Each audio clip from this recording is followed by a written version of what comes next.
Welcome in, boys. Memorial Day weekend, and away we go. NASCAR action all weekend long. I'm pumped. This is where we cash tickets like nobody does. So you absolutely love to see it, and away we go. Happy Memorial Day weekend, at least. Yeah, I'm pumped, man. Love Charlotte. Love the Coca-Cola 600. Today we got pretty much the longest Xfinity race of the year. I'm already on Daniel Hemrick at plus 600. It's on the spreadsheet.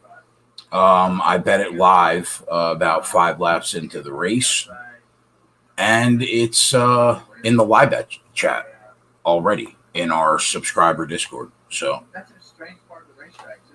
I thought Daniel Hemrick, Riley Herbst, and Ty Gibbs were the 3 best cars in practice, personally. So got on Hemrick early. Obviously, if we have to get on somebody else, we will. You guys know how it goes. Public show today, but for subscribers, JJ and Joey have a shit ton of MLB action today. Tyler and Spread already have NBA plays up on the sheet. And I got my first NASCAR play on the sheet for today. And I already have 2 plays for tomorrow. Tonight at 8 o'clock, I'll be back for a pre-race video on the Coca-Cola 600. So we'll dive deep into that and see what we can see. Hendrick absolutely smoked qualifying and practice. All 4 cars within 5/100ths of a second at the top. So, I mean, Hendrick just continues to be absolutely stupid good this year. And that's it. D said he's going to come and hang out today. He said there's a bunch of soccer action. And we got nobody coming on today. So he said he's going to come on and hang out. And tomorrow, obviously, all night long, I'll be live from about 5:30, 6 o'clock to midnight. It's the longest race of the year. Joey Work said, ready to roll. Let's go, Joe. Ready to roll now. One time for the boys.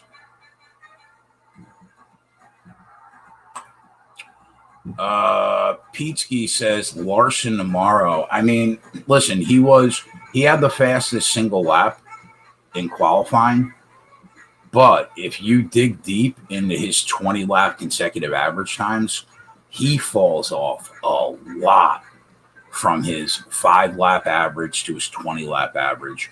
And the differentials matter when you have practice sessions. So, in my opinion, who looked the best in practice is Will Byron. If you take a look at his 5 lap consecutive average time to his 20 lap, it barely falls off. It doesn't fall off anywhere near as much as the people around him. So I think Will Byron's poised to have a monster day tomorrow. Obviously, Kyle Larson and Chase Elliott are going to be there, right? Last year, Chase Elliott was leading, and in the dumbest move in history, he went to pit road with a few laps to go. He ends up not winning the Coca-Cola 600. And the rat, Brad Keselowski, sneaks in to get the win last year. So Chase was strong here. Kyle Larson, not strong at Charlotte historically, but historically doesn't matter with how good Hendrick Motorsports is this year. I mean, they are just stupid. I'm telling you right now, you could write it down. It's a Hendrick Motorsports Joe Gibbs day tomorrow. And from the look of practice and qualifying, probably Hendrick.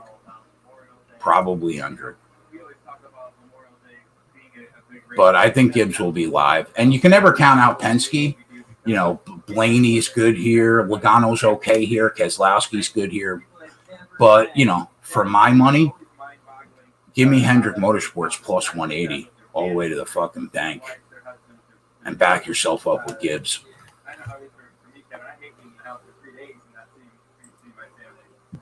Let's have a day today, boys. It feels like one of those days where we're going to have a good weekend. JJ and Joey are going to do the damn thing in baseball today. Tyler and Spread are going to get those winners tonight. And we're going to try to do what we do here.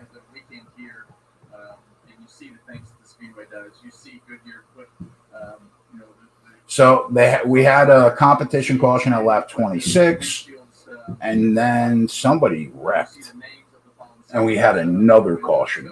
It's just a great weekend to be a part of our sport, and no sport does it better than NASCAR. Right now, looks like Daniel Hemrick has the best car on the track.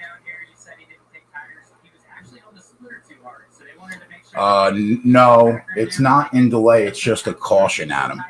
That's why the lines aren't on the board. But that being said, there is a chance of rain today. So, be careful. We got screwed last weekend. They called, even though they had rain tires and windshield wipers for that road course, they still called the race because of rain, which was absurd, but they did. So, they only have to get 101 laps into this race. And the race could be official. So just keep your eye on that. You got to go one lap past the halfway point for a race to be official. And looking at the forecast, I expect that we're going to see some rain.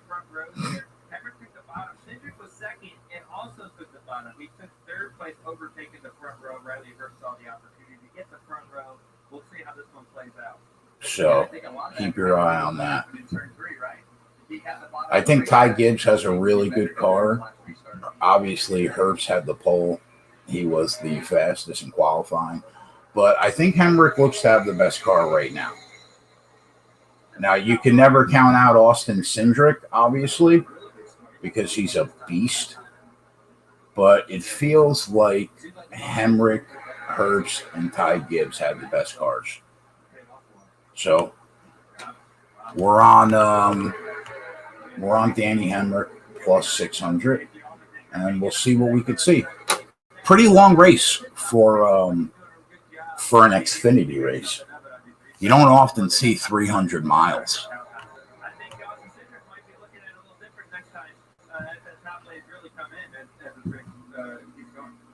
And I think right here with the Simmons visor cam of Justin Allgaier, you'll really get to see his head bounce up and down as we go through the corner too. There's a big bump right there that kind of jars your head. So I was watching the NBA rundown today. My guy Tyler just continues to shit on the New York Knicks. You hate to see it. You absolutely hate to see it.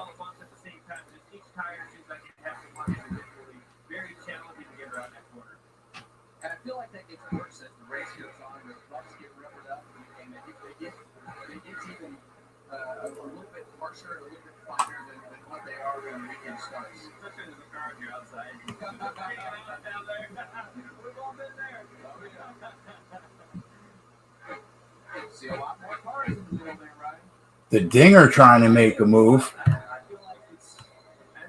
All right, Dinger. I see you.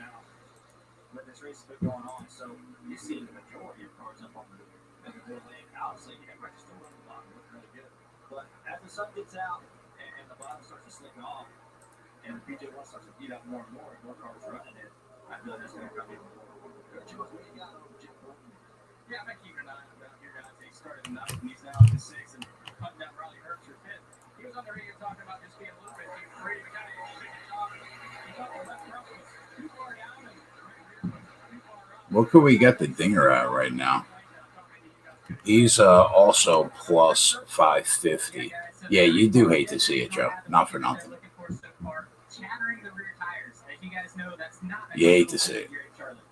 No, not fun at all. I feel like fixing that too. Once it restarts, that's a hard one to fix. I think all you can do is just tighten it up. And one thing to me that Jet Burton was really fast right now. He just moved into fifth. Carlos to be rotating. He said it was a little bit free. Jet Burton's flying, huh? So if he was a little bit loose to start off the race and the PJ1 comes in, it might be to secure the back of the car better. So Allmendinger's coming, and obviously Ty Gibbs. They're all about 6-1 right now. Like the top 4 cars. They got Austin Cindric at 4.5-1, just because he's probably the most consistent driver right now on the Xfinity series. So I guess you give him the edge there. But I got to tell you that like the top 4 or 5 cars are really close today. They're really close. They're all pretty fast.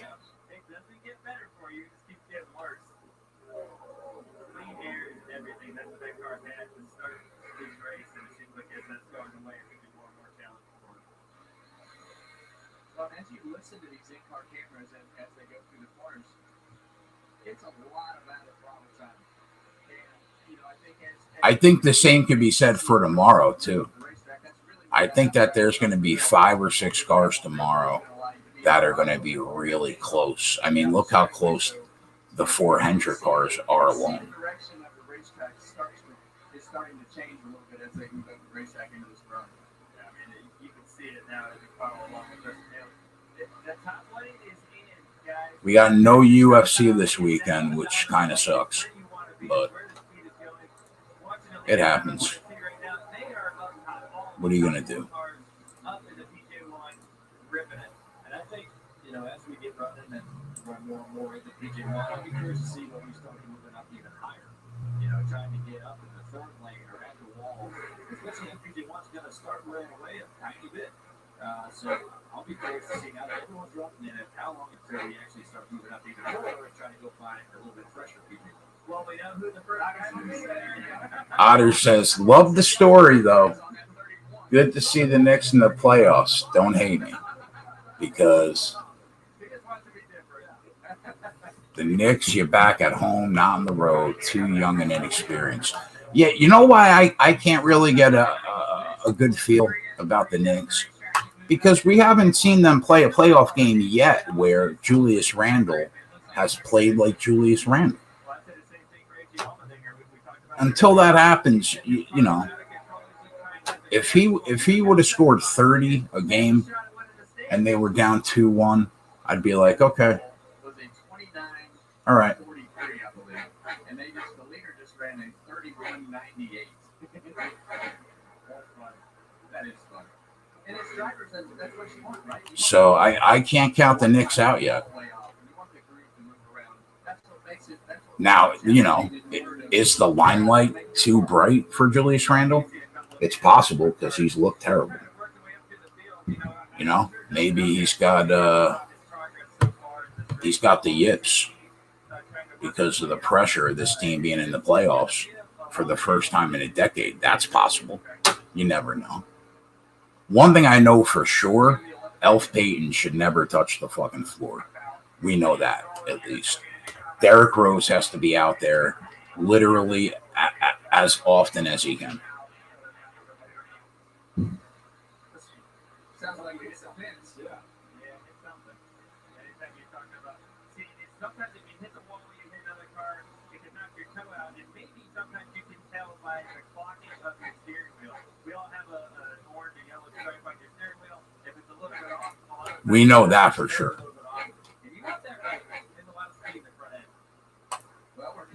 Tyler brings up a good point, though, about Clint Capella.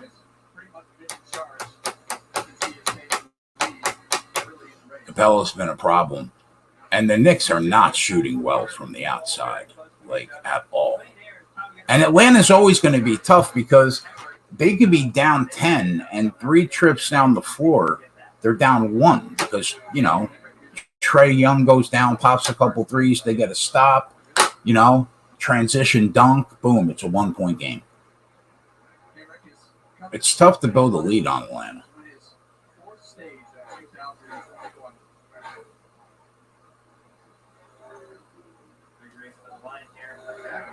Randall feeds off his shooters, Burks, Bullock.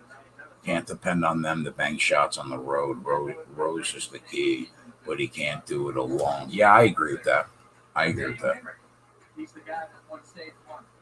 Great run for those guys to get the race started here in Charlotte. I agree with that. All right, that's one stage down, boys. They're flying today. Junior, I promise you can do it all. Best thing ever. How to make a rock star. Start them young. Let them fail. And be there when they do. Believe in their dreams. I didn't really hear where spread JSU and Tyler fell on the games today. I didn't have enough time to watch the whole thing.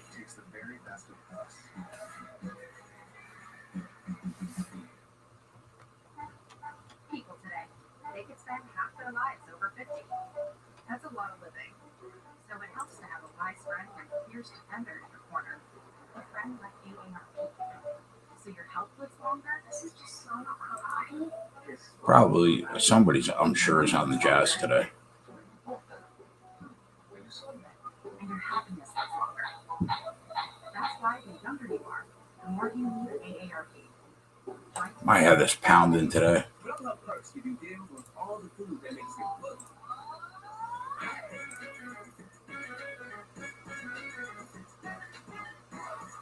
Get the food you love with Perks. Love what you love.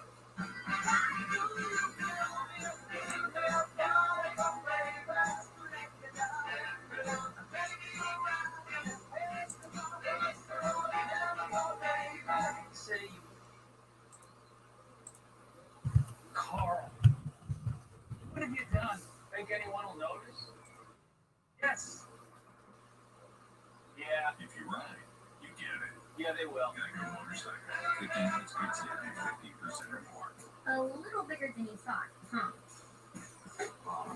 Yeah. Bucks smash, Philly smash, Jazz and lean Denver plus the points. Okay. All right, then.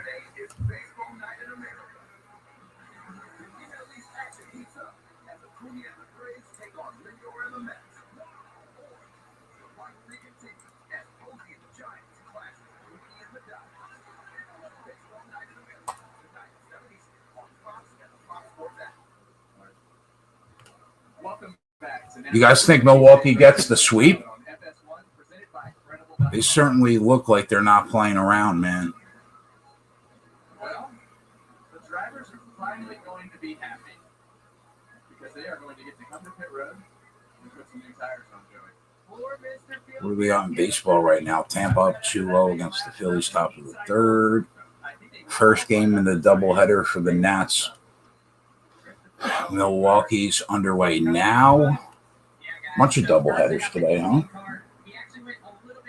Pirates, Rockies are a doubleheader. Pirates out 3-0. What's up, Ronnie? Jays on Miami plus 4.5. Love it. Love to see it.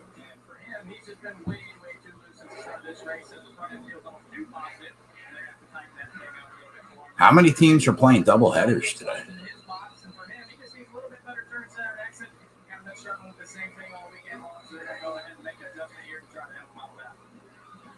Wow, Hemrick with the 12.4 second pit stop. Gibbs right 12.2. That's a serious pit stop right there.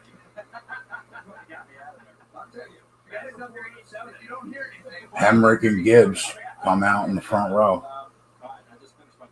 Makes sense to me. Ronnie's on the Bucks -2 first half. Like it. Very excited. Great job. In stage one, man, you looked really good. Up front, that 18. Can Austin Cindric win? Sure, he could win.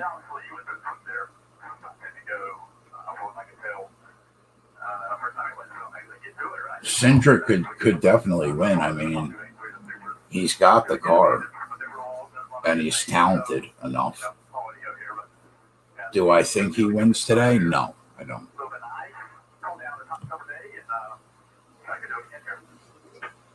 Sounds good. We look good up front. Best of luck to you the rest of the day.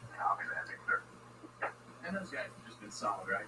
I mean, week in and week out. It's just a matter of time before Daniel Hemrick wins a race. He was our stage 1 winner, and we'll see what he can do in the next 2. I think the 2 guys on the front row right now,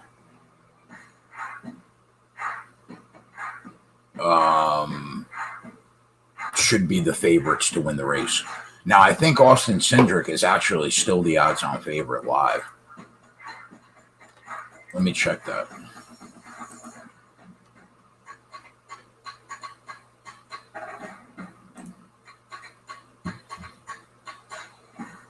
Yeah, him and Daniel Hemrick right now are the odds-on favorites at 4.5 to 1. We're so embarrassed we overpaid for this used car. We don't even want to show our faces around here. I'm on Hemrick plus 600, obviously. Said that when the show started, and I gave it out to our subscribers. But I do think that there's value in Ty Gibbs, too, at 6 to 1. If I was going to bet a second driver, it would probably be him. I'm not going to do it yet, but I might.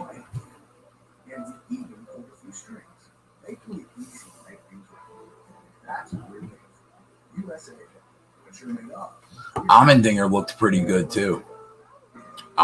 In the first stage, he actually looked pretty good. He is 6 to 1 right now. Also, Coop's doing good, bro. He's working like an animal though. 14 days in a row, I think, or 15 days in a row. He just has no time to come on the shows with me anymore, which sucks because I love talking NASCAR with him, but got to do what you got to do.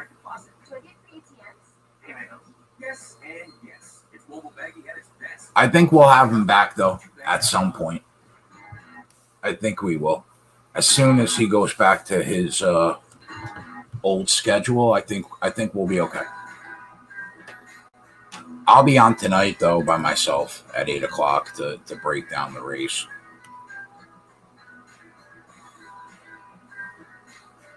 See what we could see. I got the 2 plays on the spreadsheet for tomorrow, but I'll probably add 1 or 2 more. And then I don't think I'll bet any outright winners pre-race. I'm not sure, but I don't think I will. You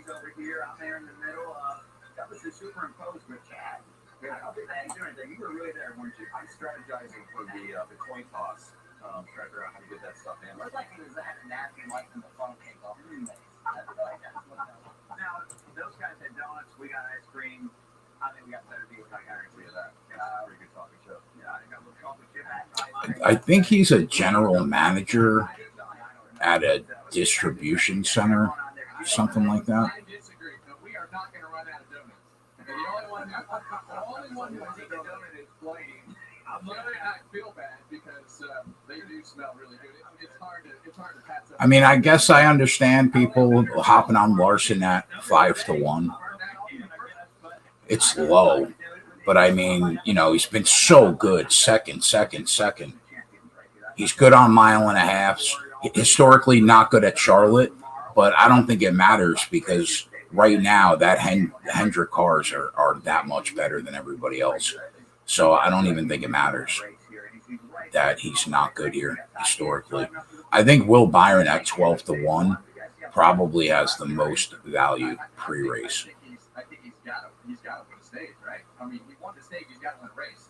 I'll spit it out here shortly. He's been so close to winning your race so many times that it almost gets to the point, I'm sure it's in his head. Maybe I'll throw something on him. I think Alex Bowman and Chase Elliott are live. I think all 4 Hendrick cars could win tomorrow. I'm sure it is for him, and David does such a great job. And I think probably Martin Truex and Kyle could win tomorrow. If everything goes right for Ryan Blaney or Keselowski, I think one of them has a shot to win tomorrow. How much script there is on the outside. Not as much as the bottom. We've seen that happen a couple times now. But we also saw Riley Hurts be able to restart really well up there. So every car's different, right? Just because one car can restart. Ricky Stenhouse looked good today in qualifying. He's 50-1, but you can't. How do you believe in Ricky Stenhouse to win a race?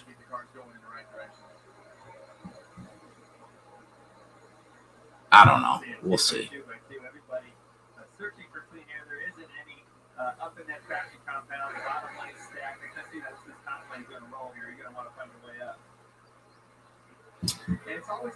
If I were going to pick two drivers tomorrow, it would be Larson and Byron. Those would probably be the two. But it's hard for me to bet somebody at 5-1 pre-race. It's hard to do that.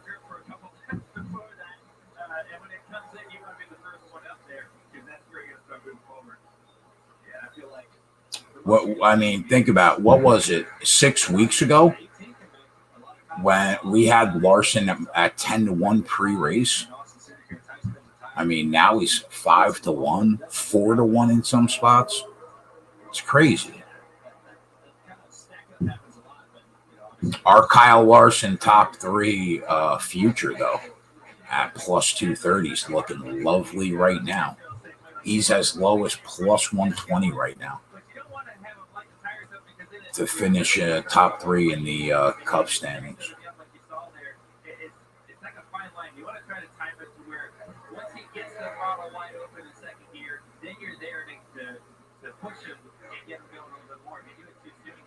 Allmendinger's got a good car on the short run, man.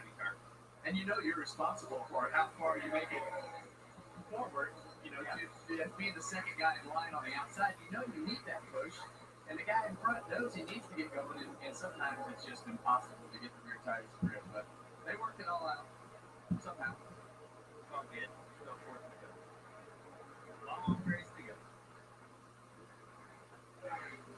I think Allmendinger has found something in that middle lane that he's driving. His car seems to be working well on the bottom, and it's kind of 50-50 as far as who's on the bottom and who's in the middle right now. Chase Rose out here trying to work the bottom, going to make a nice pass like Jeff Burton. I think make a couple passes on the bottom since the restart here. So he seems like a car that's really good on the bottom. I feel like at this point, if you see cars right now with complete passes on the bottom, they are probably the better car for sure, because the dominant lane is up right now. We had Reddick speeding off the road under the last caution, and he's gained 13 spots already. So, which you have to if everyone's going the middle lane. So we'll see. Keep tracking his progress as he goes. I'm so disappointed. I want to see him doing it in the top lane, but he's the exact opposite of where he was earlier. He is going forward. So. Giannis takes an hour to shoot a free throw. Settle down, Ronnie Lofton, with your impatient self. You got nowhere to be today. Just enjoy the game. For anybody that wants the Bucks at a discount, I mean, you can get them at minus 110 on the money line right now.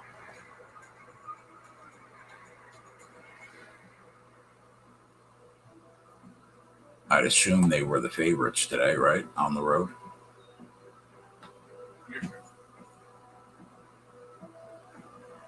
He said true. Just take that free throw in, Ron. Really enjoy it. You know what I mean?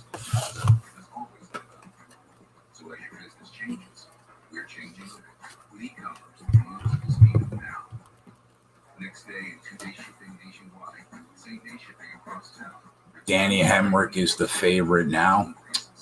I don't mind that. Bucks are cold right now, huh? All right, guys. No insurance talk on beach day. No. Yes, please. I don't know where D is. Said he was going to come in here and hang out and talk some soccer. What are we doing, D? I wish I could group my insurance stuff. How's the car, the RV? Cluster. Insurance cluster. I doubt that exists. Any of you guys watch that show Yellowstone? I started watching that show. It's not bad. More popular hats, cute toilets, All right, so we're 61 laps in, right? So what do we got? We got about 40 laps to go before this race could technically be called official, should the skies open up and we get downpours. So, which the forecast looked like they were going to get thunderstorms sometime between 2 and 4. $1 any size soft drinks are always $1.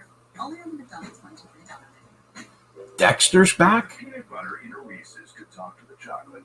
What would it say? The HBO show, the Showtime show, whatever it was.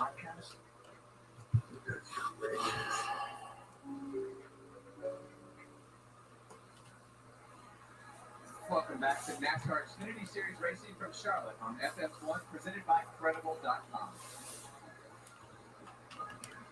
So the great camera work there. Let's see, Tyler Reddick. You know he's moving all over the track, trying to move up forward. Woo! Little loose, trying to find a hole and get back in line. Oh, there. Oh, no. He's working hard, man. I'll give that to him. He's trying to make up some ground. He's got a fast car. He's on a really good lap time. His name is Lindsay now. What is happening? I don't even know what you're saying right now. That's like saying there's a new season of The Sopranos, but his name is Lucchese now. It's the Lucchese's. Like, what does that even mean? You guys were just talking about Ty Gibbs and how well his car is handling turns 3 and 4. Hemrick looks strong on the long run, though, boys. I think we're in a good spot right now. I'm not going to lie.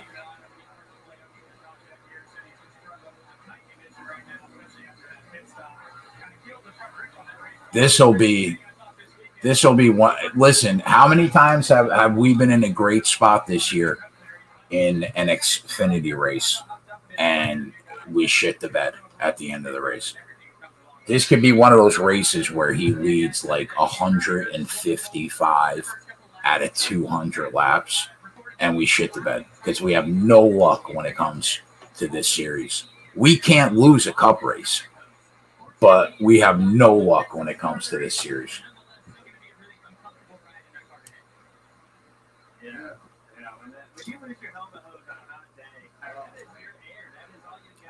What's up, DB, my guy?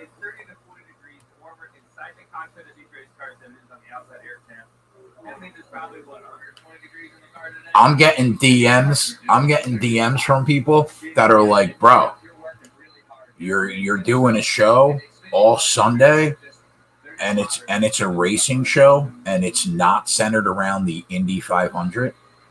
I'm like, yeah, that's correct. That's exactly what I'm doing.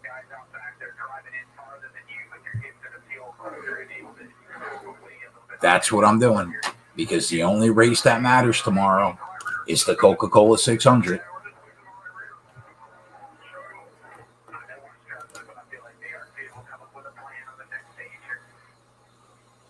And we heard Eric mention about the new spotter this weekend, and you hear the spotter trying to. Yeah, I know. I agree, Airwado. We should have won 3 races. We've hit a couple, but we should have won more.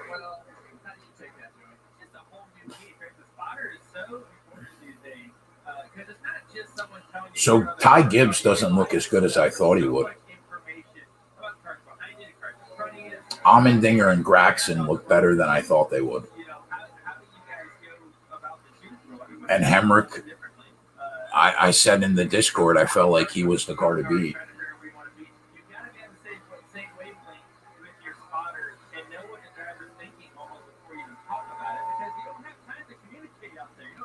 I think Allmendinger's got a good whip, though.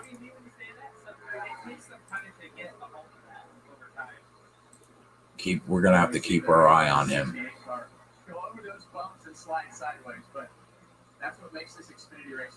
Austin Cindric doesn't look great today.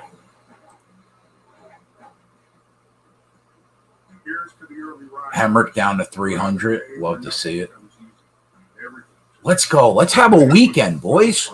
Let's start it with a 6-unit banger on Saturday.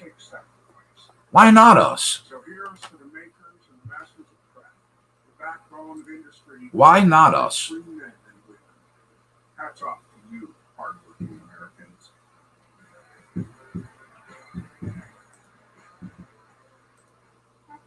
People today, they could spend half their lives over 50, so it helps to have a wise friend and fierce defender like AARP to help you take control of your health along the way. I don't know, but it's green. Whether it's your wellness, cholesterol check, the brain health, good advice. That's why the younger you are, the more you need AARP. Join today. Easy car training compatible. Compact. You'll see how a car's history affects its value. I would have knew you were that still. Stop overpaying. I'm still mom's favorite. Shop at compact.com. You kind of like me.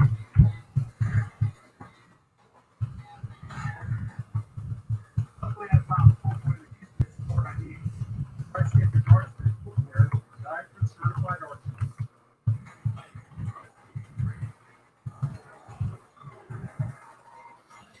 Oh, boy.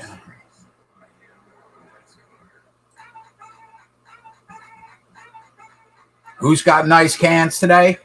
Jamie Little's got nice cans, Jay. But we usually save that for Sundays. We don't bring out that Jamie Little's got nice cans until Sundays. Tomorrow night's going to be awesome. It's going to be long, probably like till midnight. It's a long race. Millions are saying yes to Allegra. Spread will be with me tomorrow, though. Bet in the NBA. And unlike Zyrtec, it's non-drowsy. Say yes to Allegra. And for congestion relief, find Allegra D behind the pharmacy counter. Hey, where's your dad? I see how John's making them. Good market instant, riding powerfully, muscles, and joints. I see how. And Icy Hot now has a whole new look with the same powerful relief to help you rise from pain. I don't know why Kevin Taylor even says that, because she doesn't even really. You know what I mean? She, like, I don't even get it. But you know what? Every time he says it, we win. So just keep doing you, Kevin Taylor. Just keep doing you. I was gonna read, Kevin. You did a good job right there. Oh man, they been a long read. They just, yeah. Well, luckily I have my glasses today and I can see what they have as long as the font for Kevin to see it. So I definitely wasn't reading it off the screen. Yeah, exactly. 100%, Jay. I don't even get it. But that's okay. We're here. He's all over the racetrack. Just taxes up top, just taxes on the bottom. You know, get moving through the field like that. You just have to go where they're not, and you see his progress there. One of the only cars really able to pass a lot out there. So definitely has a piece. Looks good stuff. So the only car today that was able to drive up to the lead, past the leader that had the clean air, was Daniel Hemrick. Nobody else has been able to drive up and take the lead. Now, Allmendinger has been close. He's been within a half second.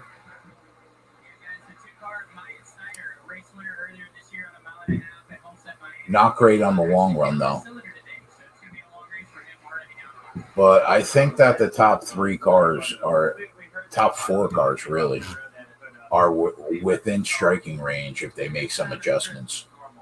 It'll be interesting to see if somebody else gets clean air. Can they drive away on Hemrick? Because he already caught Riley Herbst. Drove right by him.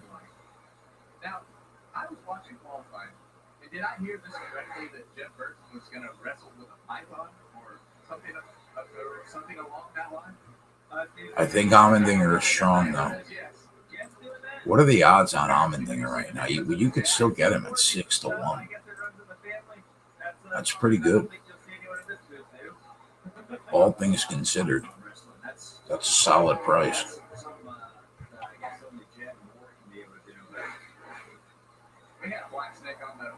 the other night, and I closed the doors and called Delano. That's how I feel about snakes. Any snake's a bad snake. Let's go, Danny Hemrick. Ride us to the promised land, big boy.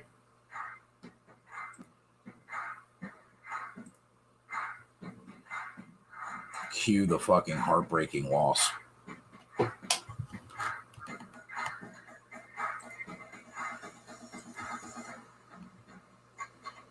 It's still really early. We're not even halfway through the race yet.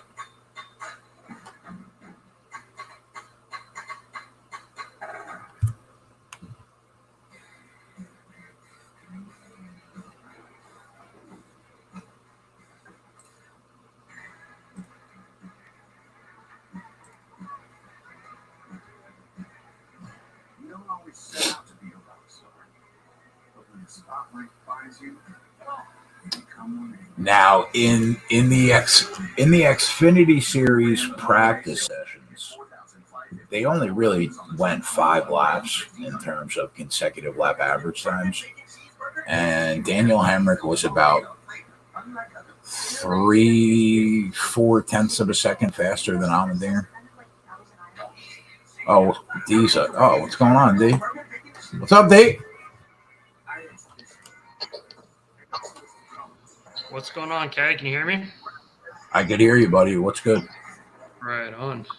Everything's good. Just getting ready for a big Champions League match. This is like the Super Bowl of the soccer world today. What teams are going at it? We got it's 2 English clubs actually. So it's Chelsea and Manchester City. Both teams advanced to the final. So it's like a big European tournament where all the big European club teams, all the best European club teams play in. Sure. And yeah, today's the final. Chelsea and Manchester City. So who do you like? Man City's usually the team that wins the Premier League like all the time, right? Yeah, I mean, over the past 10 seasons, but previous to that, they were non-existent. Who won last year? Today? Last Liverpool? year was Liverpool. Liverpool won, yeah. Liverpool won last year. Man City 1 year before that. And, yeah, Man City won clear and away this year as well. This is kind of like betting this Super Bowl. The lines are so sharp. It's usually 2 great teams going head-to-head. The one good thing about this match is we've got a good sample size. They've played each other 3 or 4 times this year. Chelsea winning the previous 2, and they're plus 350 dog. I think, but I lean towards Manchester City in this game. At even we're going to see if we can hit. Minus 110. You might be able to find even. The line hasn't moved, and there's been a lot of money coming in on Man City. But the line has not moved very far over the last 24 to 48 hours. They're still sitting around, and even money minus 110. Ronnie Lofton said he's on both teams to score plus 110. You like that? Yeah, I don't mind it. It's a good number. Again, I want to watch the game flow because it's such a big trophy game. I'd rather maybe get a gauge for game flow of the first 15, 20 minutes into the game.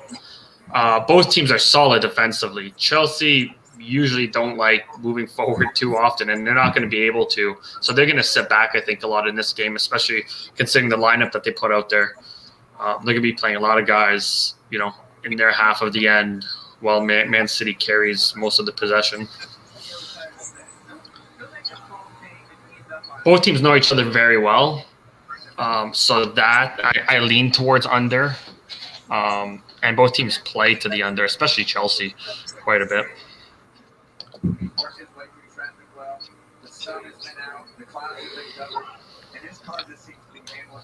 Should be a good match, though. We got some MLS 2 on, but I don't know if I'll be hitting anything on there. I'll have a couple games on the TVs. What channel is Champions League on? It'll be on NBC. Oh, okay.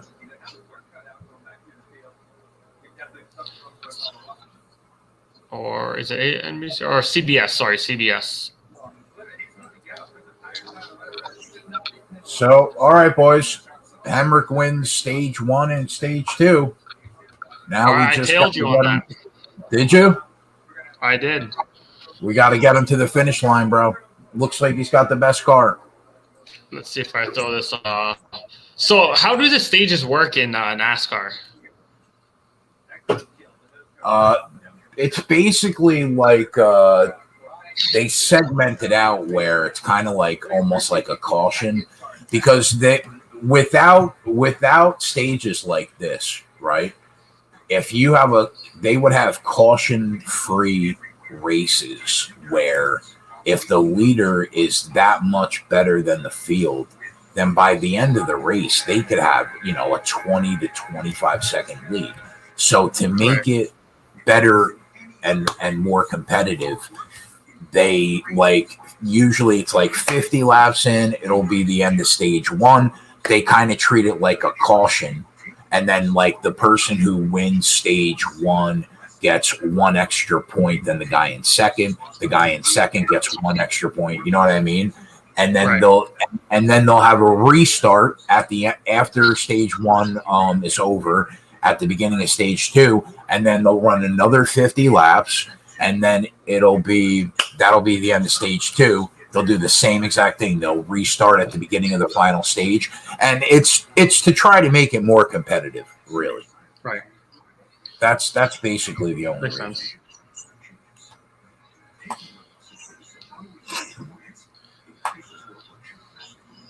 But for bettors, it could screw you. If there wasn't a final stage, Hemrick has a better chance of winning than he does right now. But I still think he's in good shape, though. That's good. Let's see what the my bets here. Oh, it's suspended. I was gonna see what the cash out option is right now. Just that'll give me a good gauge on how well it's doing. Yeah, it's probably suspended because now they're going to go into the pits. Nice. Yeah, I got it at plus 550, so good number. Yeah, it's a good number. He's down to plus 200, I think, right now. Nice. Yeah, Saturday NASCAR, bud. We are on Daniel Hemrick at 6-1. That's what we're on right now. Stevie Boynton, my guy, happy birthday, bro. We're clappers in 2021. Happy birthday, Stevie. It's his birthday. Nice. Birthday was a couple days ago. Birthday a couple days ago. Go on a little celebratory bender over Memorial Day weekend. Nothing wrong with that. Welcome back to the Charlotte Motor Speedway. Just in time for pit stops. Our leader, Daniel Hemrick, leads them down the pit road. Huh. Easiest soccer to handicap is female Olympics. Just bet the U.S. every game.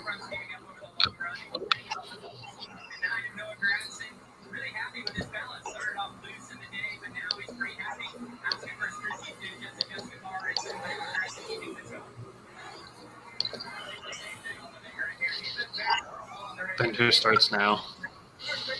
You know what? I'm going to go get a drink for our boy Steve Borden. Let's go.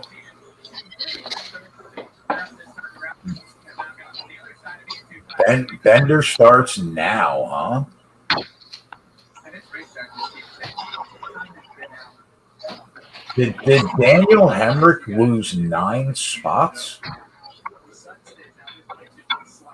That can't be right. Is that right? Did Daniel Hemrick drop 9?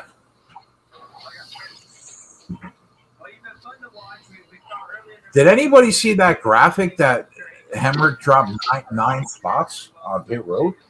That can't be true.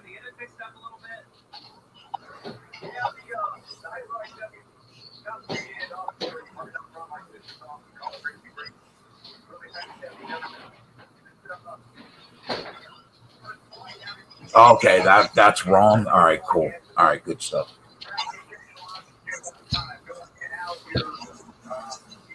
What are you doing for the birthday, Steve? What's on deck tonight, my guy?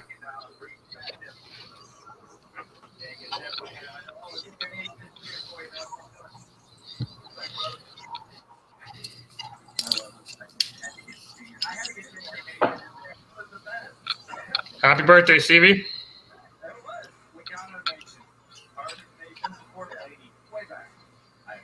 Wow, D's bringing out the shots. Let's go.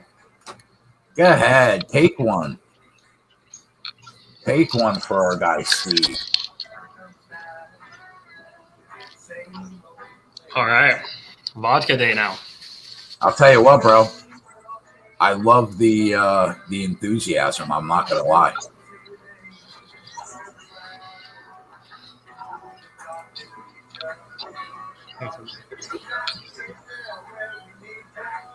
Rented a bar out for the afternoon for a big group. Where do you live, Stevie? He rented it out, he said? Yeah, for a big group. This kid. Nobody has a life like Steve Boynton, though. I mean, this guy. I rented out a bar.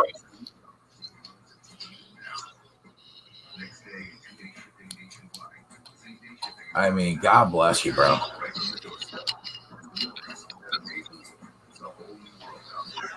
I'm sitting here grinding NASCAR Xfinity videos right now.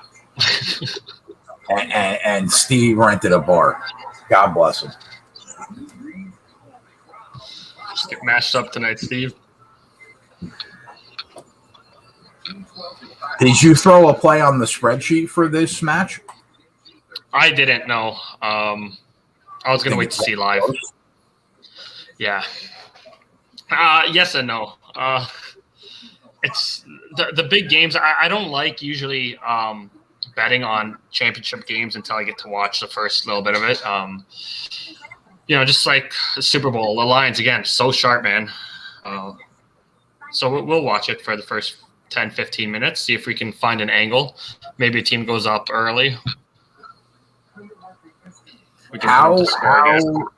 How good was Chelsea this year? Like, are they really good this year? So they let go of their coach, their manager in I want to say probably December, likely maybe early January, December, November, early in the season, and then they just went on a run. They hired a new, world class coach in Thomas Tuchel, and they went on a run of lost in 23 games. I think maybe they've lost a couple now since he's taken over, but. They were in 9th place. They finished in 4th in the Premier League and made it to the Champions League final. So, but they play he plays a very conservative style of football or soccer. Very conservative. So it could be a very low scoring, drawn out, boring game. Again, these two teams knowing each other's strengths and weaknesses as well. The first half could be pretty, not much, but we'll wait and see. So you didn't see any value in taking Chelsea plus 350? That number seems no. Yeah, not against this Manchester City team. Are they 0-3 in 3 games? No, I think Man City, I believe, has won 1, and Chelsea won the other 2. I have to double check. I was looking at everything over the weekend, but I believe that's where it was. Now, lineup strength was, the last game that they played, Chelsea had a lot to play for, and Man City had nothing to play for. And Chelsea won that game. Man City were starting some of their second-string guys, which are also world-class players. But you can't take much from that game. Chelsea needed to win to finish, in the top position, which means everything in the Premier League. And Man City had already had the championship locked up at that point, so they didn't need to win. So they probably weren't showing too many cards, and neither was Chelsea, to be honest. Both of them. That was about a couple of weeks ago. That game. The game before that was a little bit more telling. It was a cup match, domestic cup game.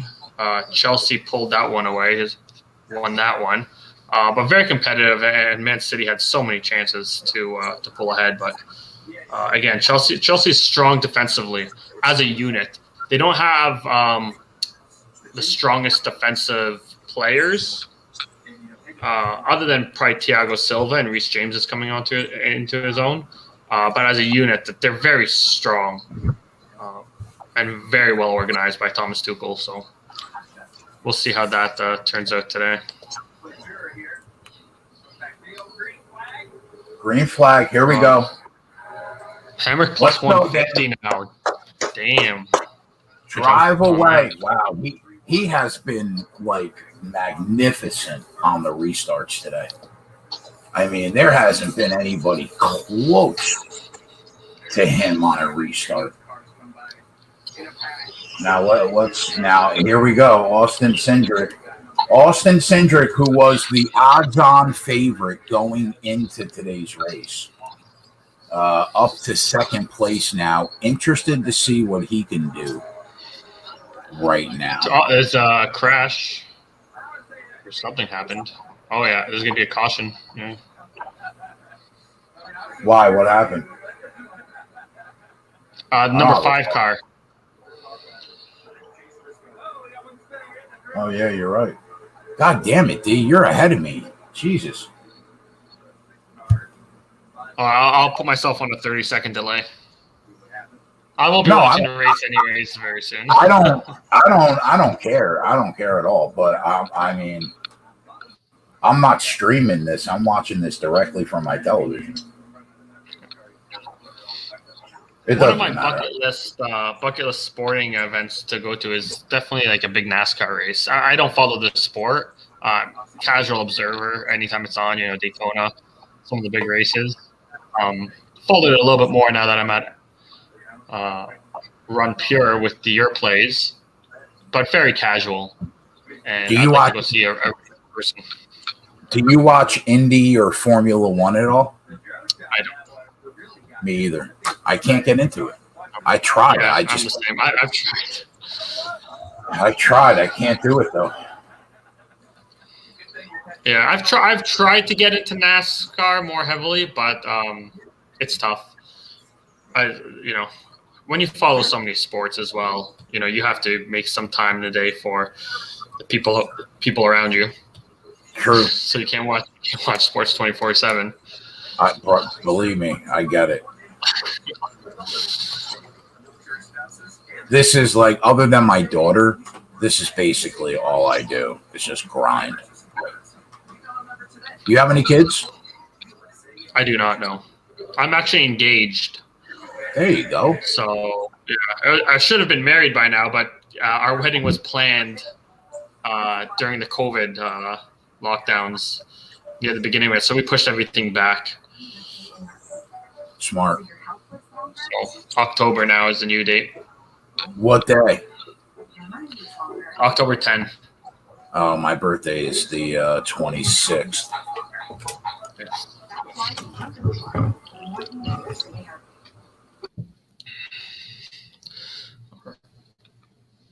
What do you got going up in the chat here? D is speaking Mandarin now, but I'm ready to fire live with some soccer. Let's go, Steve. Let's get you a nice little birthday win.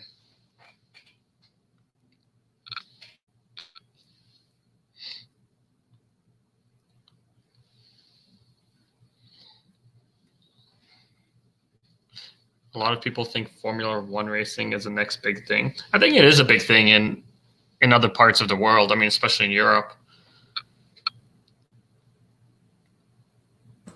I'm going to be annoyed if we hit this 6-1 shot and Stevie didn't hit it on his birthday.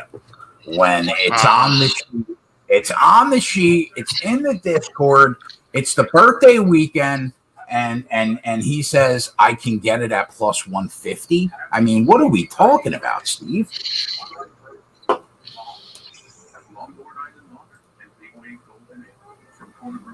Terlancey said, I bet one race it was Verstappen to win for that exact reason. Finished qualifying first. Ended up losing to Hamilton. Yeah, I first started trying to get into Formula One when Hamilton was just absolutely dominating. Like he was winning everything. But that Verstappen guy just won the Monaco Grand Prix, I think.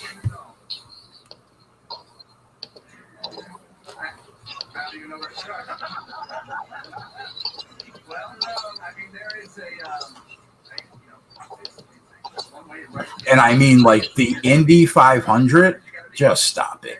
Just stop it.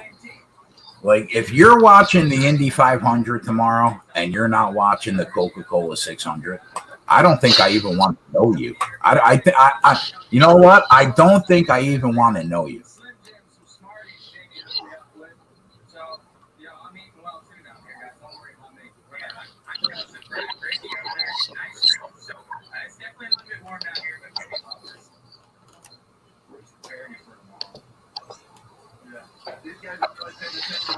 All right, 30 minutes to game time.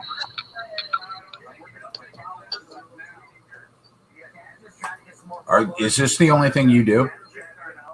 Or do you have like a day job? Myself? Yeah. No, yeah, I have. I run a couple businesses. There you go.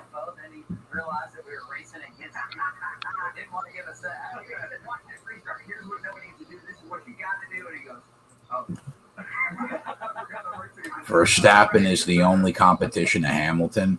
Yeah, it seems that way. I don't know much about F1, but it certainly seems that way.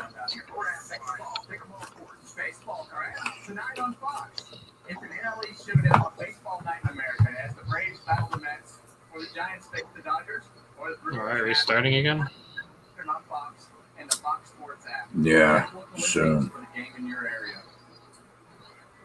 Braves Mets tonight. All right, I'll watch that game while I'm prepping NASCAR. So, are today's drivers? They're not the same as tomorrow's, correct? Is this like the undercard? This is the equivalent to like AAA baseball, right? Right. That's But that being said, the one big difference, like you don't see a major league star go play a AAA baseball game ever, right? Right. But here, yeah, here, a lot of times you see like NASCAR Cup champions like Kyle Busch, Kevin Harvick, that will race in an Xfinity race every once in a while. You know what I mean? There's a couple of names I recognize on there that I usually see on the NASCAR circuits. Yeah, like you'll probably see Amon. You'll probably see Amon. Yep. You'll see Ty Dillon tomorrow. Allmendinger, probably Cindric. Right. But I'll tell you what though, there's no huge names, and I would have thought that we would have seen a couple like Cup Series champions today in this race, but we don't. We really don't. So, NASCAR. Did you get into NASCAR because you knew you could exploit the market, and then love the sport, or did you follow the sport first and then start betting on it afterwards? So my NASCAR story goes like this. My when I was younger, my brother, who's no longer alive, was a huge NASCAR fan. Okay. And I kind of used to laugh. At him, to be honest. Like, I'm like, bro, how can you watch cars go around in a circle for 4.5 hours? Like, I used to laugh at him. But when I took over my dad's package, and I was booking for like a decade, and I slowly started to see like how soft the NASCAR betting market really was. And when I turned 31, which is when I basically started doing this full time, like for a living, which is about 9 years ago now, I started to get into NASCAR only because it was clearly the softest market that you can bet on sports. Like, bar none. Yeah. Even 5 years ago, it was the softest live betting market that you can bet on. 3 years ago, it was still the softest live betting market that you can bet on. But over the last 2.5 years, since like it started becoming legal in the United States to bet, they're slowly starting to tighten the screws. Like this year has been the tightest that these live betting lines have been in the last decade. But you could still find spots. I mean, the Sunday show made 100 units since Valentine's Day. So there's still spots. There's still spots to exploit. But like, bro, 3 years ago, you could have bet the leader of a race with 30 laps to go, and they would be like plus 700. Now the leader with 30 laps to go is like even money at best. Yeah, I can see that. Definitely niche market in the betting industry. I still think dollar for dollar, it's probably still the softest live betting market, even right now. Yeah. But it's starting to get tight. It's starting to get really tight. Yeah, well, I'm sure not many casual bettors venture off into NASCAR, right? Right, exactly. Yeah, so Airwado, I'm keeping my eye on Chase Briscoe. I could still get him at like 5.5 to 1. I could still get him at 5 to 1 right now. I'm not sure. Ooh, baby. Double my payout right now if I cashed out, which is nice. I'm not a cash out. I just let everyone know. Yeah, I'm not really a cash out guy either. Unless it's something crazy, you know, where I'm getting like 20 to 1, 25 to 1, as opposed to like 35, 40 to 1 on my money, then I'll look at it and possibly cash out. But, you know, if it's a plus 500, you know, I'm not going to cash out at plus 275 or plus 300, right? Right.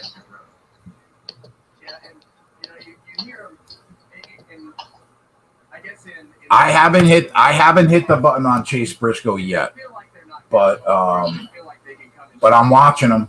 He's clearly found something here. He's clearly found something here. Yeah, and you know, when you talk about short pitting, there's risk involved with that. Yes, you're going to short pit, you'll be the first car out there, you tires, you'll be a second and a half to 2 seconds faster than the cars around you. So the risk is if the caution comes out, you hit it above a lap and a half, down a lap and a half. So you have to kind of weigh all that out and say, what's worth it? And then you got to also know if you're going to be a little slower late in the run. So you got to do that hope for caution maybe late. Well, we're seeing we see Chase Briscoe What's going on in the PGA right now? Oh, it starts 3 o'clock.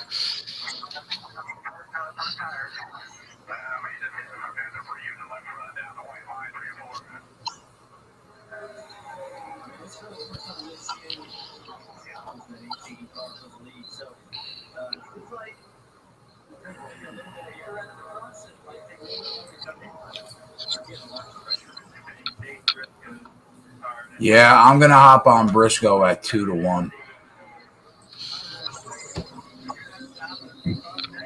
to back myself up here. All right. Let's see here. Open my book up. NASCAR. Briscoe.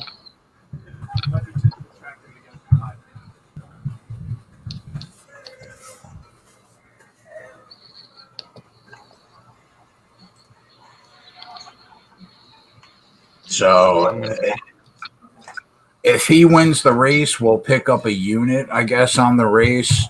But I still think that Daniel Hemrick is still live to win this race at 6 to 1. But I don't mind the backup at plus 220.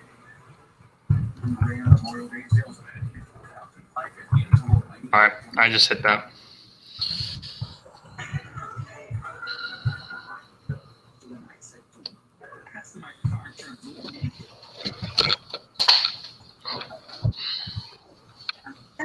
talk about something other than work? That's all I know.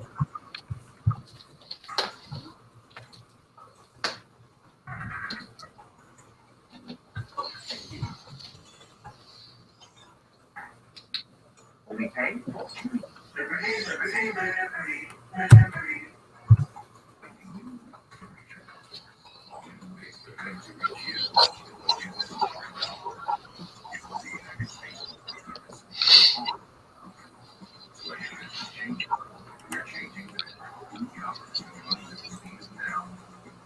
Next day, 2-day shipping nationwide. Same-day shipping across town.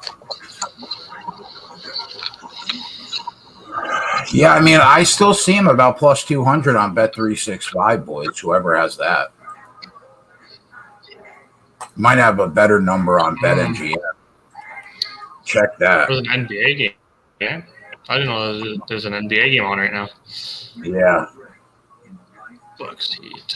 That wasn't on the sheet, right? I looked at the sheet. So Briscoe's minus 200 at DraftKings and plus 200 at Bet365. I mean, you can't make it up, bro. You can't. I mean, think about that line. That's a $4 swing.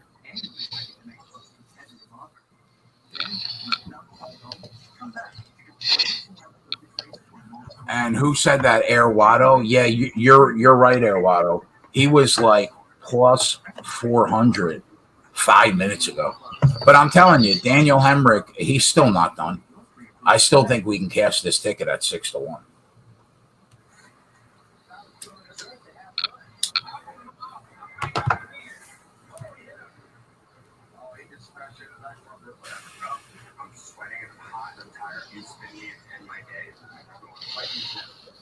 Yeah, Fathead. I think Bet365 is my favorite book.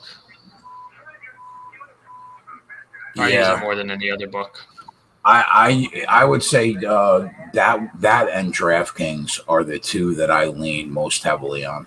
Fox Sports Films presents a dynamic look at the history of the ring gate drivers in NASCAR and the outlaw spirit ingrained in the sport.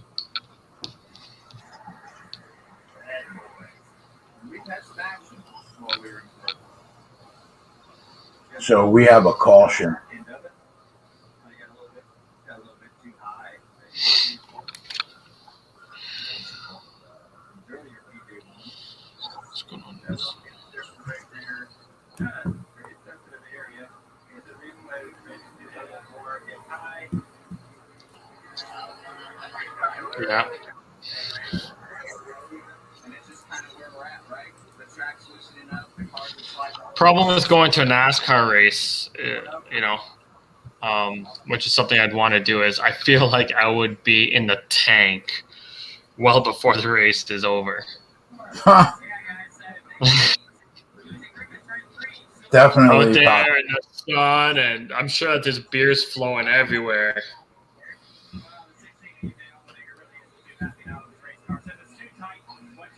Yeah, I can't see myself making it through without being carried out.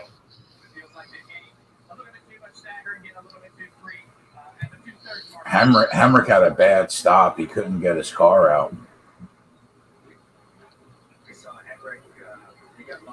He got boxed in.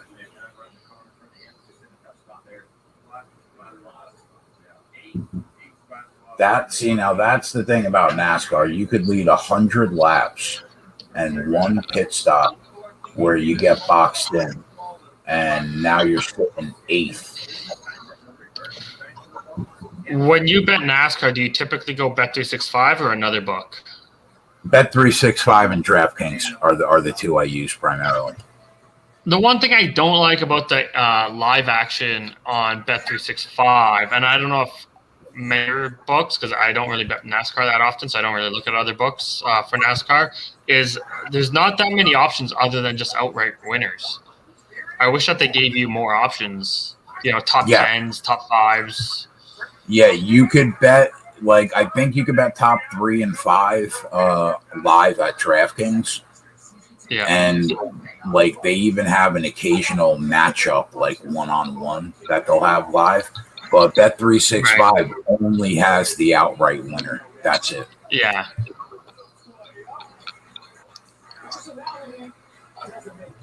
Yeah, it's tough to hit though. You do a good job with that, but that just makes it so much tougher to cap and hit winners.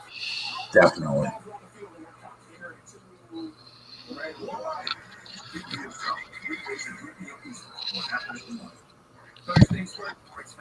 All right.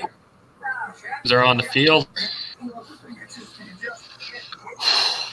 I'll be rooting on Chelsea to win the game, even if I put action on Man City.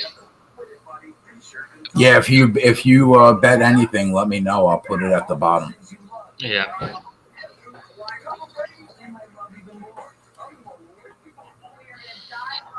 So make this your first play of the day. First things first, mornings on FS1. I am here and now. We're stories of more. I am and legends become the next kings. I'm where nothing's even a champion rising in kings. I'm moving forward. Yeah, the offshore market for live betting NASCAR is awful. Yeah. It's terrible. That's great. Sure does. Shouldn't something, wacky be happening right now? We thought people could use a break. We've all been through a lot this year. That makes sense.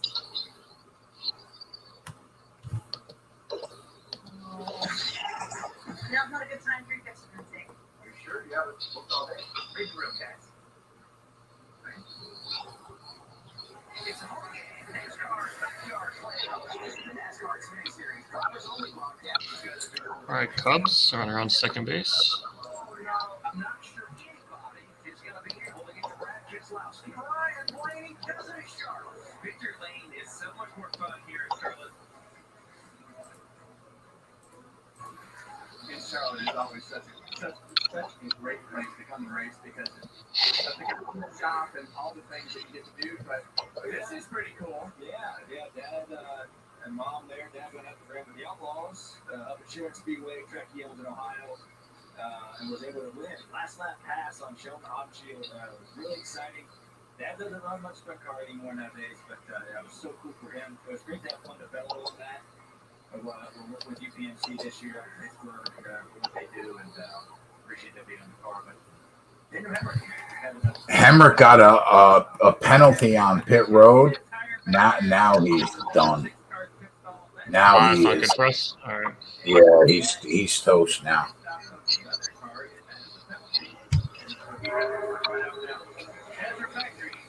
So we got number 99.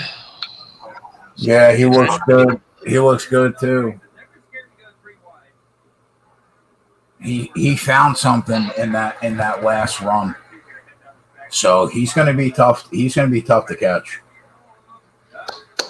All right, Cubs are on the board for JJ. Let's go. 1-0. He had first 5. Second inning.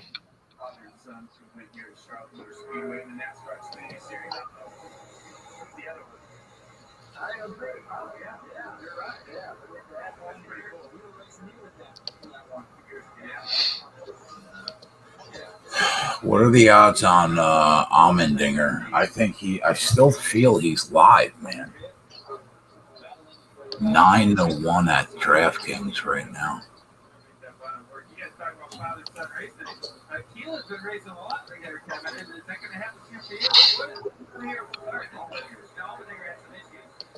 Oh, he's done now. That's how quick. Yeah. That's how quick it could change. What are the odds on Austin Cindric? 5.5 to 1. I'll tell you, man. This seems like Chase Briscoe's race to win now that Daniel Hemrick is out of it.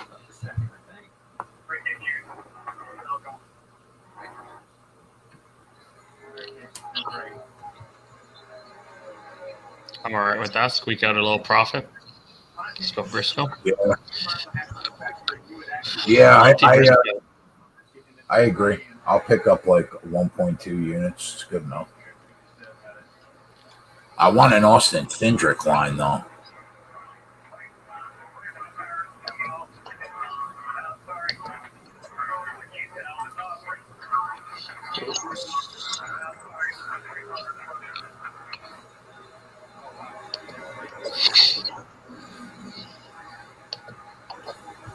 Do you boys have any line right now on Austin Cindric in the chat? I can tell you that the regular did explode. It's still out there. Yeah. And you don't want to hit a breaker under this. There has been serious damage.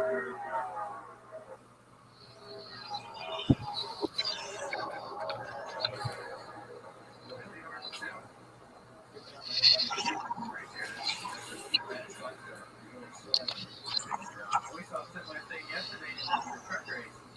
Morikawa, what are you doing? Johnny Sauter, without being able to speak.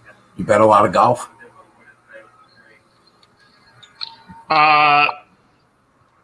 Not a lot. I've been dabbling, and I've been doing very well the last 3 weeks since started betting.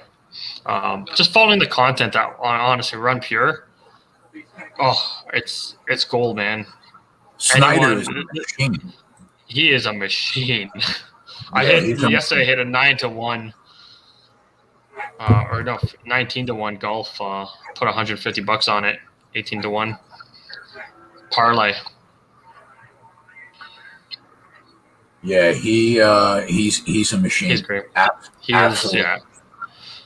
I always just go in there and say, Snyder, what do you think of this? He'll give me a thumbs up, thumbs down. Usually just a thumbs up. I'm like, all right, I'm rolling with it, and then it hits.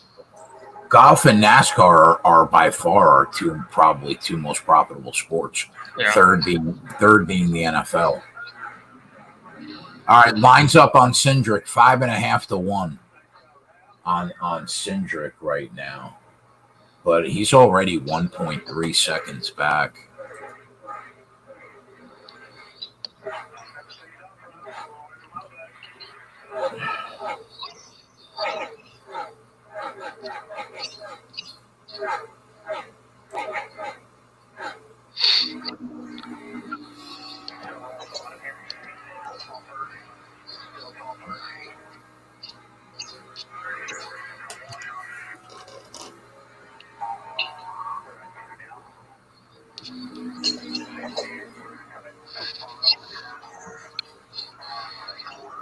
Let's go, Cubs. 2-0, end of second.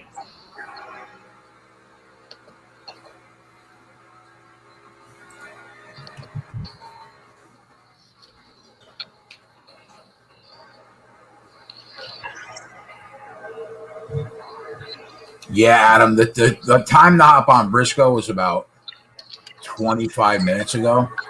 I did it 5 minutes late. I should have grabbed them at 4.5 to 1 when I had the chance, but I still got a good enough price. But I was even late to the party personally.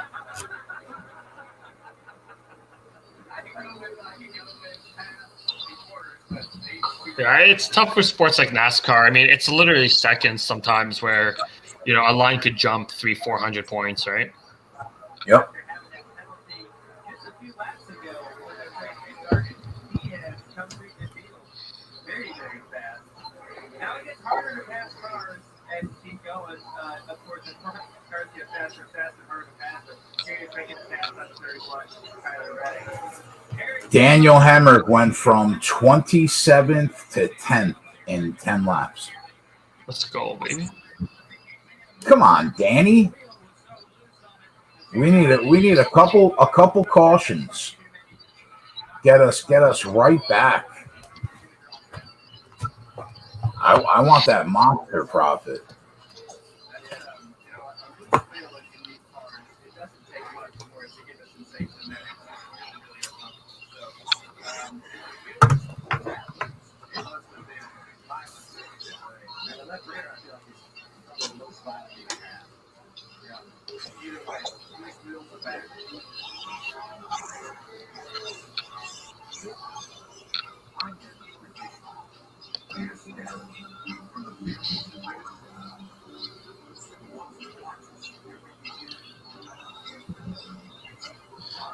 What the hell am I watching on this Champions League show? It's Marshmallow. I just see Marshmallow right now. I have the volume down, so I can't hear it.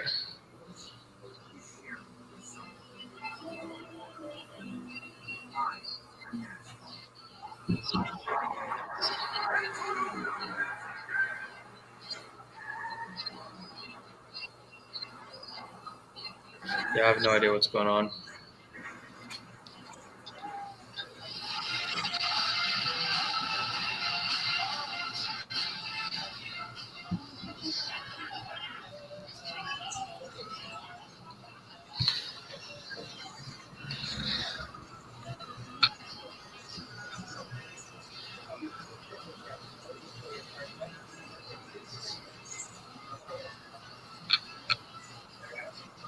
Dude with a bucket on his head. It's horrible.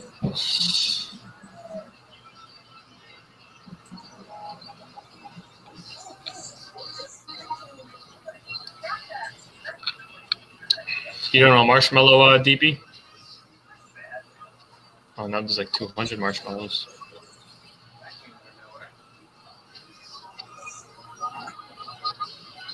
All right, let's get the game going. 4 minutes.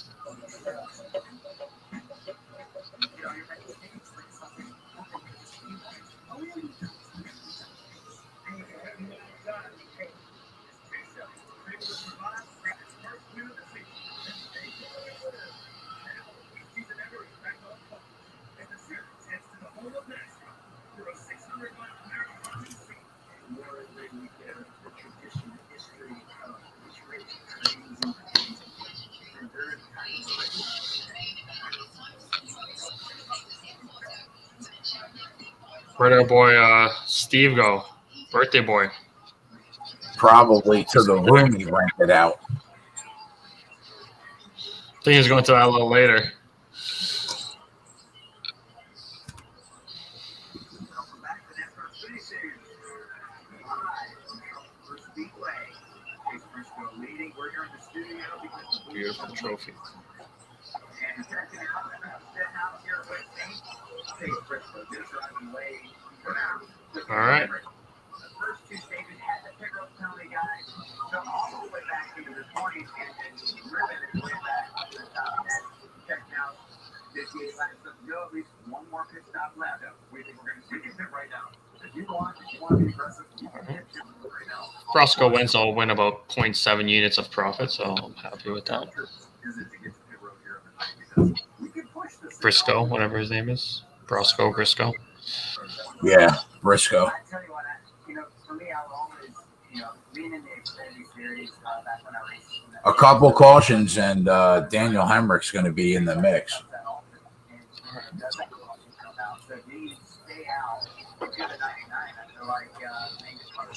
I think he's up to seventh.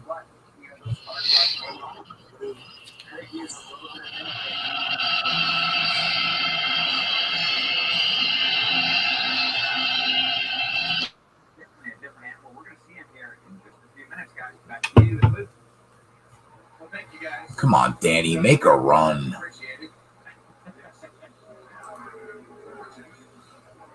Christopher, what do you have down there? Yeah, guys, I've been watching the nice lap times here, and he's really, really falling off.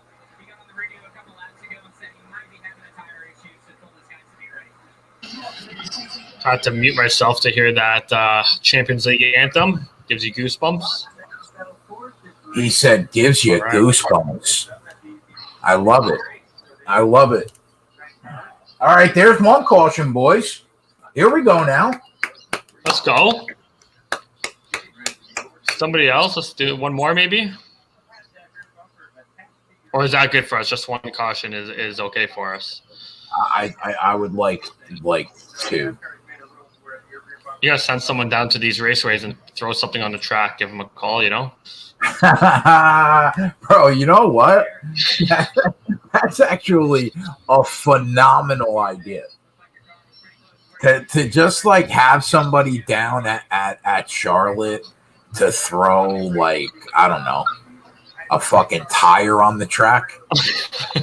All right, you might get kicked out, but tire might be a little tough, but throw a chain or something, a chain. Just anything to get that late caution going. Just throw your hot dog and beer out there. I'm sure that they'll give it a caution. Probably, you know what? Probably not the hot dog. Yeah, well, I was gonna say probably not the beer, but probably not the. I don't think a hot dog and beer is gonna get the job done. No. Throw somebody else, grab it from someone else's hand and throw theirs. Yeah. Maybe like your sweatshirt. Take your sweatshirt off. Just throw that right on the track. That'll get you a late caution. There you go. We found our edge. Our other edge. Yeah. So who let me see where they're racing next week. Let's see who we're sending. Yeah, one of the subscribers got to be from one of the areas that they're racing. We'll give them a free membership. Let's see what the schedule is. Sonoma. All right, so we need somebody that's in California. Spread. There you go. Yeah, we can get Spread to Sonoma to throw a nice little jammy right on the track. For the boys, Spread. All right, kickoff. Line close at around the same, -110. Let's see how this transpires. Okie said, I'm going to the All-Star race in a few weeks. There it is, Okie. There it is, bro. Fort Worth, Texas. You might have to throw something on the track late, bro.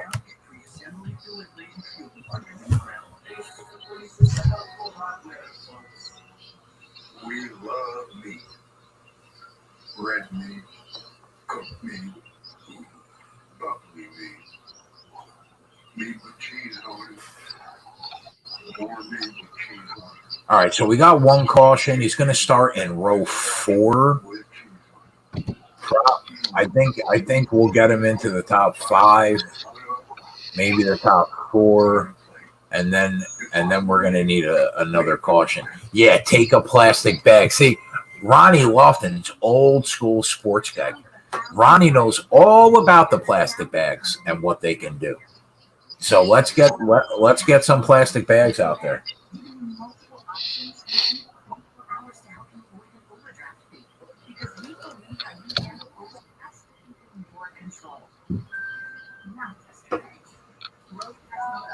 I put a lineup in for the. I did. Nice.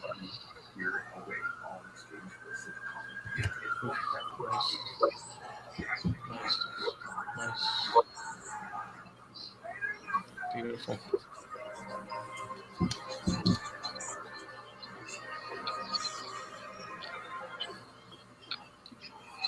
Soccer is your favorite sport to watch and bet on? Soccer and hockey. Bet on soccer more than hockey, but to watch, definitely soccer and hockey. But I like them all. I love baseball.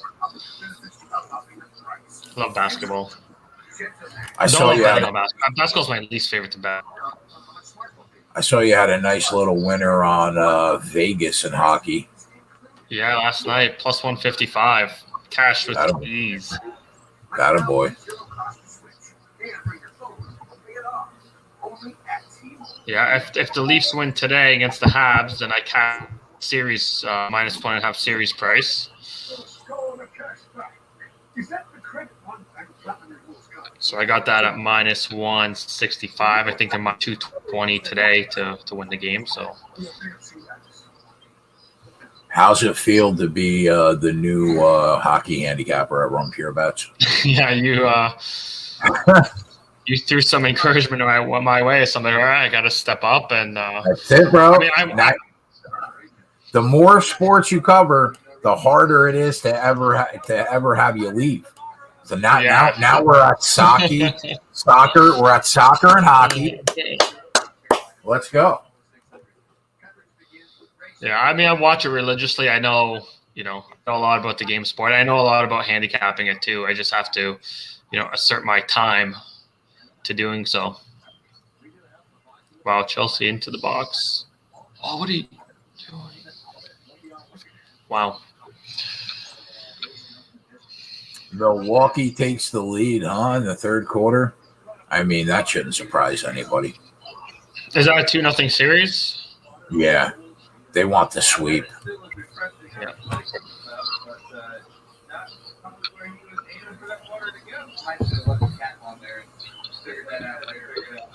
All right, Daniel Hemrick up to 7th right now.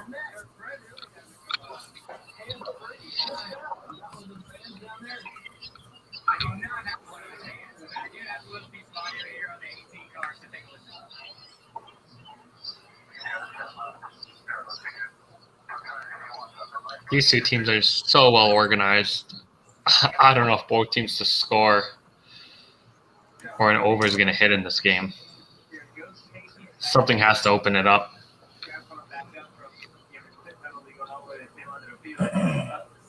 Nobody's letting their man make a run.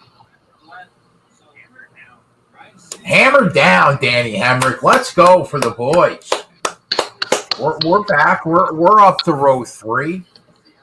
Let's get a nice restart here. One more caution, and then we're right back in the game, boys.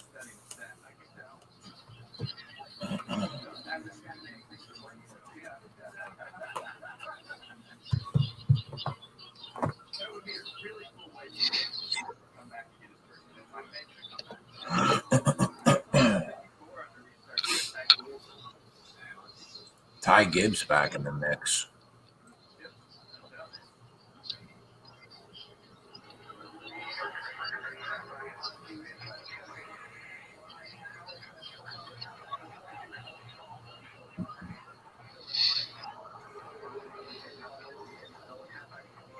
Oh, look out. Oh, caution. Caution. That's what we want, right? Yeah, but I feel like we didn't really. I feel like we didn't really gain any spots though. 1, 2, 3, 4, 5, 6. I think we're still exactly where we were because the caution came out so quickly.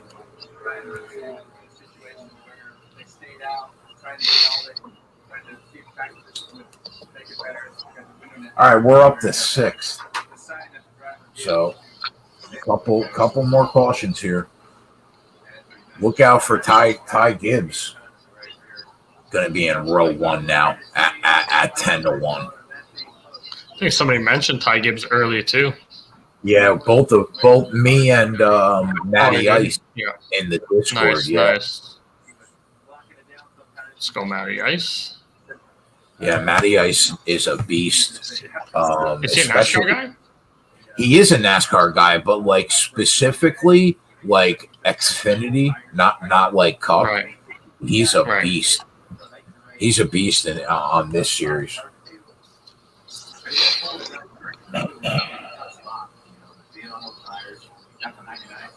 That was a big wreck.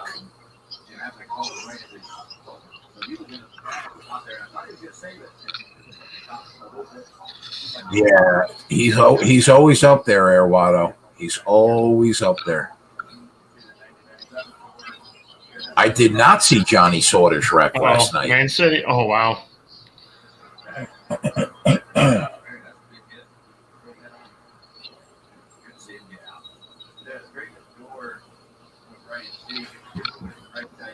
Nice run by Raheem Sterling.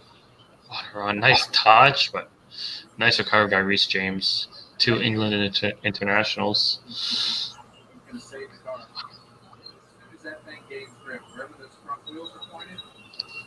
Let's go Foden on corners. That's what I like to see.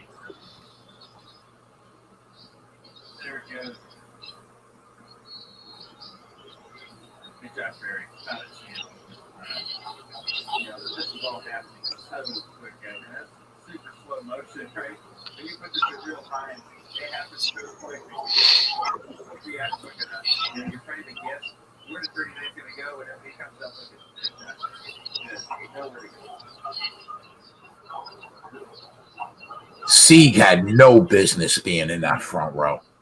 I don't know what he was thinking.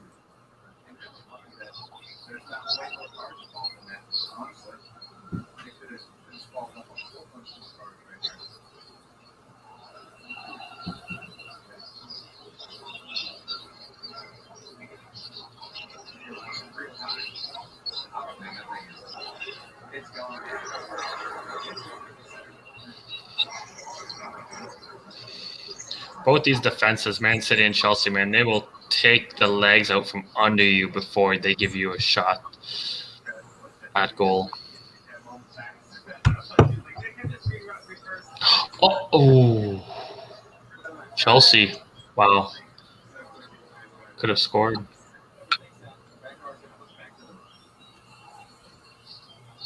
Here comes Man City now. Game's opening up right now. Game is opening up. Man City. Oh! What a play, defense, man. Both these defenses are recovering. They're being beat, but they're recovering. Might have to look at a live line here soon.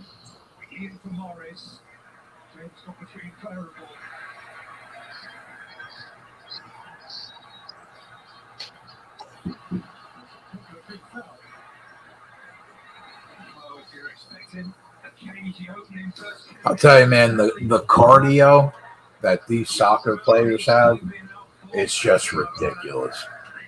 Yeah. It's great. And when you consider, I mean, going up against the best in the world, it's amazing how. I mean, any athlete, when you go up against the other best, you have to be so good defensively because these guys can make anyone look like a clown, right? And the fact that they don't make your opposition look bad. I mean, could you imagine? People rag on NBA players for not playing defense, but you know what? They do play defense, man, because these guys can do almost anything they want offensively on a basketball court.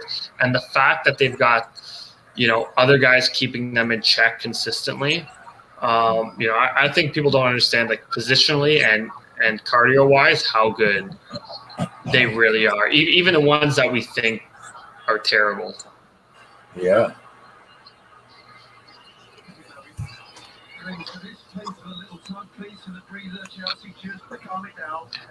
Like, the difference just between a pro and a semi-pro is light years.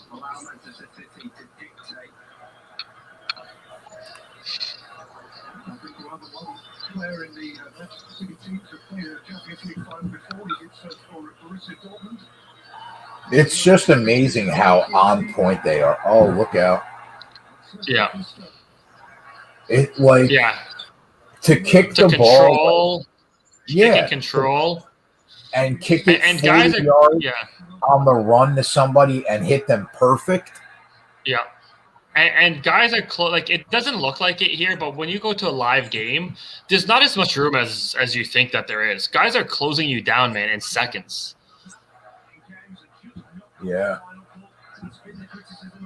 It's amazing that these guys even find holes to score in. Yeah. I mean, like, look at that's 40 yards on a fucking dime right there.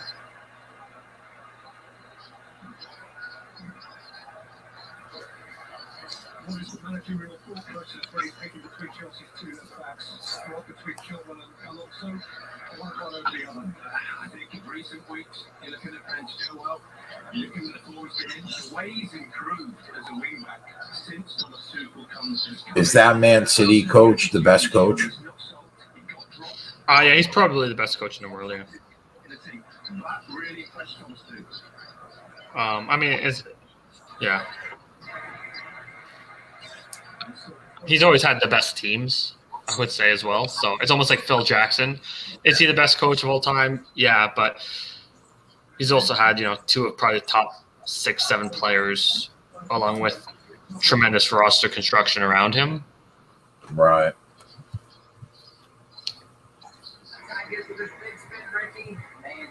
So, but he is a tremendous coach. His knowledge of the game of football and the way that his team plays, his philosophy is outstanding.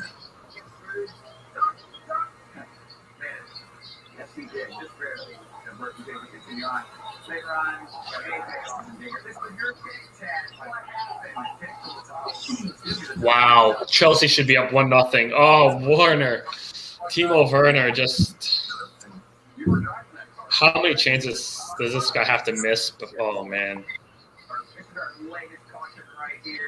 And you can see huge contact from Josh Berry. Who's your favorite EPL team? Manchester United.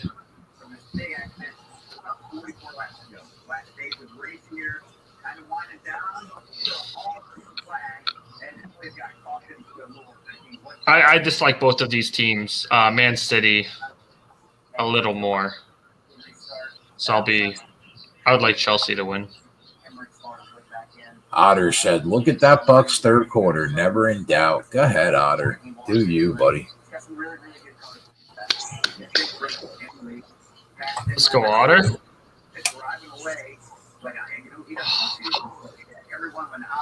Who's the best goalie in the world right now? Keeper in soccer? Yeah. I'll probably say Jan Oblak from Atletico Madrid. I think he's the best. I like Edison a lot. He's Manchester City's keeper. He's very aggressive. And he can get away with it a little bit more with Man City. But yeah, Jan Oblak, he plays in Spain for Atletico Madrid. I think he's the best. Yeah, Josh, you've been outstanding in the junior motorsports number 8 car throughout the course of the year. I think he's in the Euro Cup this year. He's a Slovenian goalkeeper. No, Slovenia, I think they might have lost in a playoff. I'll have to go back and check. But yeah, Euro Cup starts June 11th, so working on some content stuff here at Run Pure for the European Championships, Euro Cup. England, Italy, all the big teams are in it, Germany.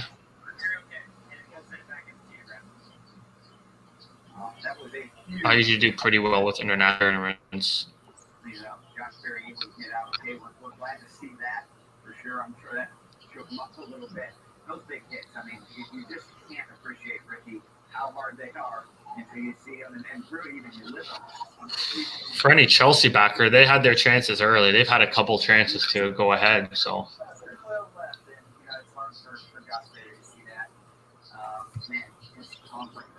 Man City won't need as many chances as Chelsea. Donuts are done. Ready to finish off this race, guys? Yeah, donuts are done. And now it's going to come down to a restart. And I think as I look at the first 2 cars, I see Chase Briscoe, who was taking control of this race. And I think back to that restart where Ty Gibbs was on the outside of the front row, spun the tires, had Austin Cindric all over the back of him. I think he fixed the front row again, and I think he learned from that. And that's what Ty Gibbs was so good, for the first 2 races.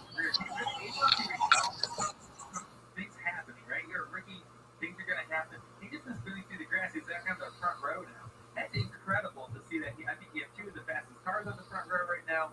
I think the cream just finally rises to the top of this race. We'll see what happens.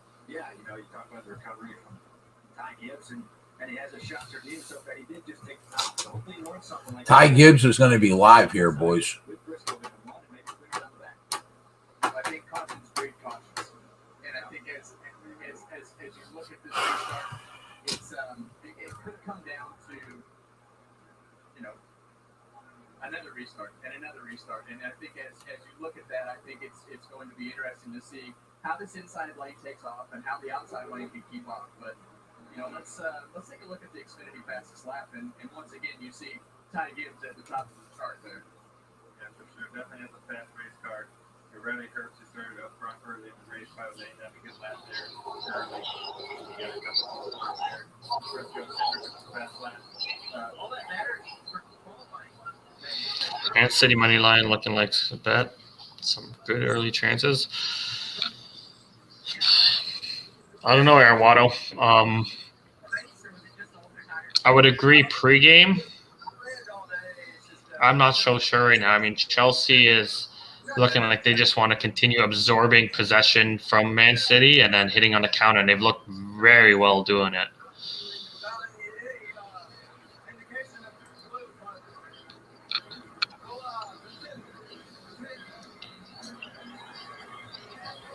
But both these teams have the quality where, anything can happen.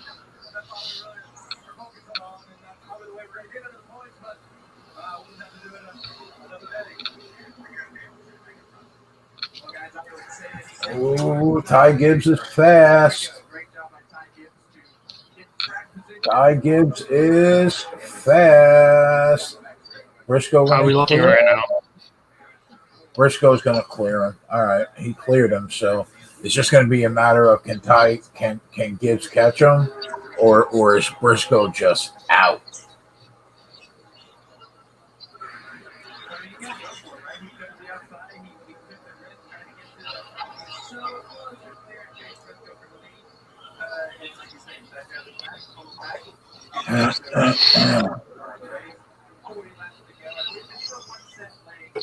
I'll be in Vegas when the World Cup starts. Nice, DB. I go to Vegas fairly often. I haven't been in a year and a bit because of COVID, but I usually get out there 3 or 4 times a year.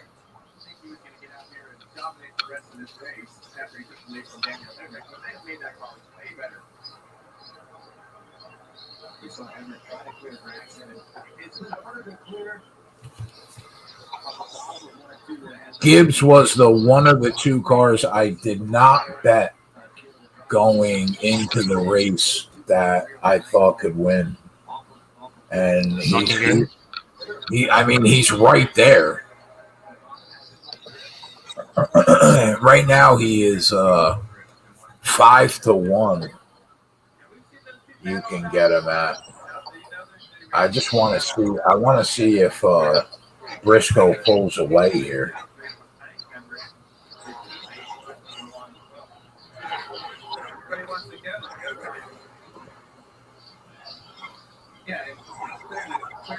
Wow. Man City now with the turns.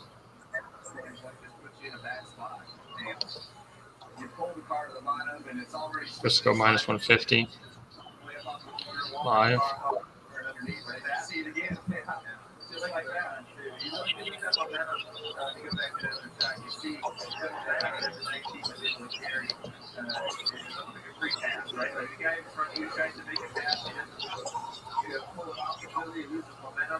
If you're the next guy to line, you're getting a free spot. That's kind of what happened there with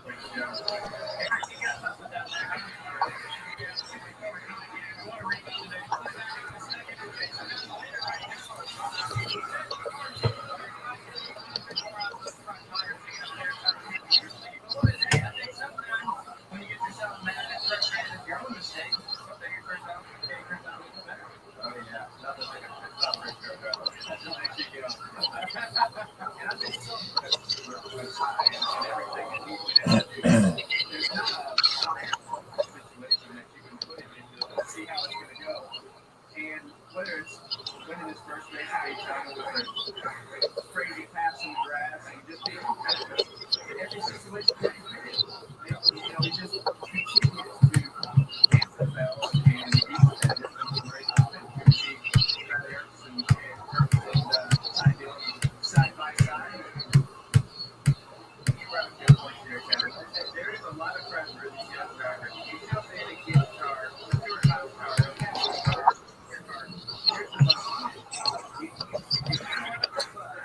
Briscoe slowly driving away.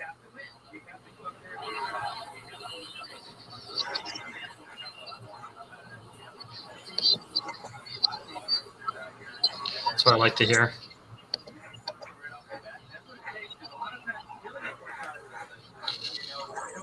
You can get Gibbs at like 5.5-1 right now too. I'll be right back.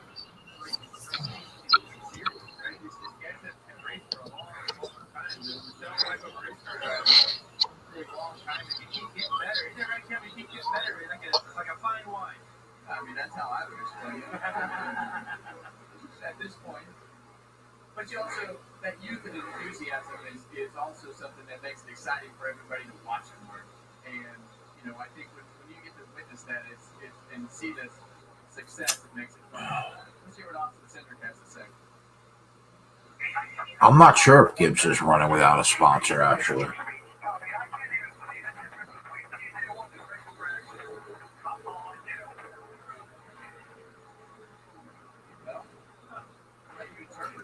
You could tell Chase is better on the long run, boys. The short run, it was iffy for a minute. But he looks better on the long run.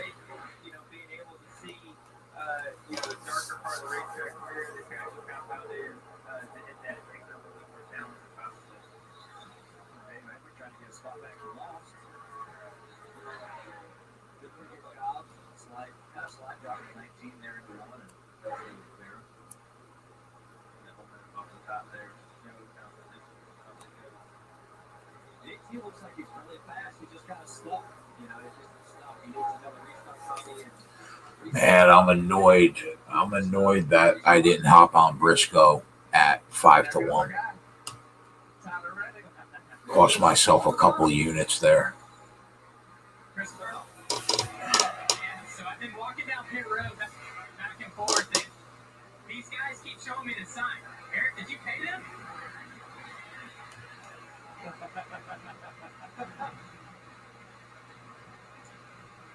Well, I guess that was Eric's guy. That was Eric's guy. So they're guys.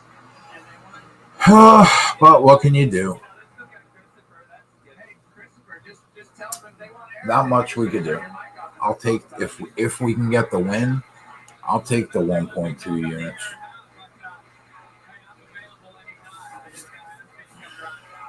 There you go.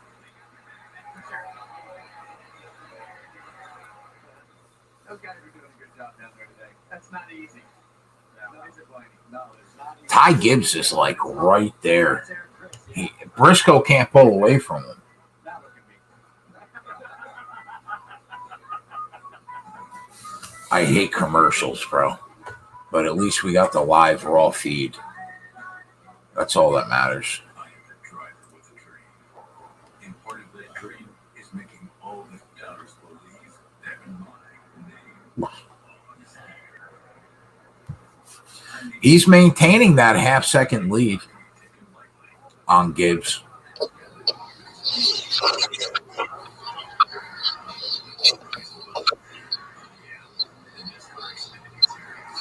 Nobody else has a shot. I mean, Burton's already 2 seconds back.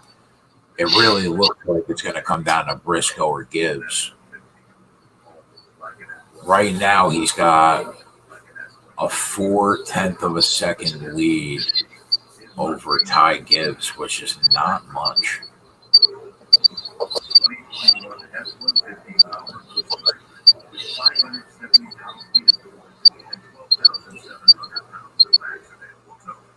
You got some feedback over there, D. Oh, do I? Let me see what's going on here. So what are you waiting for? Michaela Baroni to get your frisbee off the roof? I'll get it.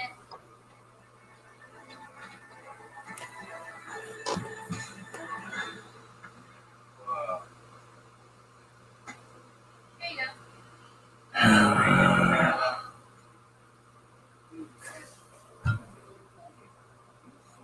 What's your frisbee? Geico switched it. I'm hopping on Gibbs at 6.5-1, boys.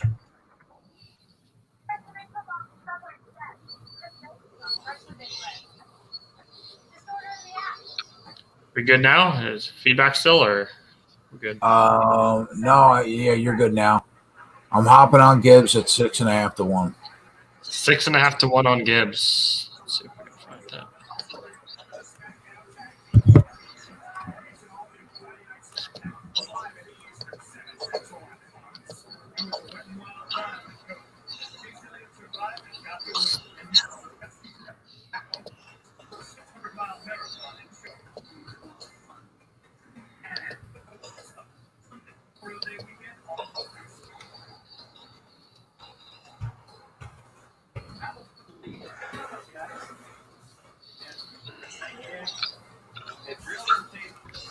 All right. Come on, Ty. Catch this mutt. All right. If Briscoe wins, I don't win any profit. I break even. Yeah, that's exactly where I'm at, bro. I'll take a even race to try to pick up almost 5 units. I thought the exact same thing that you thought.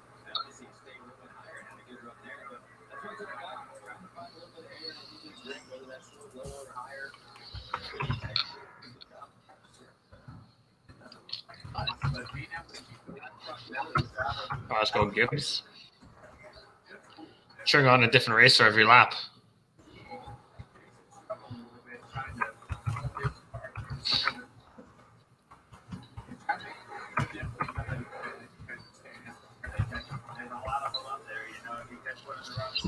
Come on, Ty. Why not us?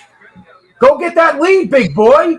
Why not us with 20 laps to go at 6.5 to 1?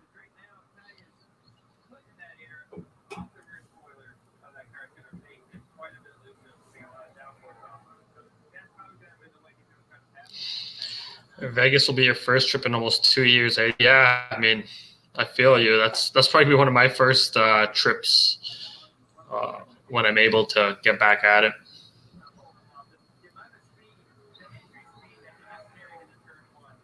Come on, Ty. How many laps we got left? 8:20 to go, bro. 20 to go, and I'm telling you right now, we look good. I was gonna pull it off. Let's go. Let's do it. We look good. They're 3 wide. Look at this move. Look at this move. But he's splitting cars. Oh yeah. Oh yeah. Oh, he's loose. Caution. He's wait, is it a caution yet? There's a caution. We will take it. We'll take it, bro. We got a car that's 6.5 to 1 on the front row with about 13 laps to go by the time they go green. Now I assume they're gonna come down pit road though. That's the only thing that blows here. Oh my God, I can't believe if Briscoe can keep his car straight, bro. We win this race easily at 6.5 to 1.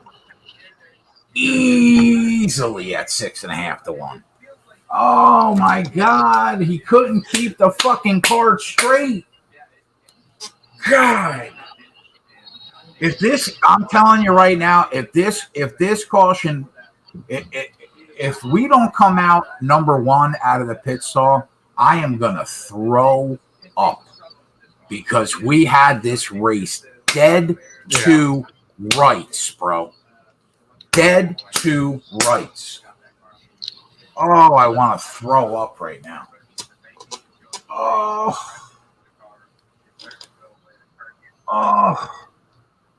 How do you not keep the car straight? Come on, bro. Fuck. God damn.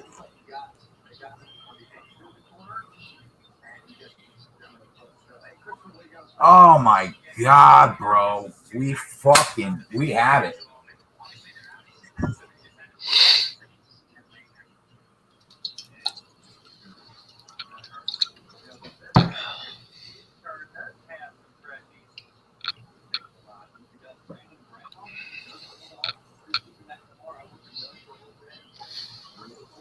Are they not pitting? They have to pit, right? Are they not pitting? You're asking the wrong guy that. I know. I'm talking to myself. Yeah. I clearly know you can't help me out right now.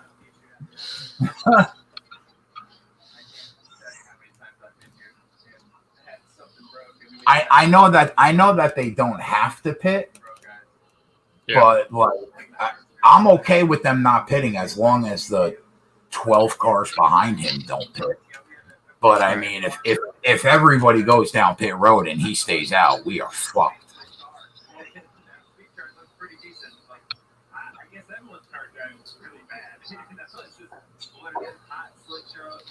15 laps to go. Oh my God! Are they all going down?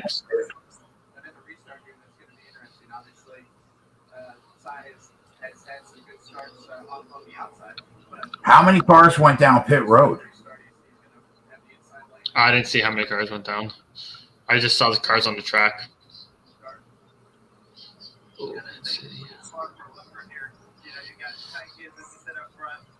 Oh, I want to throw up. Bro. This is going to be devastating if we don't get this win. Because literally, he would have won by 3 seconds. He was gone. Gone. Gibbs was? He was gone. We hit the button at the perfect time, 6.5 to 1. And because I was watching the live feed on NASCAR.com, Once I saw him close, I said, that's it. 6.5 to 1, Yeah. book it. Let's go. 6.5 to 1, book it. Let's go. But, I mean, if all Chase Briscoe has to do is keep his car straight, like if he just keeps the fucking car straight, we're making 4.5 units laughing at everybody.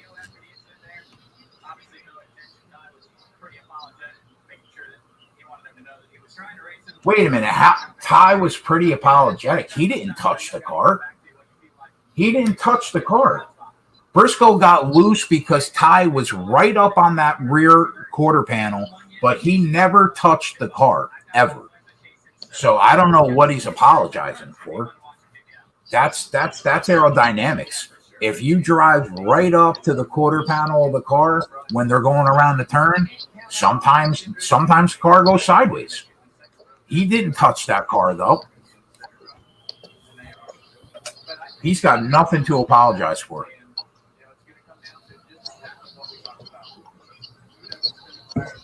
Oh, my God. We were right there. All right, D. Let's go, bro. I don't know. Whatever you got to do, get the sage out. Say a prayer. I don't know if you're religious. Do whatever you do to get this win home with 13 laps to go.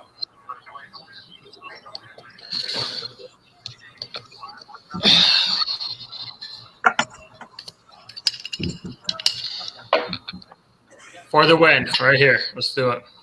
Get that shot in you right now for the win. Oh, wait. Before you take it, let me put you on the big screen. Good. That a boy. I took it.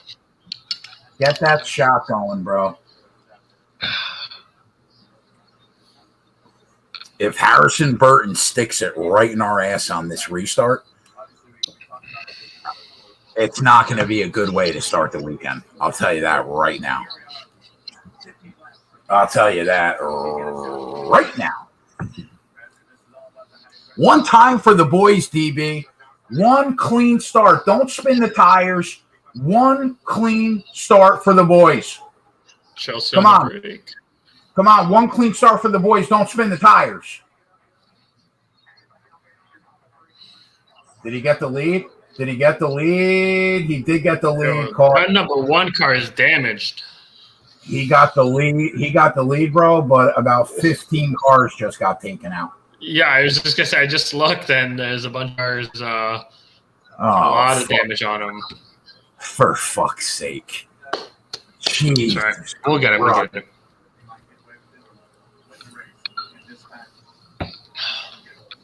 That was, I'll be honest, that wasn't even a great restart.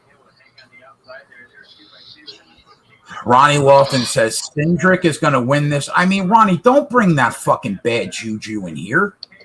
I mean, what are you doing right now, Ronnie? You should know better than that. Don't bring that fucking juju into this group chat right now.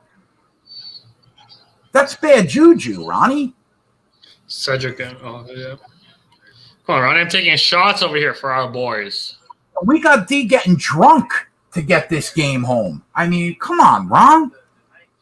Bring that. I mean, don't bring that karma in here, bro.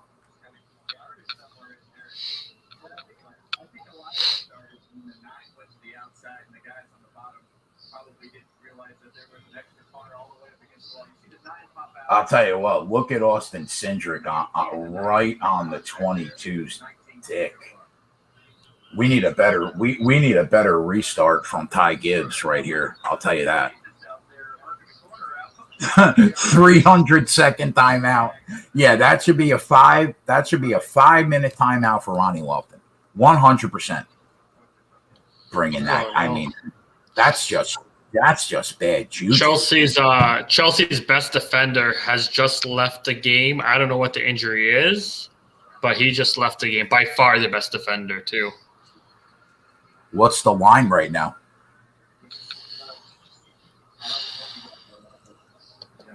And Christensen replaces him. Oh my Lord.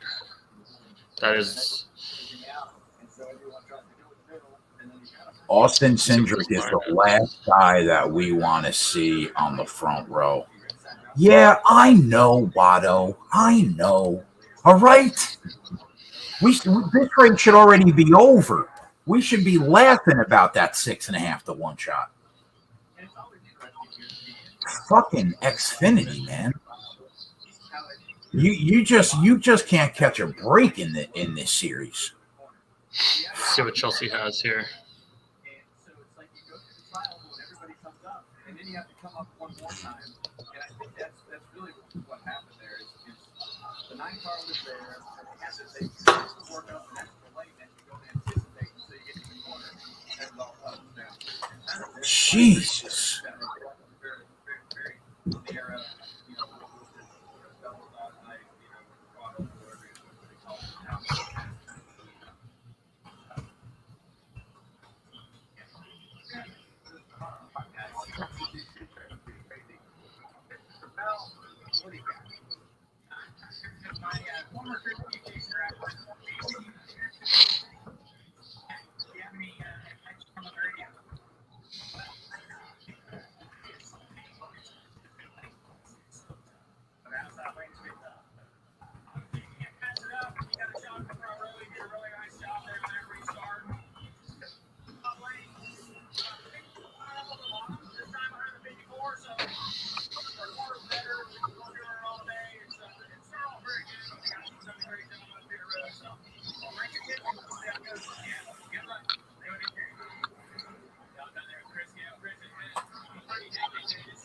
My guy Hutch. Hutch, are you in the chat, bro? Come on, we're live. You know we're live. We got no UFC. We had to go live for something today. I mean, I'll tell you what, like yeah, we're under caution. We're under caution again, Y2J. Yes, we are. Yes, we are. I'll tell you what, like, as much like Ronnie Lofton is like one of my favorite people through all the years in this YouTube chat. Love the fact that he's an older guy. Love the fact that he's been married to the same woman for like 100 years. I love everything about Ronnie Lofton, except he is my fucking NASCAR mortal enemy. Like, if I'm on something, he's on the other side. I mean, it's amazing every time. Ronnie Lofton is not a subscriber, no, but he's still awesome. It's a public show. 1-0 Chelsea. All right, Chelsea. I have it scores.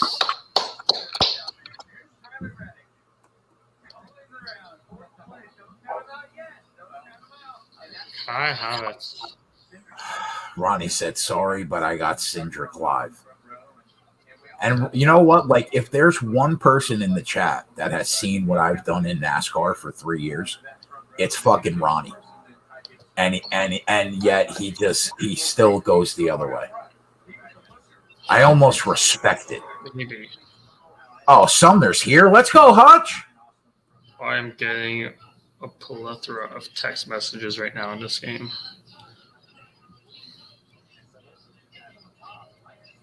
Wow. Should we? I asked you too. Should we have been on them at plus 350? What are they right? What are the live odds on them right now? Up 1-0. Ronnie the contrarian Lofton. Exactly. About plus 450, Man City minus 125, Chelsea. Now, this is 90 minutes. So if they draw after 90 minutes, then it goes to extra time and then a shootout. So these numbers are only for the 90 minutes. Okay. Right? So you can bet on Chelsea to win the trophy at minus 225. So they doesn't matter how they win it. Or Man City right now is a plus 175 to win the trophy, which I might not mind. Plus 175 or minus? Plus 175. Okay. Let me just look into this a little bit here. Yeah, you know what, East? In Ron, we trust. Settle down, East Woodmore. We're talking about fucking NASCAR, bro. I might as well be a god. Air Watto says, let's have a restart, Gibbs. Why not us, Air Watto? Be a restarter. One time for the boys. Be a driver. Be a driver, Ty Gibbs.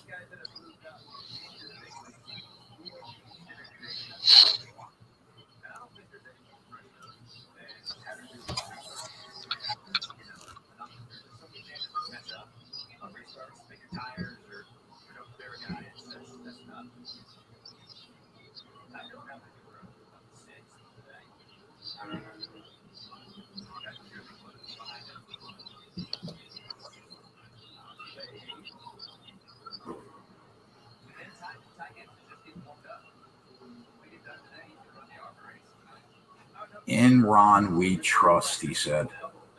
What a slap in the face. Be a driver, Ty Gibbs. Let's go. We're clappers. On your both teams to score might come through because that's what you needed, a Chelsea goal. Wow, holy from the keeper. Wow, they just split that. That was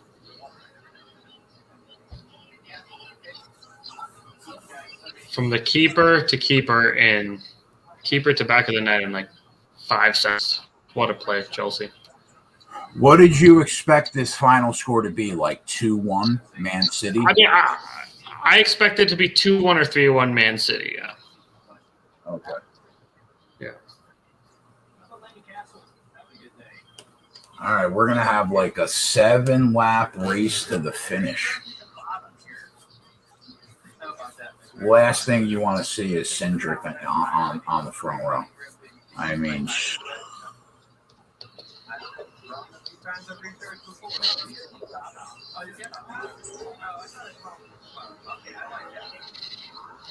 statistically, this match has been pretty even, but from watching it, Chelsea has definitely been the better team.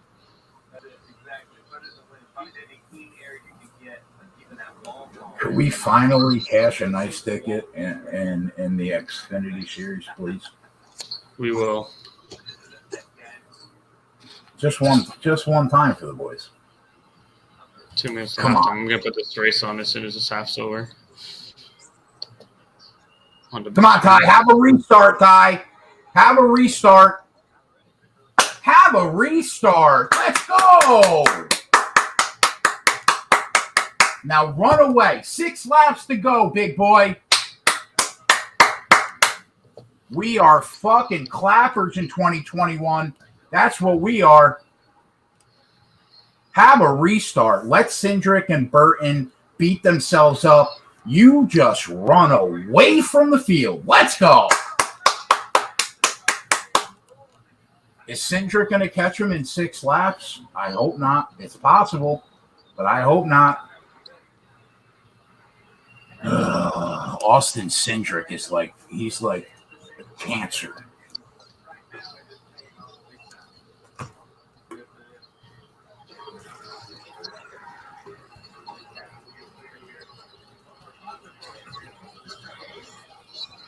Give me that white flag. 5 laps to go. Give me that white flag.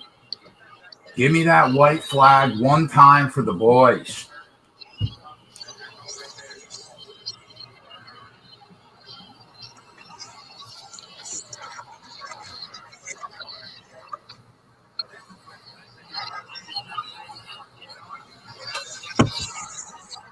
Let me tell you why. If we get this win, you want to know why I'll be proud of this one?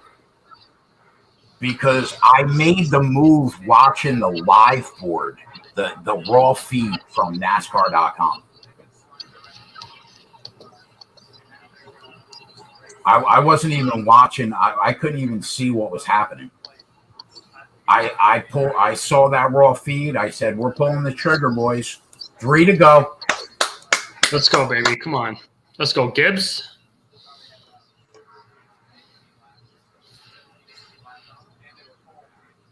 That half-second lead.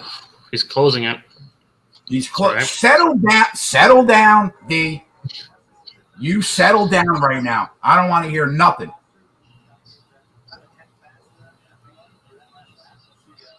Come on. Come on. Ty, bring me home. Bring me home.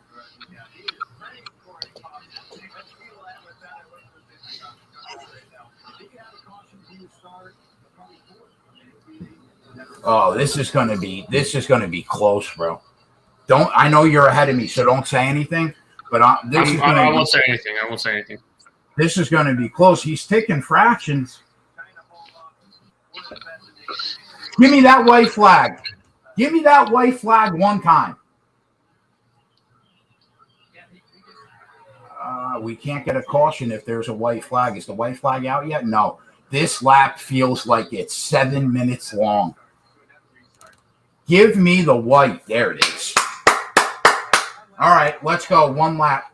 Hit your marks and collect the check. Hit your marks and collect that check, big boy. Don't get a flat tire. Just no flat tire. Like just one time for the boys.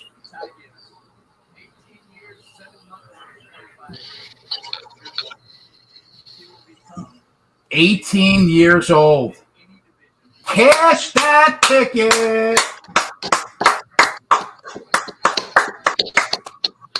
Let's go. Let's go, Keg. Let's go, baby. Let's go. Glad I'm on here. Nice cash. Let me go check out it's a pleasure to have you, bro. I think you should take another shot. That's what I think. I think that deserves another shot. That's what I think.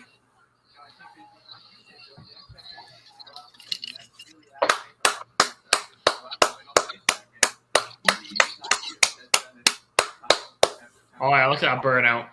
That boy. Take that fucking shot. Let's do it. That salute. Let's go. Salute.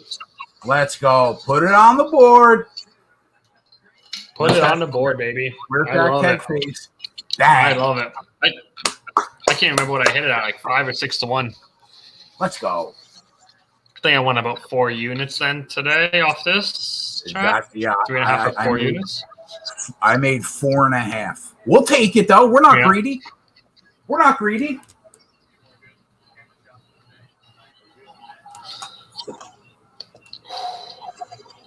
Imagine not being in here for these live shows. Oh my God. Imagine not watching a NASCAR show though.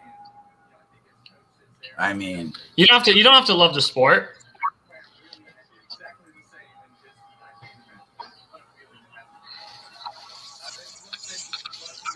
Good job, Keg. Great job. Thank you, bro. Now, here's what I want to know. What am I betting in this Champions League game? Because that's going on right now. All right. We're at halftime right now, and we are going to go.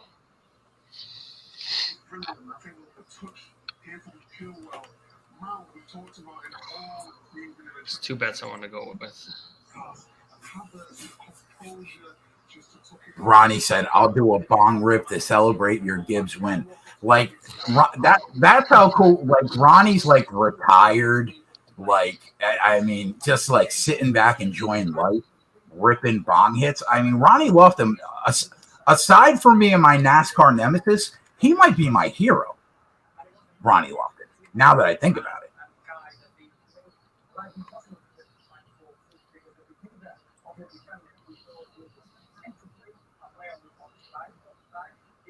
All right, so we lose the Hemrick plus 600 for a unit. We lose the Briscoe plus 220 for a unit, but we get the 6.5 with Gibbs. Bada bing, bada boom, Betty Boop. Let's go. Nice.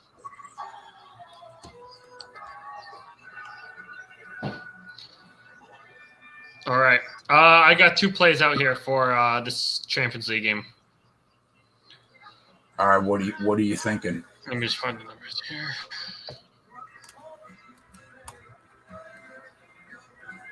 Ron for president. Just keep fading me, East. Good luck.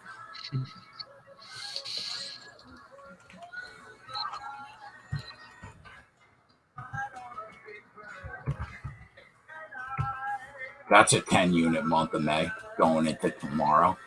Let's go, Keg. I love it.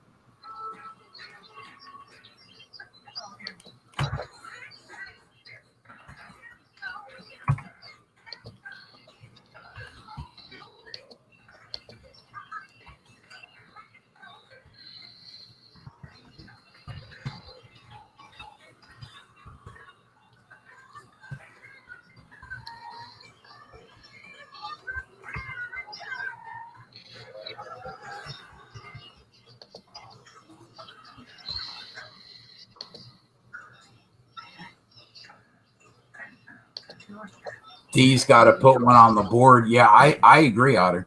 I think I'm he's putting it gonna. right now. I think he's gonna give us a down, winner. That's what I think. All right, 2 winners coming up. We're gonna go Man City, Manchester City to score the second goal at -125, and we're gonna go Man City draw double chance at -110. So plus, draw double chance at -110, and to score the second goal. All right, hold on. -125. I'm going to put those at the bottom. Give me 1 minute. All right, so we got NBA and golf too. You get a golf guy or an NBA guy on here to give us some. I should see what Snyder's doing. All right, so say that one more time. What's the first bet? Man City scores the second goal. Yeah, -125. And then what was the other one? Man City draw double chance. Or put Man City double chance. And that's -110. -110.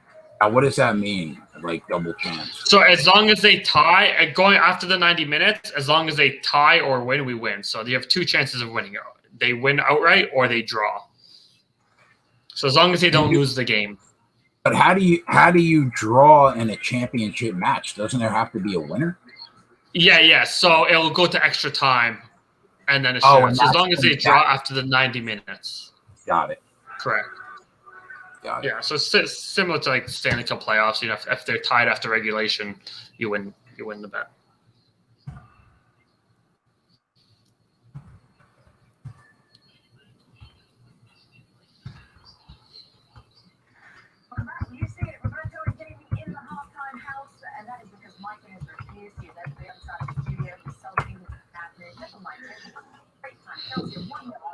Fans have been brilliant, but take a look at the goal and the reaction change.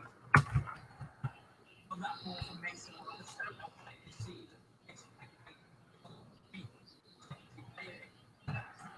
timing is going to go in the Champions League for Chelsea will be on field in the final. Go for the team in New York, by the way. All right, so plus 10.7 units in May, total 51.35 units year to date.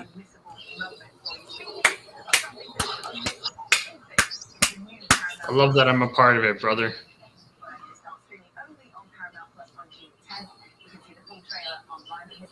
I understand trolling East. I'm only fucking with you, bro. My guy. All right, so now I got to figure out what I can actually bet. Are both these bets available at Bet365? They are, yes.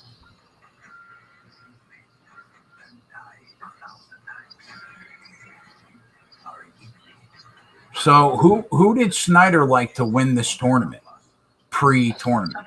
I think he had Morikawa as his as a guy who was the best odds-on favorite in terms of the guys that he had. He had 2 others. Let me see if I had him. I think I only put on Morikawa. I put 300 down on Morikawa to win. But he's not going to win that. But I made it up in many other ways in the golf this weekend. I think I'm up about just over $2,000 right now on golf this weekend. Posted everything in the golf chat. Thanks to our man Schneider and everyone else. You know, you got to watch the other shows to know kind of, you know, who to tail, who to fade.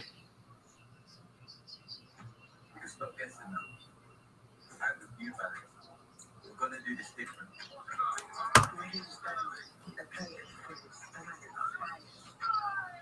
Explosive, unpredictable, unstoppable. Started on the 297, now he's at 327. From Kingston and London to Manchester, before we could expect it to be now. All right, that makes me feel good going in tomorrow. I felt like we were going to have a monster weekend at Charlotte. It's a good start. I'm gonna have to come on the show tomorrow. Keep this good mojo going. I'll tell you what, you're absolutely welcome to. It's going to be me and Spread. If you want to pop on, just let me know. Take a shot for the winners. What's tomorrow? What day of the week is it right now? Is today Saturday? Saturday, yeah. Yeah, it is Now, Saturday. normally a Sunday race is at like 2:00, right? But because it's Memorial Day and everybody's basically off on Monday in the States, it starts at 6, and it'll probably be over about midnight. That works well for me. Let's see see if there's any soccer games on tomorrow night, any MLS tomorrow night. I know there's 3 games on, but that'd be nice if you can get some. And we'll have NBA too tomorrow night with Spread. Yep. Tomorrow night's gonna be a very profitable show. I just know it. It's gonna be joyful. I'm telling you, it's gonna be all enjoyment. All right, so we got two late games tomorrow in the MLS. So I see your second goal bet on Man City -125. What do you think about Man City to win the trophy +175, even though they're down a goal? I like it. I do like it. I might throw a half a stake on that, just personally. But I also, the Man City or draw. Least of the it's just a little safer. Yeah, I kind of the last on Wednesday in the Europa League final, I went on Man United to win the trophy instead of doing a double chance, and it ended up costing me. They hit the double chance, but they did not win the trophy. So this time I'm going to be a little more cautious, but I do like the +175, even if you hit it for a smaller stake. Do you see the method of victory props?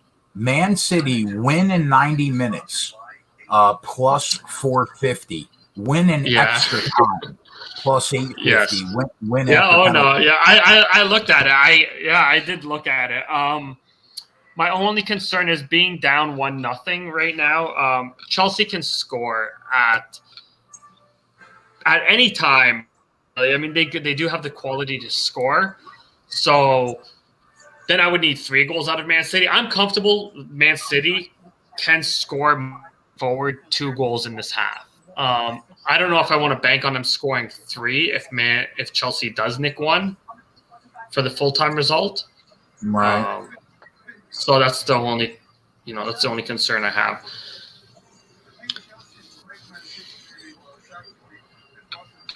So you think it's a slim chance that Chelsea wins this in 90 minutes? I think right now we're looking more towards a 50-50 chance within 90 minutes, and that so I tend to go towards Man City with the -110. Right. Now, because second half, it's the half, just like the NFL, it's a half of adjustments, right? And there's 2 world-class managers right now on the sidelines.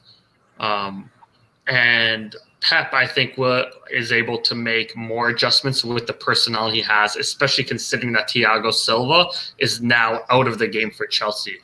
And he is by far their best individual defender. Like, by far. I like that you feel confident saying next goal comes from Man City.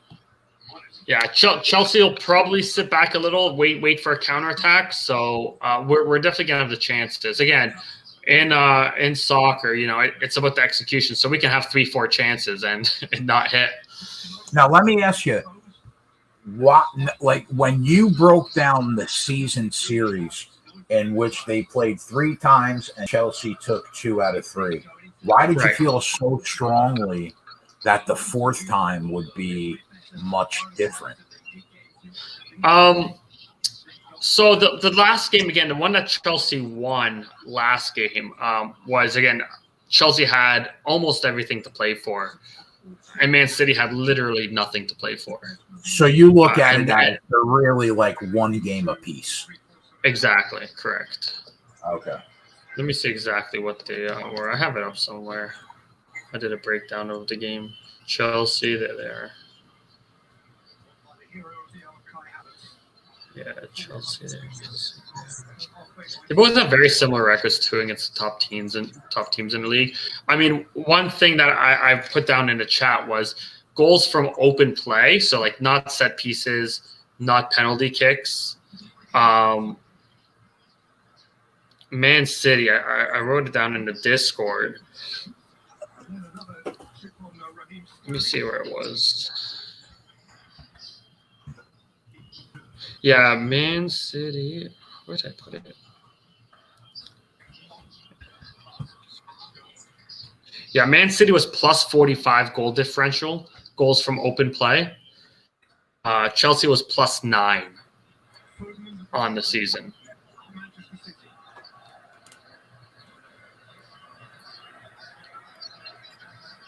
And we've got a good free kick here for Manchester City. Nice, dangerous free kick here from the from open play. Let's get this second goal.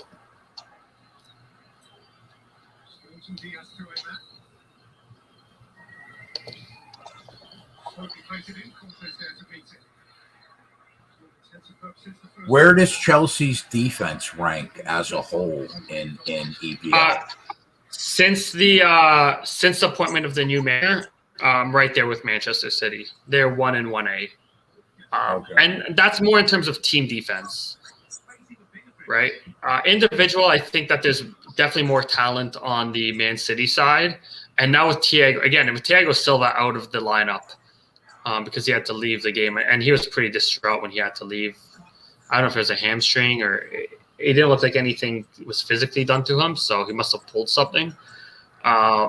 That is a huge miss on the defensive end for Chelsea. Got it. He's a nasty player too, man. That guy would chop you down before he pass. Who's the best player in the world right now, in your opinion? Is it still Ronaldo or Messi? Like, are they still... I don't think Ronaldo's not the best in the world right now. I think from a talent standpoint today, a little bit ahead of Ronaldo. Even though I think Ronaldo is probably over the career, the better player. The best player in the world. It's hard. Let me try to think here. I mean, Kevin De Bruyne for Manchester City is definitely a top 5 player in the world. He wears number 17 for Man City. Ooh, crossing. Whereabouts are you in the game? Are you ahead of me a little bit? Right now I'm watching the replay of the goalie catching the ball. I'm at 49 minutes and 20 right now. Okay, yeah, I'm 49 means, so I'm probably 2 seconds behind you.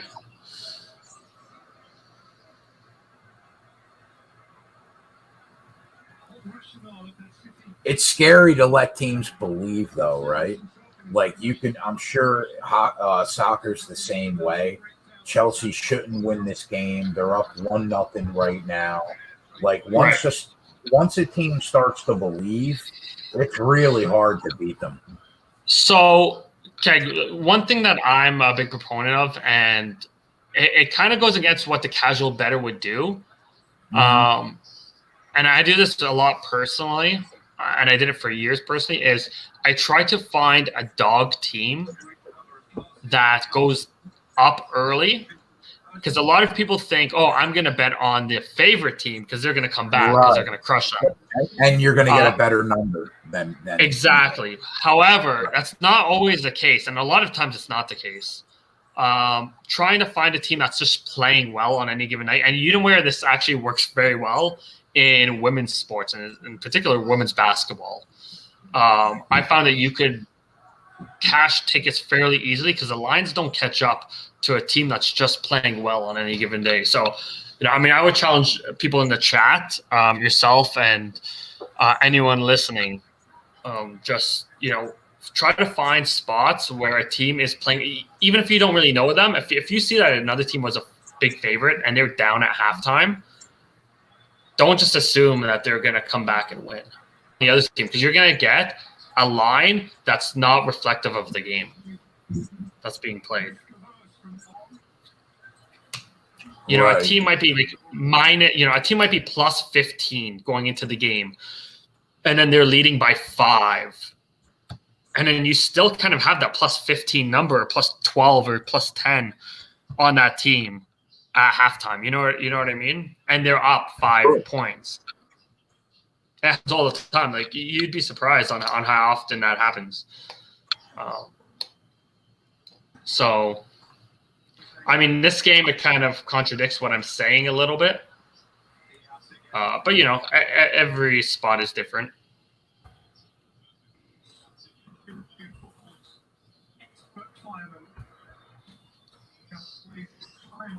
NCAA basketball, too, I find that. I don't bet it that often, and I don't know about it, but I've done it in the past where I've bet a dog that was up at halftime to win the second half and easily cover the spread in that second half.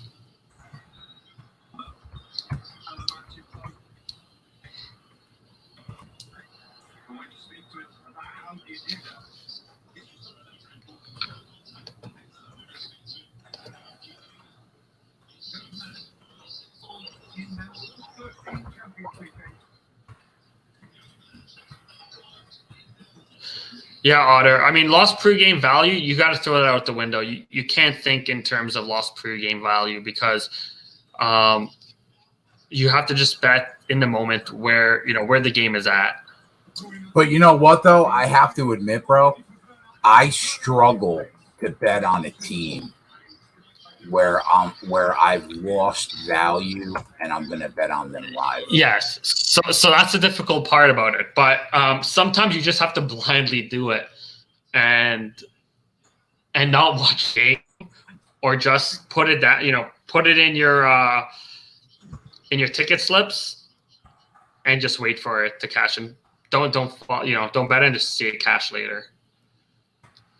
You can't think of it in terms of the value that was lost or gained on the other side.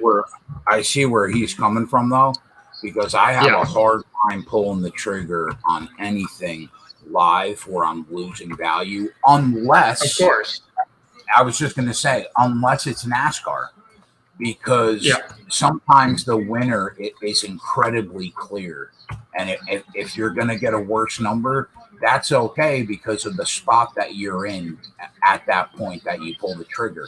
But like in a sport like the NBA, I'd rather take a favorite at a nice dog price than take a dog up. You know what I mean? Of course, and I'm more relying, like I said, in some women's basketball and college basketball more so than the NBA. But even the NBA, it still holds true, I think. But yeah, that's why I said the college game and women's basketball is where you can really find those lines. Yeah, I'll buy that. In the direction. Yeah, I can see that. Yeah, and it's tough, man, because we know what we know in terms of personnel, what the closing line was, but sometimes a team might just be off. Yep.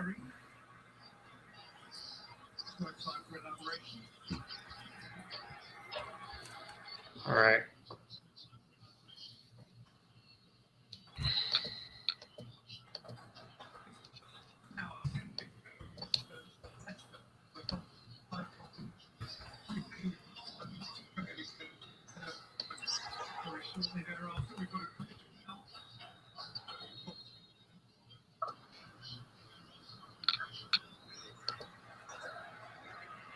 Neither is coming out of it any better than they went into it. It looks as though it's caused some pain.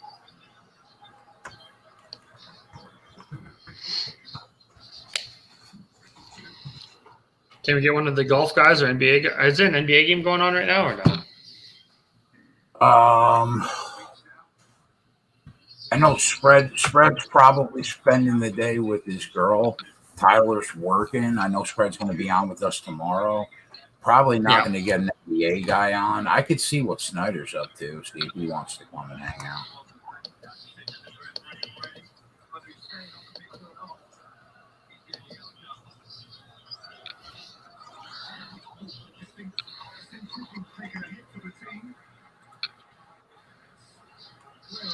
Piston you to town.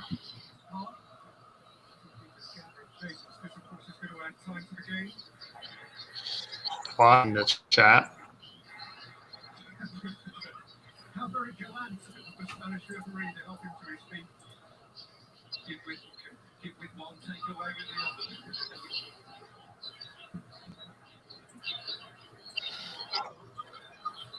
I'm not going to bet the live. I'm just seeing that comment right now.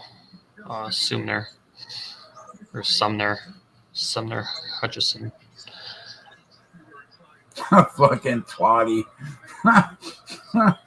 Oh, I miss Twatty, man.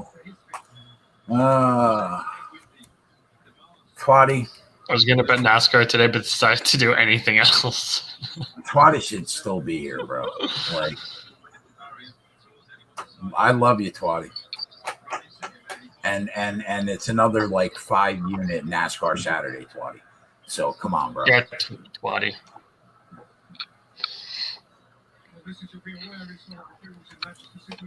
Yeah, we were in a good spot too. It was with the 3 guys we had.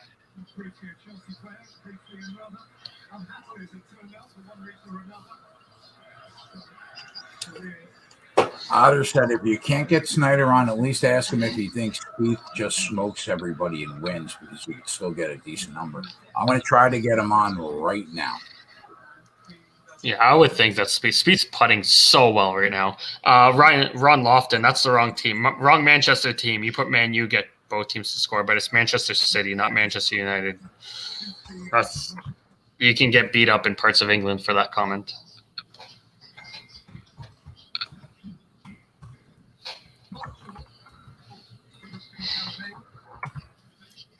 Varun says, did Keg eat as of yet?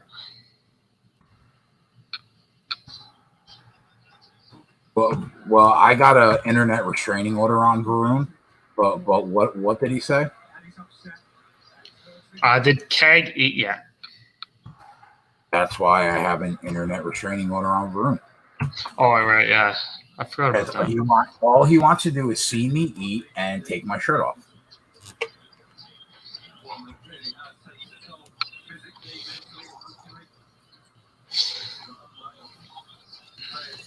See if we got Schneider on. You messaged Schneider, you said? Yeah, I DM'd them on in the Discord.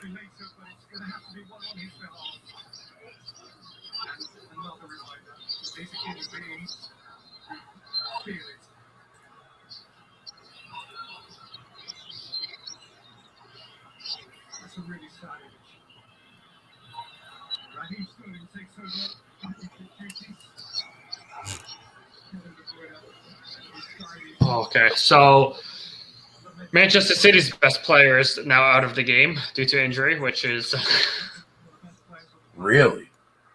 Yeah, the guy who says top 5 player in the world right now. Yeah, and he's crying. He's crying on his way out. So. Oh, is that a handball in the box? Right? Oh man, they're gonna review it. Referee is saying no. They can. Well, who makes the decision to review that? So there's a video assistant referee who will once play comes to a stop, likely. But the referee is saying right now that it kind of top of his shoulder or his hand was by his. Let me see. Replays coming up. That was the shoulder. That looked legal to me. Yeah, potential. Yeah, they're checking right now. VAR is checking. Looking at the replay, that kind of looked like the replay they showed me, I could barely see it from up close, but it looks like it's not going to be a penalty. All right, so now is Chelsea no penalty? Chelsea in the driver's seat now? For the I still like the double chance on Man City.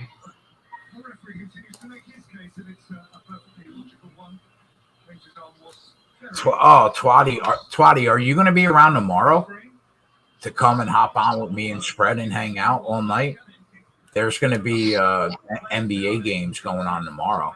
D's going to hang out tomorrow. It would be fun. I'm going to get off when this game's over because I have to do a pre-race video later on tonight for NASCAR. But tomorrow at 6 o'clock, I'll be on like the whole night because of the race. I'll send you an invite if you're around with me, Spread, and D. Let's do it, Twatty. Let's go.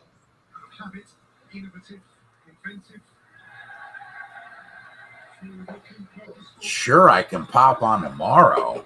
How about fucking Twatty making my Memorial Day weekend? Let's go. Twatty, I know you haven't been around for a few months, but we clap now in 2021. So when something good happens, we clap about it.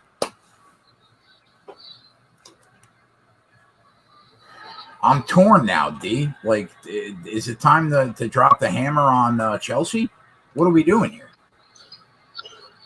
Well, I mean, there's no value really right now on a Chelsea side of things.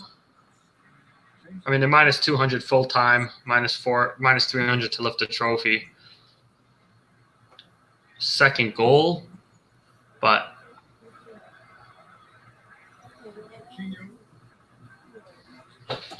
I don't know if they get there. I mean, Man City does not let up 2 goals that often.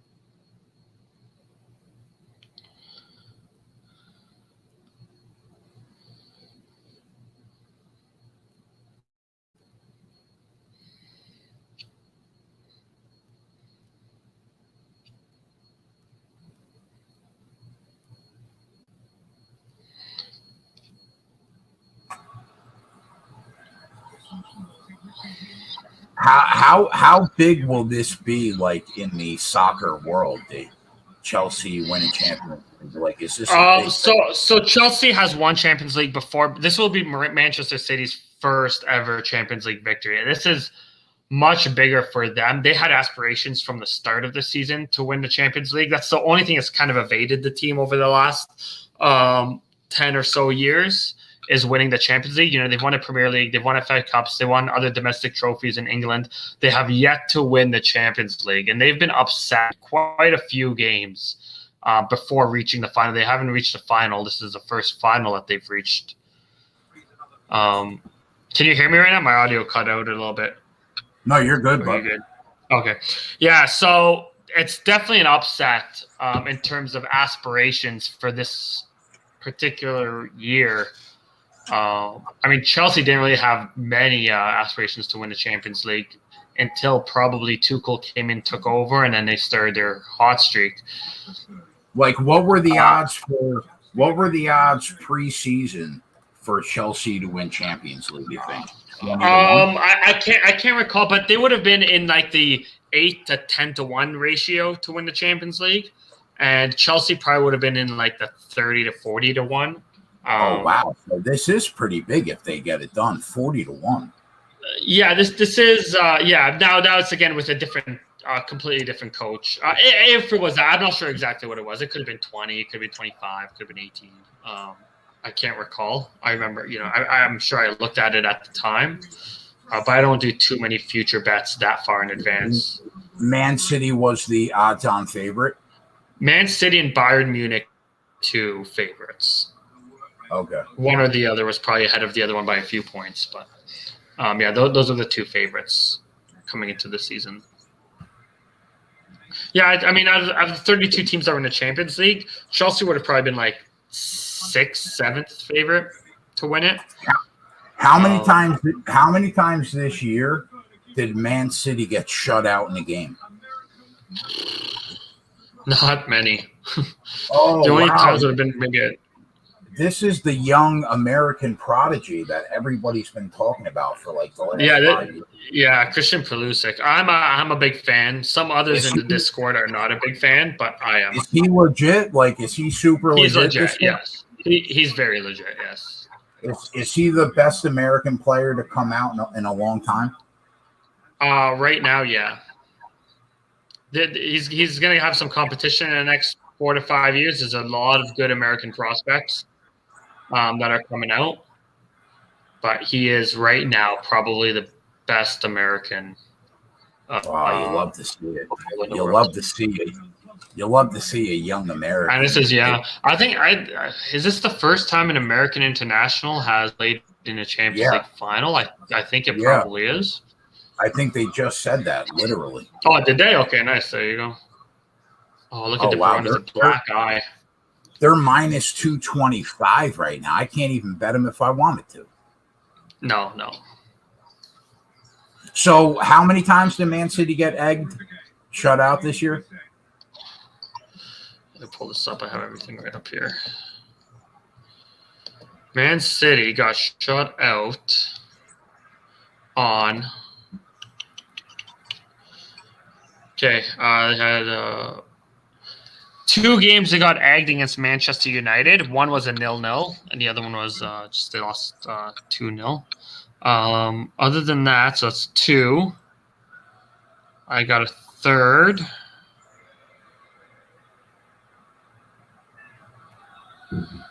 It looks like 3 times of 38 games in the Premier League. Wow. So it's rare. Very rare, yeah. Oh, look at this. Look at this. Oh, what defense. Oh, wow. Yeah. Wow. They had it. What a, yep. Onside and everything. Wow, they had that one, and Azpilicueta puts it off the line. What are you doing? What are you doing? What do you think the odds are that this finishes 1-0? Well, we can see what the odds are.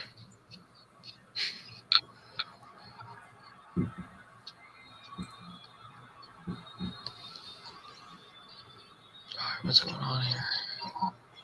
I think one of these teams should score because, man, there's still 22 minutes. There's still lots of time.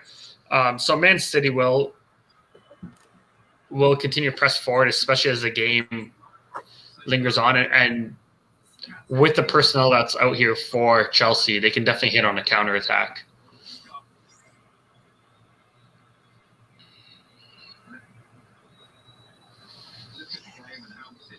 Plus so one. We can see what the plus 1.5. Yeah, over 1.5 goals.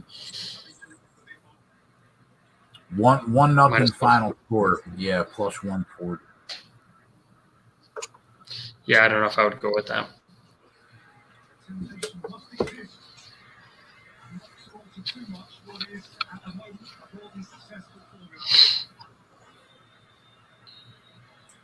I'll be right back, bro. I'm going to hit the head real quick. Yeah, no problem. I'll talk to chat. Pulisic is legit. I agree, DB. Lots of good U.S. young guys. Yes, sir, there are. The U.S. should be, quarterfinal favorite in when they host the World Cup in 2026. Yeah, De Bruyne is out. Y2J, he went out. I didn't see what happened by some leaving the field in tears. So, and he has a black eye.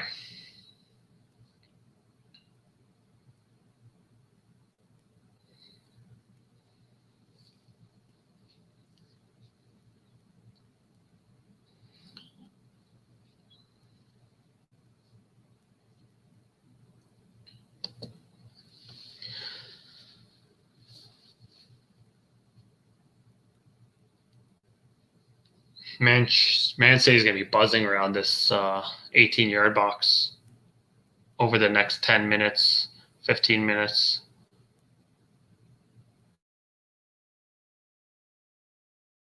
So we'll see if they can.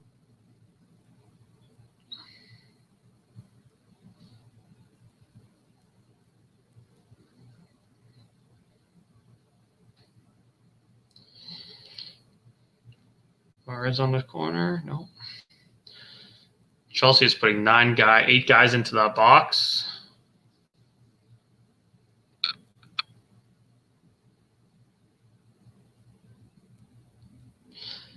That is a tremendous compliment, Otter.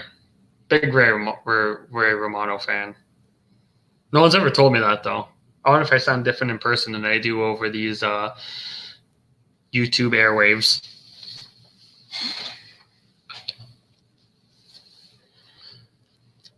I didn't put Man City to win in regulation, so I mean they can, but I'm more confident in a 1-1 draw in regulation than I am them winning.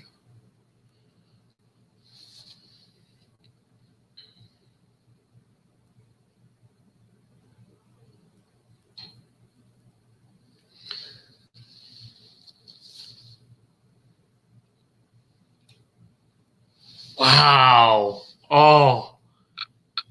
Was that Pulisic that just... Yeah, Christian Pulisic.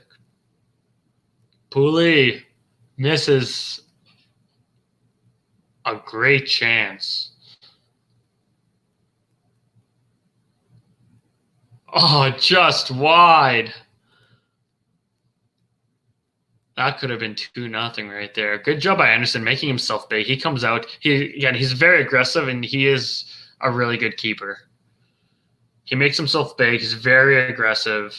He's a very good ball handler.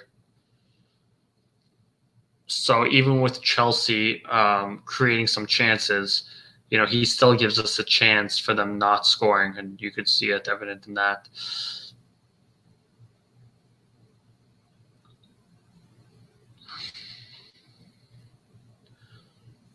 Phil Foden inside the box.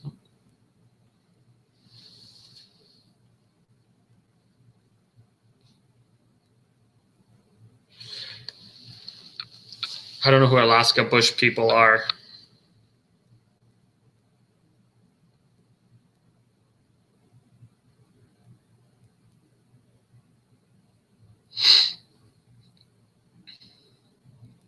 I wish I had Ray Romano's money.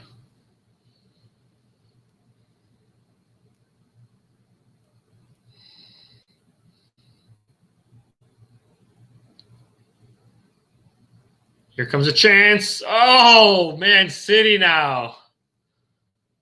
Oof. There's got to be a goal coming up in this final 18 minutes or so. Wow, Man City could have scored there. Both these teams are going to trade chances coming up.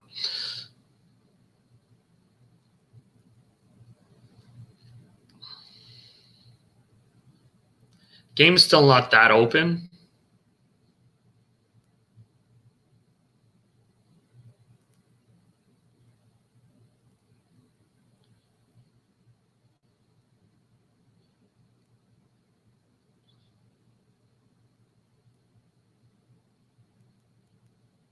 Great defensive play. Don't know who that was, but couldn't see him. Great job by Chelsea.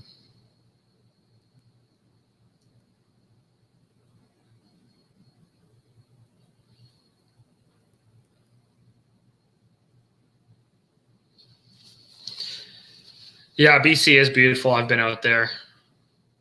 British Columbia is Vancouver and all across the coast and even towards the Alberta border. It's beautiful land.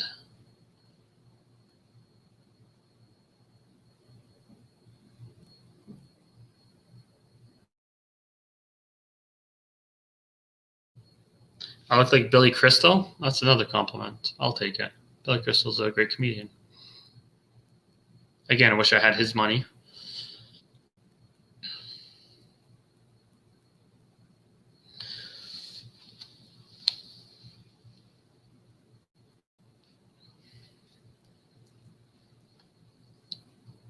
We got some Euro Cup followers, fans in the chat? Anyone excited for the Euro Cup to have take place June 11th? And we got the Copa America too.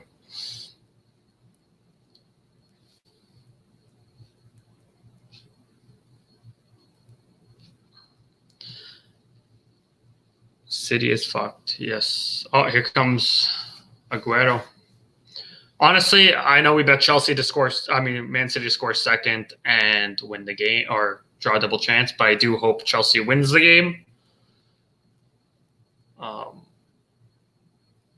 So I wasn't betting with my heart. I was betting with my head. I am still rooting on Chelsea to win the game. I would love for Manchester City to remain without a European trophy. France for Euro for me. All right, Connor. France got a good team.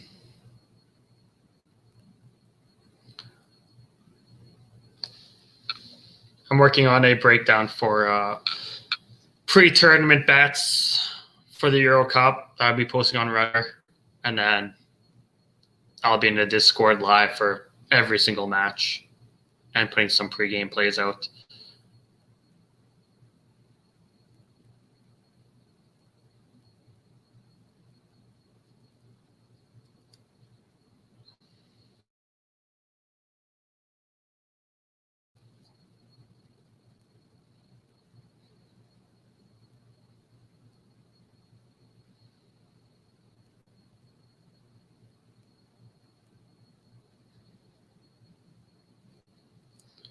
Belgium good. Who's France's star? Come on, they've got a few big stars.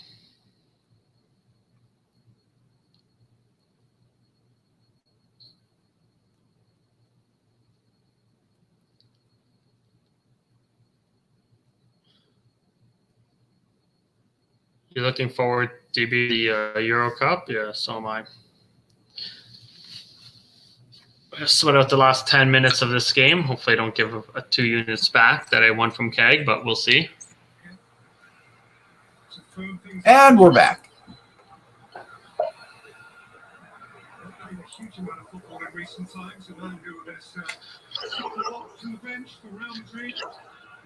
I don't know if I'm that high on Belgium. Okay. I'm high on England. I think player for player, they've got the best squad going into Euros, which is something that you couldn't say for an England team for quite some time. Now the Chelsea change is to point up tiptoes rather gingerly down the tunnel. That's sad to see. Hopefully he's okay for the Euros. As the English live wire Mason Mount hands over his spot in the Champions League. All right. 10 or 11 minutes. Chelsea's subbing out their offensive star for a more defensive-minded midfielder. Keep up with what they have. Mateo Kovacic. It's a straight swap because Mason Mount had just dropped deeper and deeper into that Manchester City midfield. Kovacic is the best ball carrier in their team. They just need someone to be in that middle of the park to drive forward, to buy them some time in the next 15 or so minutes. Found a route around Zinchenko here. Did you hit anything else live? I did not know. James, Aspilicueta, sweet flip. Just gonna stress out this last 12 minutes here. All right.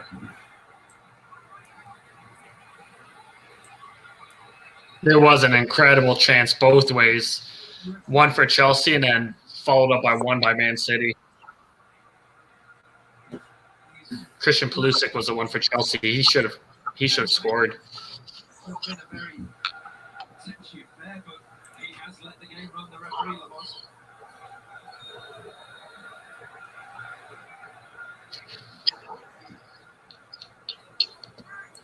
That was too cool this time last year.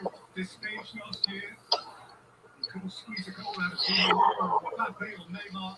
He's got one tonight. He seeks another. Sure well forced by. How are we looking in baseball today on the sheet? We cashing tickets? Yeah, I think the Cubs. It was a top 5 actually. I haven't looked at my cards yet. But JJ's Cubs play, I think, cashed. Did it? First 5 innings, I believe it did, but let me just check. What did he have? Yeah, first 5. Cubs first 5. They're up 2-0 top 5. Yeah, so they won. Yeah. That's a winner. I'd love to see it. What else did Jay have today?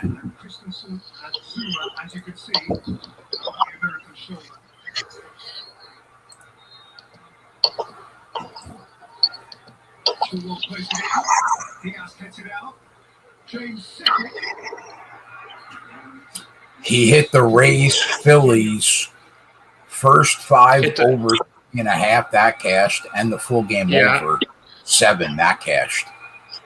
Nice. I have the full game over 7. I didn't do 5, which I don't know why I didn't do that, but let's not see it. So he's 3-0 today so far. Let's go, JJ. We got Joey with a couple 4 o'clock game plays. Yeah, he has the later ones. Yeah. On the spreadsheet. Let's go, Joe. Manchester City don't have a history in this game. The history they seek to make isn't what is on offer right now. It needs changing. I was telling the chat that I'm actually rooting against our play to hit.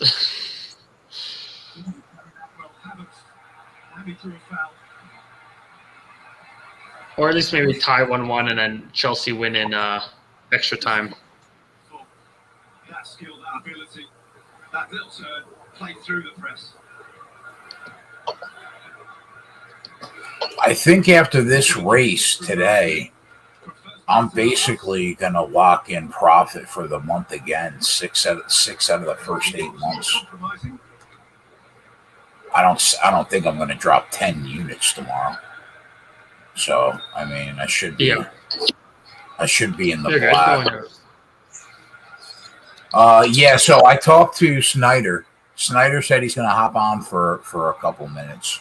So there we go. You guys can ask him any golf questions that you have for going into Sunday. All right. I'll be back in a minute. All right.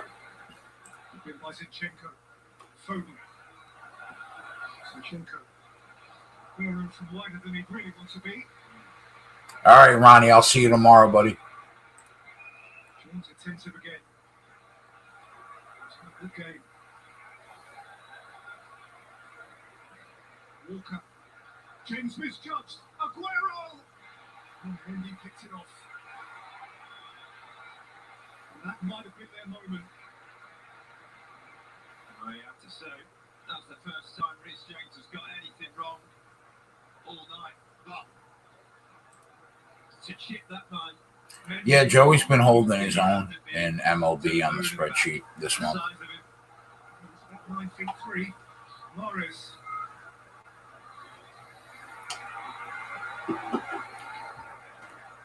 He could literally be in the black by the end of the day. Get these 2 winners home. City haven't been chiseling chances. Morris can't make it happen. What do Tyler and Spread have in the NBA for tonight that we could hop on? A couple favorites, huh? All right. In by Walker beyond Aguero. Beyond Foden too. Chelsea trying to do the damn thing, boys. That 1-0 plus 150 looks good now. I didn't bet it, but it's growing and the crosses are coming from deep and out from Manchester City. We're just not used to seeing them playing. Either way, I can't complain. It's a really good day. We'll take a few K. There's my guy. What's going on, Snyder? Hey, what's going on, man? How are you, brother? I'm doing all right. Doing all right. What about you? Good, man. Another profitable month. I can't complain. Yeah, absolutely. So, let's talk about some golf for the if people haven't bet anything in this tournament going on right now, what would your suggestions be? Let me pull up First of all, what did you have in the article going into the tournament? I had Morikawa. To win outright? Yeah. Charlie Hoffman. And let me pull it up. I had Will Zalatoris as well. Had Morikawa at 15-1. He started off really rough today. Made like 3 bogeys to start out, but he rallied back, and he's still sitting about 8 back though. Jordan Spieth's got a pretty good lead on everyone. Yeah, he's now like minus 175. Do you think he closes the deal? Yeah, I mean he's got a 3-shot lead over Kokrak. It's looking pretty tough, yeah. Get your notebooks out, ladies and gentlemen. Snyder's on the on the airwaves. Spieth has been like really locked in over the last 3 months, man. Yeah. Can I get your thoughts? He's so well. Can I get your thoughts on a 50-year-old Phil Mickelson to win the PGA Championship? Man, that was nuts. I mean, I had Brooks Koepka at 50-1, and man, I was sweating that. But everybody laughed at me when I told everyone to take him. I'll tell you what. Going into Sunday, I thought that Koepka bet was just money in the bank, bro. And especially after hole 1, I mean, Brooks goes out, birdies, Phil bogeys, 2-shot swing. I mean, I thought there was I would have put my whole freaking life savings on it at that point. I realized Sunday morning because some reason, even though I own a part of the website, I could not get in. I could not log in to see your article. So I had no idea what you were on, right? So when I start the NASCAR show on Sunday, I'm like, listen, we're going to make some money in this NASCAR race, but you know what?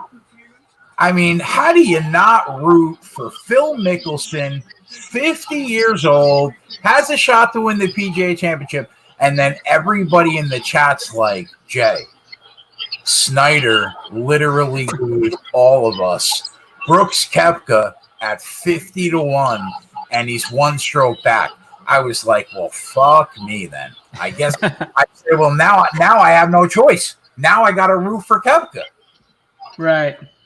Yeah, I mean, if there was somebody to beat him, I guess it was cool to see Phil do it, but I just really didn't think he had any chance. You just thought that, like, in the previous... God. Well, previously, you'd see Phil go out and fire these low rounds, but at one point or another, he's due to fire like an 80 or something and just regress, but he never did it. How about L'Oreal Empire putting $1,000 on Phil at 300-1 and picking up $300K, bro? I didn't know what to think. Did you watch the show on Sunday night? I brought him on. I don't think so. I was golfing Sunday. I was so happy for that kid, bro. And you know what he said? Awesome. You know what the cool thing about it was? He said, if it wasn't for you guys at Rum Pure Bets and Rum Pure Sports, I would have never been in the position to throw $1,000 on Phil in the first place. So because of you guys, that's why I won this money. And I was like, you should be on a commercial for us. Yeah. No kidding. There's no better publicity than that for us. All right, so gun to your head, who wins this tournament? I don't see any way that Spieth's going to blow this, I don't think. I mean, You look at the guys right below him, Kokrak, he's not a winner. Sergio, he's dust. I mean, he had that one. He shot 63 round one, but I don't see him shooting near that. Poulter, he fired a round out of his ass today. I don't see him doing that. So Muniz, you're not high on Kokrak?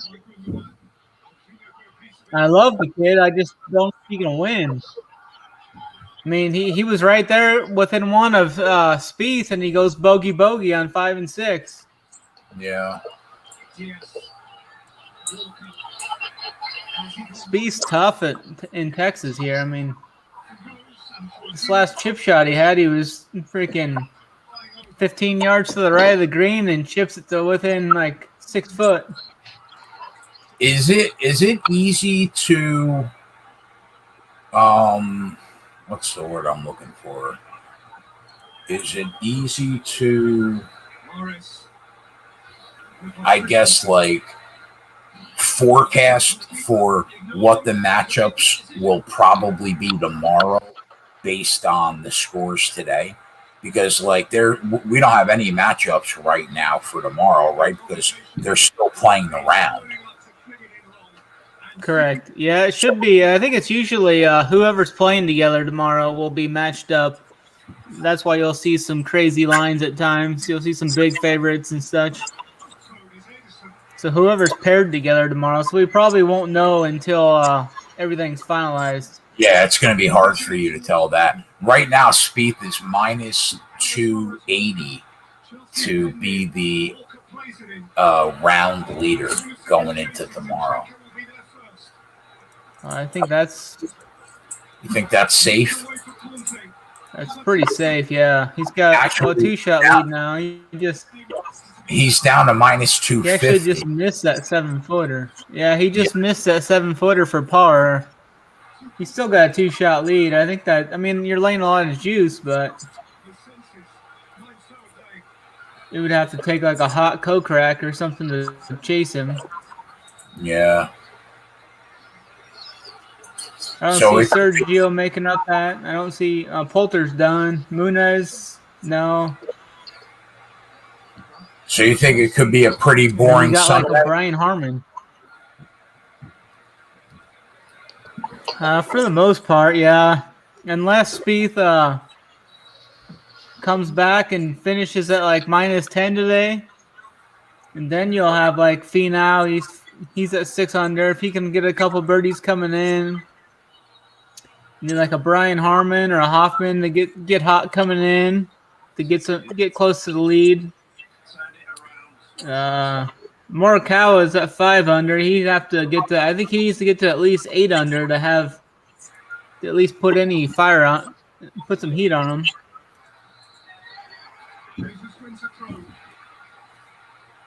There's just really no big names up at the leaderboard. Berger, he just bogeyed. He's down to 3 under. Yeah, anybody in the chat that has any questions, fire away. It's hard to tell what tomorrow's matchups are going to be because they're still playing.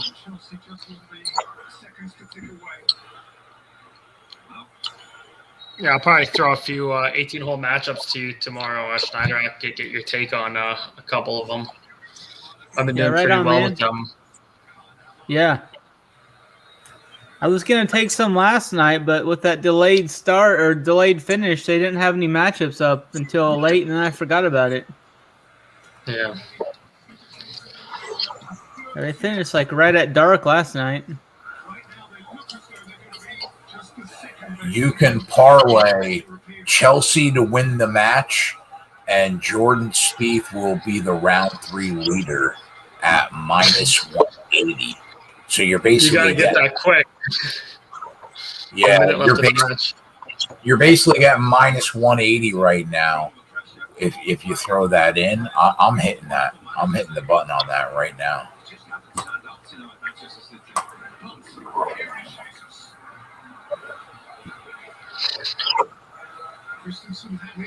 I got it in. Chelsea wins the match. Spieth will be the round 3 leader, minus 180. All right, I'm invested now. Let's go, Spieth. Let's go. Is that all?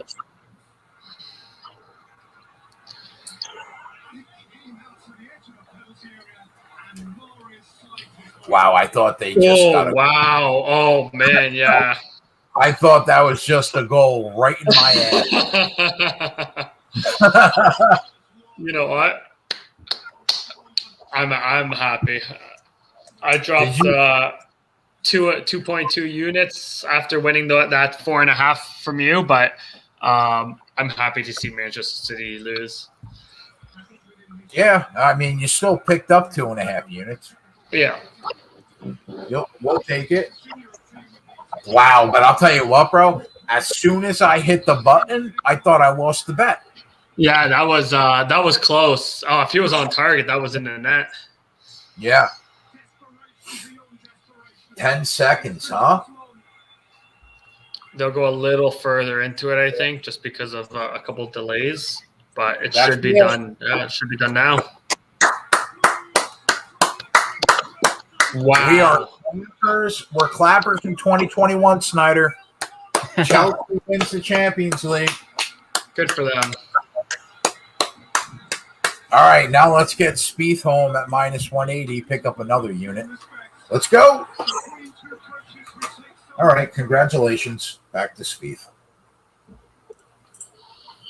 What channel is this tournament on? Right now, I'm watching this senior golf tour. Is it on? It might be on CBS. I'm watching the featured. I'm watching Morikawa's featured group on NBC Gold right now. Maybe it's on NBC Sports Network. Because, I mean, right now, NBC right now has the senior tour. Is it on the Golf Channel? Let me check.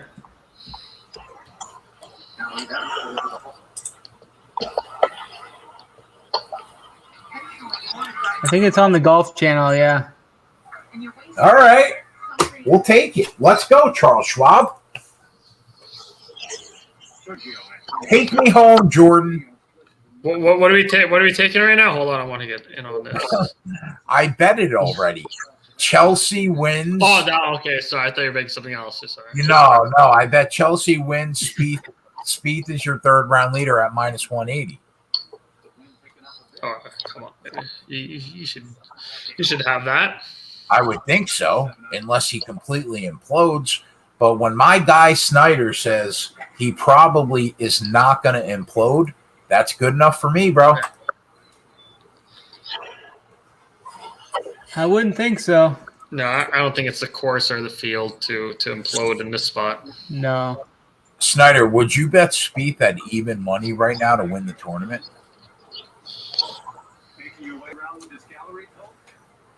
Yeah.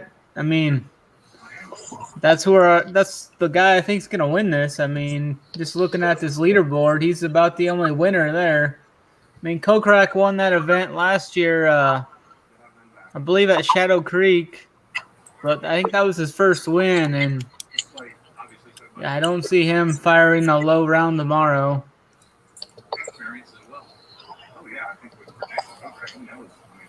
So he dropped a shot, Spieth. So he's only 2 up right now on Kokrak.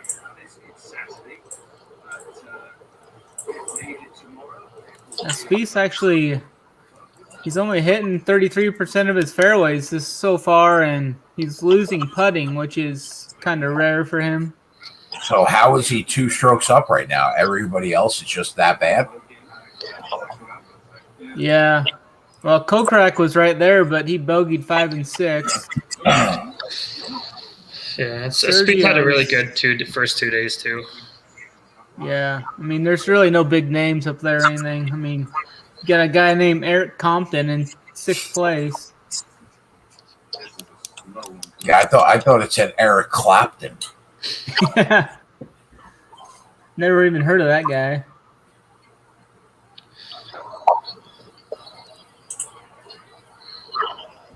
So It's playing tougher out there now. I mean, the winds came up more than they were supposed to. They're playing tough on some holes. now looking ahead, right?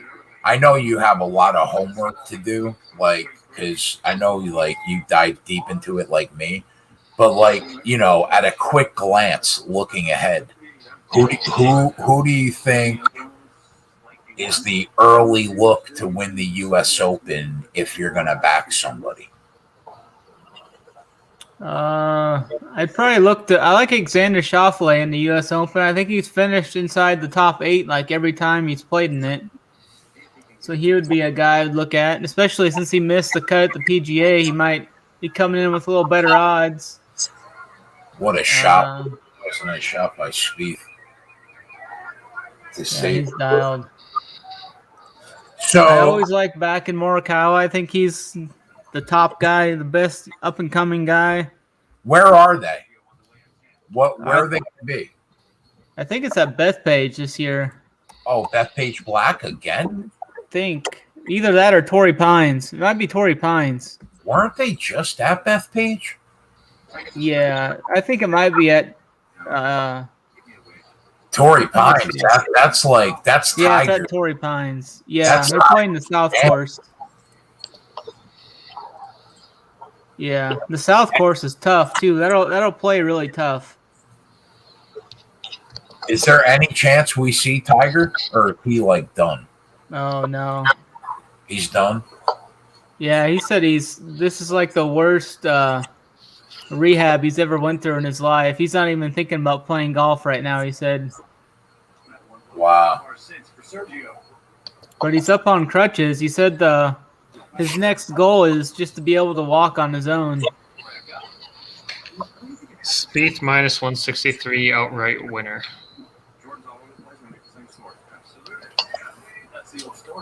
What do you think? Let me look. I guess historically you have to look at who are the guys that have played Torrey Pines really well in the past. Yeah. What do you think? Kokrak has a shot to catch him. DraftKings has minus 175 now, and Kokrak at 4-1. Yeah, I got Kokrak at 4-1 and Spieth up minus 163 at bet 365. Oh, nice. Yeah, I mean. All right, Jordan needs to find a fairway. Hard, eh? All right, Jordan. Now it's at 66-1. I mean, that guy could get hot and shoot like a 62 or something, but that's a long shot. Who's that? Tony Finau. He's Finau? 6 shots back. Tony He's a guy that on a Sunday? I mean, I think if he's going to win an event, it's going to be like some weird deal like this where he's like 4 or 5 back and has no pressure on him and he can just go and post a low number. I have my 80-1. Spieth found the fairway. Let's go. It's a freaking just a long shot, but hit that fairway, Jordan. All right, gives me S175 now. I mean, if you wanted to throw like 10 or 20 bucks on him just for the hell of it. You convinced me. So you had Charlie Hoffman as one of your guys pre-tourney? Yeah, he was at 40-1 pre-tournament.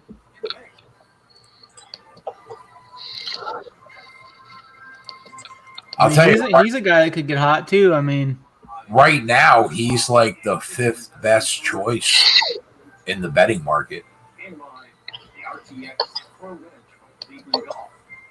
Yeah, he's 40-1. Yep. At Ping, our culture of curiosity has been driving innovations for over 60 years. Innovations like let's see what the weather's going to be. which brings you greater distance without sacrificing It looks like the weather's going to be up tomorrow. I mean, anything could happen. and with free access to the Arcos Caddy The Center, gusts at least look to be up a little higher tomorrow. the new Ping G425 iron, better by every measure. Get fit today. An F-150 isn't an F-150 because of the name on the tailgate. It's an F-150 because it's built for tough, built to haul, built to tow, for the people who count on it. I'm going to be slightly upset if Spieth does not end the round in the lead. Tough this can only be called F-150. I think that would be a bad beat. He's with him. He's right in the fairway here on 10, 150 out. He should be able to stick that close.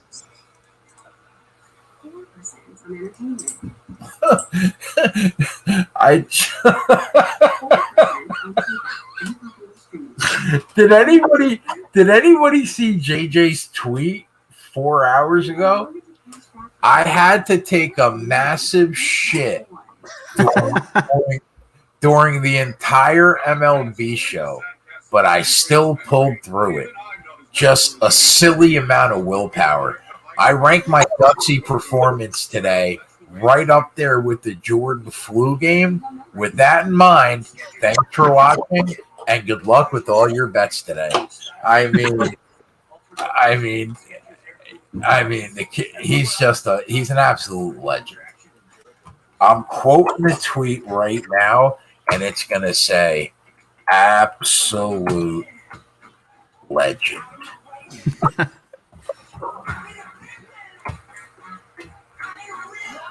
Fucking JJ, man. That kid makes me laugh, bro. Oh, God, that's funny. That's what I needed in my life. I needed to read that tweet. Oh, man. That is so funny.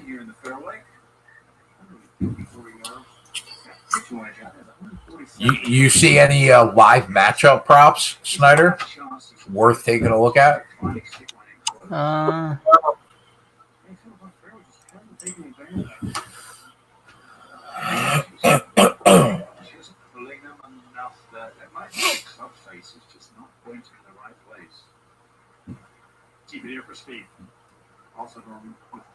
Not really. I mean, there's just, you can bet on each individual hole, it looks like.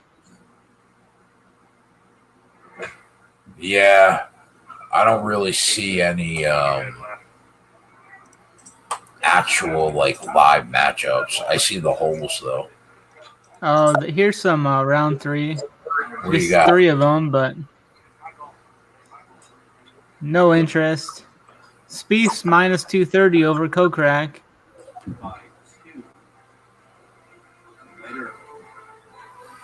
CBS 5:30 Eastern time. So on the hour, rest of this third round comes your way. Do you ever bet senior? Did you guys have a...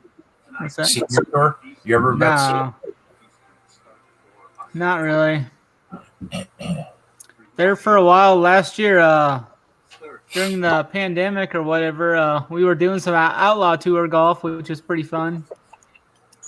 The Outlaw Tour came back before the PGA did, and they had DraftKings and everything. We crushed them on that for a while. It was pretty fun.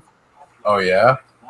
Like, you had to dive deep to get some info, but once you found it, I mean, you were sitting pretty good.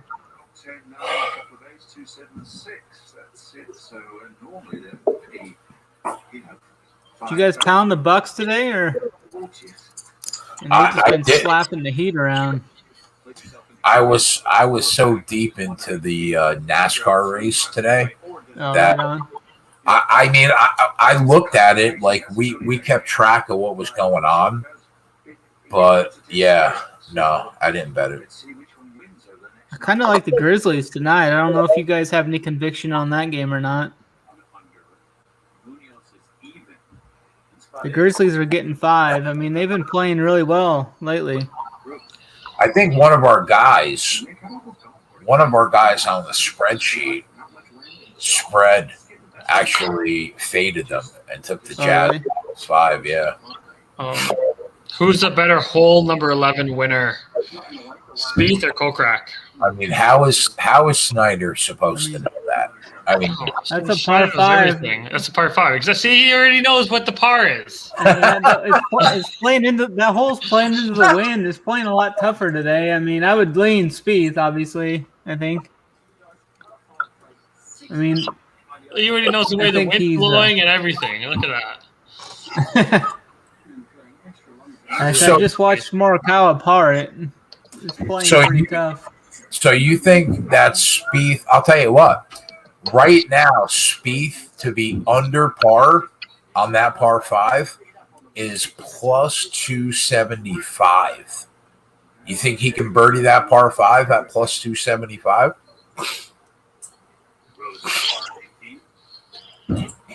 Oh, okay, let me see. That's pretty good odds. Yeah. What did he do on Thursday and Friday on that hole? Let me check. I mean, the wind's blowing in a completely different direction today, though, than it was the first 2 days. He parred it the first day. No, he's parred it both days. Oh, he's going to underpar this. I'm going to sprinkle him to underpar it and to beat Kokrak on that hole. Go ahead. Let's go, D. He's missed. He's had a couple makeable birdie putts the last 2 days. Just missed There you them. go. Plus 240 and plus 275. Just getting one of them home for me. Be a golfer, Spieth. Be a golfer. Hole number 11. Snyder, did you hit that plus 650 on Gibbs with me today or what? I missed that. I was How dare you? doing something. Yeah. Missed it. I just barely missed it, too. All right, chat. We've got the 11th hole. It's not a Schneider official play, but he didn't talk me out of it. 11th hole winner. Speed and under par, plus 275. Let's do it. I might sprinkle the plus 2 under par. I might sprinkle.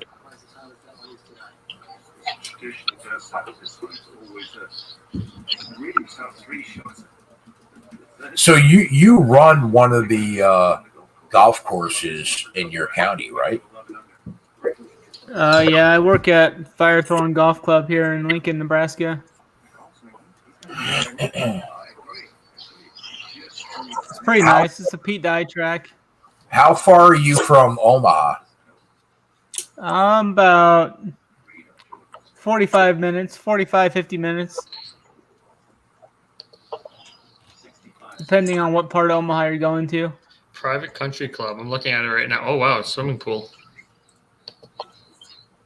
It's got a new resort is what we call it. Yeah, that's what it looks like. Nice. Recreation goal. That's a nice course. Yeah, it's pretty tough. I mean, it's pretty comparable. I mean, it's a Pete Dye track. It has its teeth, you could say.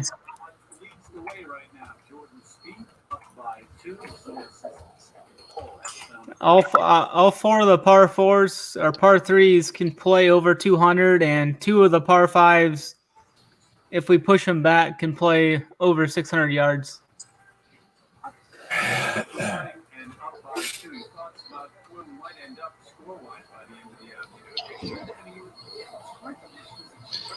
You probably wouldn't be familiar with it, but are you familiar with the golf course called Wooden Sticks in Canada? I mean, I can't say how you probably would be, but no, it's one of the renowned golf courses in Canada. Like, it's nice, like $200-300 for 18 hole, to play. Oh, yeah. I'm going to play it next Saturday. Oh, that'd be awesome. Yeah, it's a beautiful course. It'll be my first time playing it, but a lot of PGA guys play it, and it's a big private golf course here. So. Oh, hell yeah. You guys they just opened up golf for you guys again, right? Yeah, they did in the last week or so. Oh, nice. You pretty good, or what's your handicap? I have no idea what my handicap is. I'm not sober enough by the end of the. I hear ya. Yeah. Like, that's the way to not do it. great. My brother's a very good golfer. Like, oh, nice. He's definitely probably, I would say, like between a 4 and a 7 or something. Oh yeah, that's solid. Yeah, he's very solid. But yeah, I'm. Let me clue you into my handicap. If par was like 72, right? Yeah. I would need about 225. I think I'm going to say I need about 225 strokes to make par. So my handicap would be like plus 150. That would be my handicap. So if I shoot, typically I shoot between like a 95 and a 105 on like a 70 or 72 par. So what? Yeah, I don't know how to. Would that be like a 20 handicap? Yeah, right around there. Okay, so it's right around a bogey golfer or so. Right, that's exactly what it would be. What about you, Snyder? I mean, I'm pretty volatile. I can shoot. I mean, it just depends. I've shot par before. I mean, I can go anywhere from high 70s to mid 80s, I would say. That's pretty good, bro. It's all right. I've shot under par a couple times, but I haven't done that in a couple years. All right, hole 11. Did Speed just? Oh no, never mind. I thought you bogeyed. But...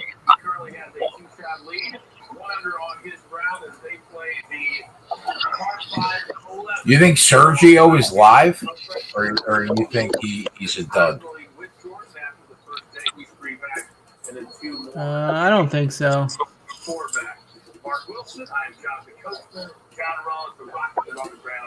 Jordan Spieth hasn't looked as good as he's looked recently since like the Masters wins, right? Yeah, he looked pretty bad last week, but he's had like I think 5 top 7s this year. I mean, he's been playing great.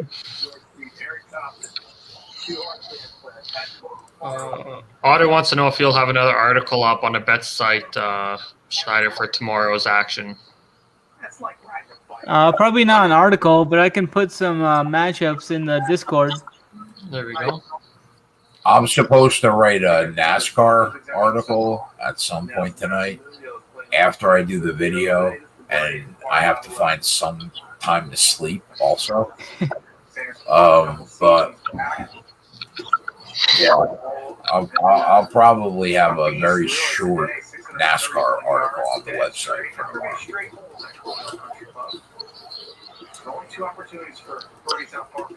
All right, get this 11th hole home. Where are these guys? Let's go, Jordan. Canadian.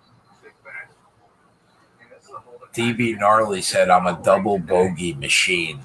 Yeah, I'm like a sextuple bogey machine. Yeah, my back nine, I'm definitely a double bogey machine. My front nine, I'll put in a few pars.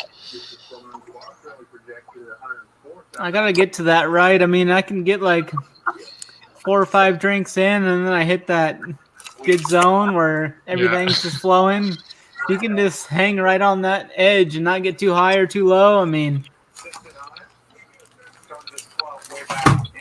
If I go golfing just like 2 people, me and someone else, then I'll be all right. But if there's a foursome, then yeah, there's distractions all over the place. Snyder seems like the kind of guy, like when he walks on onto a golf course to like play around with people, his dick kind of like hits the ground as he's walking. Like, you know what I mean? Like Snyder looks like he drops the hammer. Like I try and swing hard.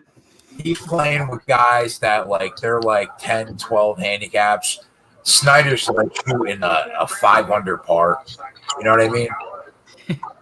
I do play a lot better when we're gambling and stuff, though. I will say that. If we're not gambling or something, I mean, usually I'm not in it as much, I guess.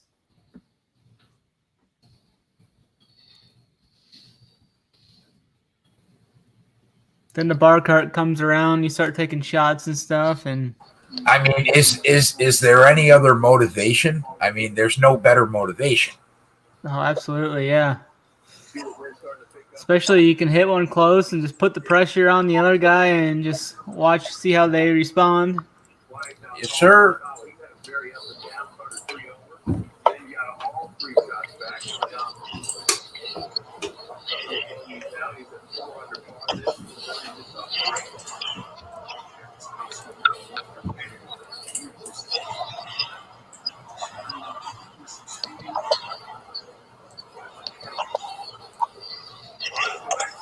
13, and a man who's been playing really, really good golf the last couple of months.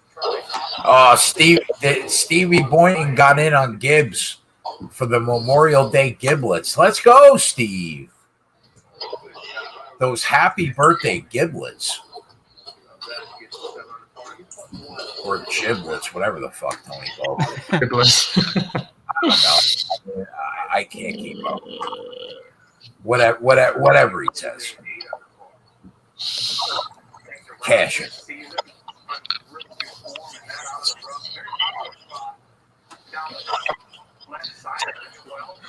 How long does it take him to walk to this 11th hole?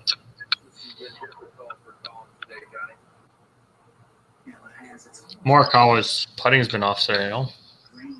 From Yeah, the he very can't little putt. I've seen, yeah. Yeah. As a whole. He just missed that a par putt, like within 10 feet for par. Just hate to see it. Yeah. Thanks for hanging out with us here on Moving Down. Yeah, I looked at the matchup Spieth over Morikawa today. I think Spieth was minus 140 or minus 150, and should have pulled the trigger on that. Yeah. This is Andy reminding me how I can keep my investing password and that there's no fee to work. I'm gonna have to ship Big T $100 Monday probably. Why? What do you have? I took Morikawa versus Spieth against him. I mean, I crushed him last week. Yeah, I remember that. Yeah.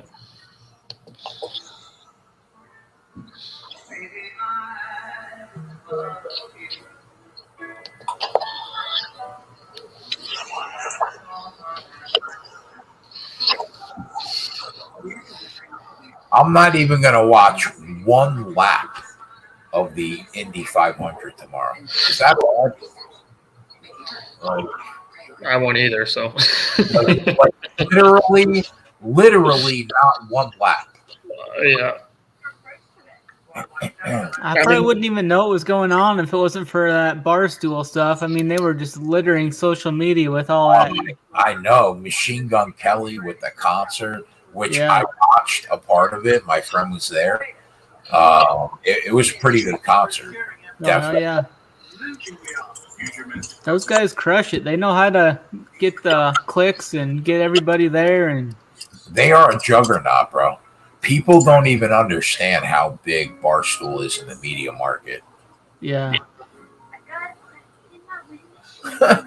Watching the Indy 500 over Charlotte is un-American. I would unsubscribe. I mean, is there a more American race than the Indianapolis 500? Settle down, Otter.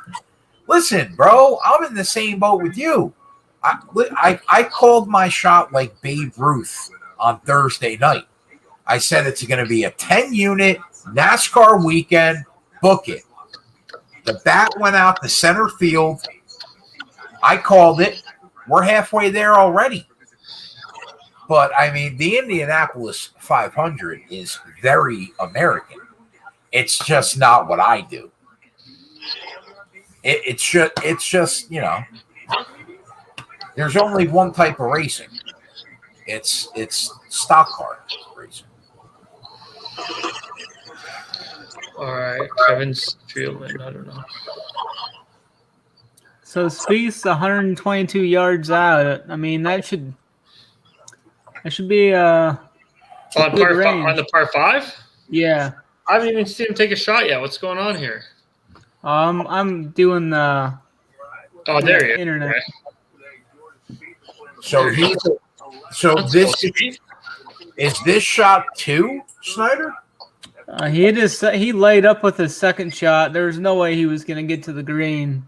Oh, so he Sweet. needs to stick it and then bird it. Yeah. All right. Okay.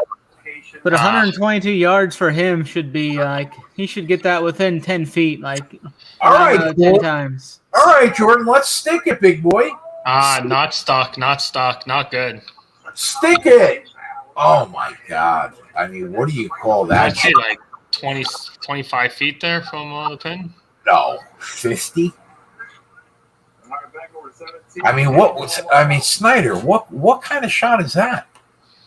That should be like a 90 percentile shot for him. 122 yards. That's like probably a gap wedge for him. Fan wedge, maybe. It did. I don't even know what a gap wedge is. That's how I know that. That's how I know that the right person is doing the golf content at Run Pure Bets. Cole Crack just screw this up. Oh, that one looks much better. Did Crack shit the bed? Oh no, he just he looked like he was just thinking about it's rolling away. So he's about he's like 12 feet away, 13 feet away. Yeah. Yep. He's got a legitimate birdie putt uphill too, which is like the worst thing you want to see.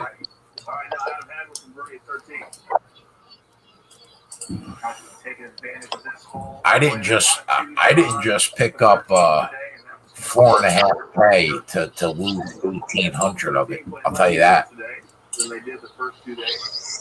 Spieth better end this round the winner. That's all I know. Yeah. Or, I mean, that's like a $3,000 swing. 5,500 or 45 minus 18, or what is that? 2,300. Yeah, that's a $3,700 swing. Let's go, Jordan. He's gonna get there.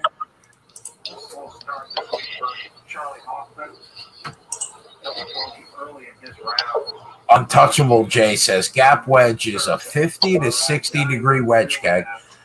You know what, Jay? I'm gonna file that in the most meaningless, like wherever the draw in my head is, where all the meaningless shit is. I'm gonna file it right away in that draw.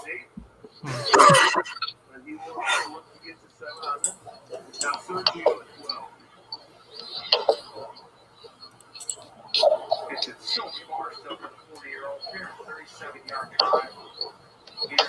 Routinely 120 miles an hour club speed, just 97 yards, dialing it in. So just like, I don't know if anybody was listening about my daughter's softball team story. I don't know if Dee and Snyder actually watch the show when they're not a part of it. But Thursday night, right? My daughter's softball team, she's a beast, but she's on a really shitty team. And the team went 0-10. But there's a stipulation in the rule book that if a team plays 10 games, they automatically make the playoffs, no matter what record that they have. Okay? So the team goes 0-10. They draw the number 1 seed in the playoffs, and they beat the number 1 seed for the first win of the year in the playoffs, right? So they advanced to the second round yesterday, and they got the fucking bricks beat right off them. The mercy rule got called in the 3rd inning. They got crushed. They got absolutely crushed. But they did make it to the second round of the playoffs. So nice. Will it be a victory lap? That's a big question at this point. So he's been out at 68 today, 2 under par. Top 10 machine. Taylor Gooch continues to play well. Kramer Hickok play with Eric Compton, 2 overs. All right. Hopefully I can catch my hockey play tonight. We want to thank those who watched on Golf Channel. We're going to head over to featured home coverage on PGA Tour Live. Enjoy the rest of the day. Take care. Have I ever played golf? Yeah, I have played golf, but it's very unnatural because I played baseball from the age of like 7 until I was like 16. So like swinging a bat is natural, and swinging a golf club is it's just unnatural, and I'm terrible. Like if me and Snyder went to play a round of golf together, like if he finishes 18 holes in 4 hours, I finish 18 holes in like 9 hours. Like if I hit the first tee at 9 o'clock in the morning, I would be done about 6 p.m. I'm probably the worst golfer ever, like in history. Y2J says Varun thinks that Snyder is handsome. I mean, this is why I have a restraining order on Varun. I'm sure right now he's asking about like what I'm going to eat for dinner, or like, am I going to take my shirt off? Like, Sergio Garcia is looking pretty good right now.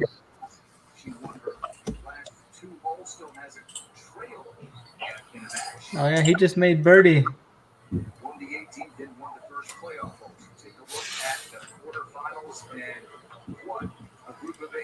Wow, what a shot that was.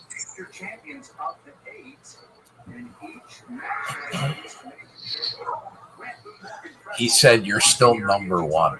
Well, if he's asking what I'm going to eat for dinner tonight, Y2J, tell him it's a hibachi night, bro. It's a $100 order of filet mignon, shrimp with the noodles, double rice, double vegetables. I mean, we made $4.5 grand on NASCAR, so it's a hibachi night. Oh yeah. That's it. $100 dinner for me tonight, Varun, if you want to know. He's asking about your dinner, Keg. I know, Varun, bro. I listen. I know what the people want.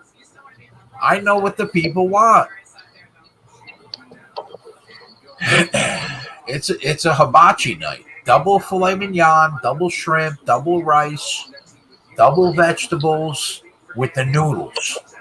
That's it. I like some hibachi. That's some good stuff there. It's so good, bro. It's always better like when you go to the restaurant and they cook it. Yeah. But you know what? I got a spot by my house that delivers, and it's so good, bro. Oh yeah. It's so good. Can't Yeah. beat it. I'll tell you right now, that's getting ordered at 7:00 tonight. Double filet mignon, double shrimp, double rice, double vegetables. Let's go. Oh yeah. You a sushi guys? Okay. No, I'm not a sushi guy at all, actually. You're missing out. I'm a steak and potatoes guy, Snyder. I like that as well, yeah. Y2J said, ask him to order spicy Polish sausage with pastrami. And you know what that tells me? Varun wants to see me with a dick in my mouth. That's what that tells me. That's what that tells me. East says, why double rice, Jay? Why not, East? Listen, bro, come on. We paid the bills for the month in one race. Why not double rice? And we still got the Coca-Cola 600 tomorrow. Let's go.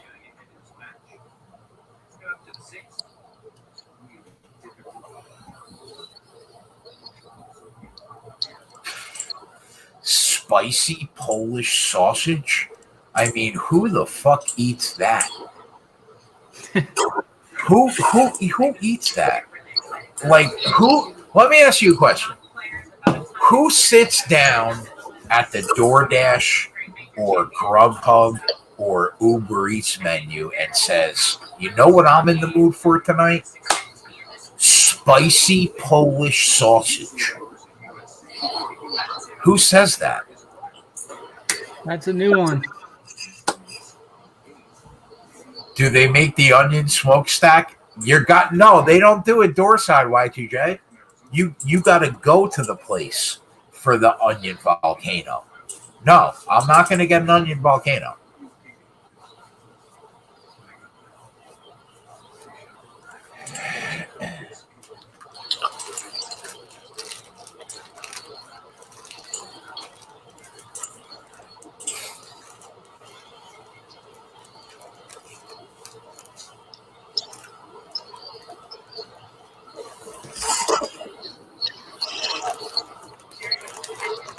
but that being said, I'm a big fan of the onion smokestack when I'm actually at the hibachi.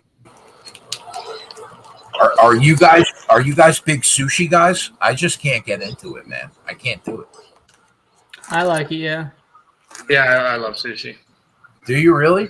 Yeah, big sushi. Like I don't know. Like maybe I'm missing out. I don't know, man. I don't think it's something about raw fish that like I don't think I could do it. No, it's so good.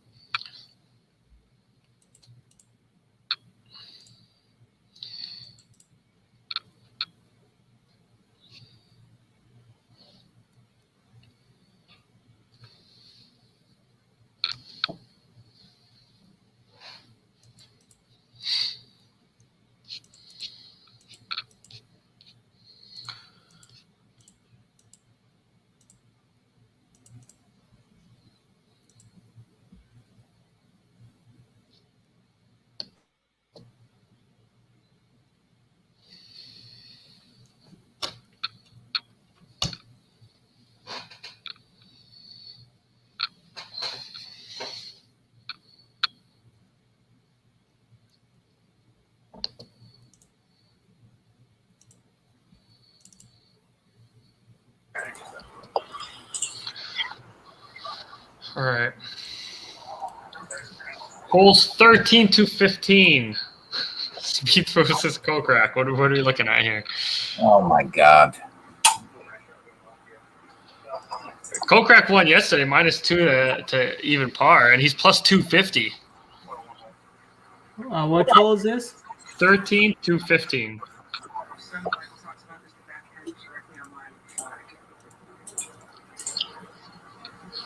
Stick it, Spieth. One time for the boys. Stick it. Holes 13 to 15, yeah. Kokrak. Oh yeah. Yeah, we'll take it. Oh, we could use that last hole. We'll take it. Let's go. Let's get this birdie home right now.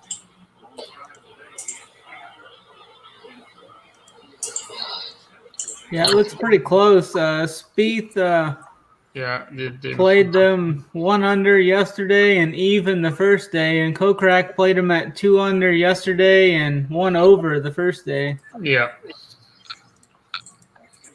Plus 250 on Kokrak. Plus 100 on Spieth.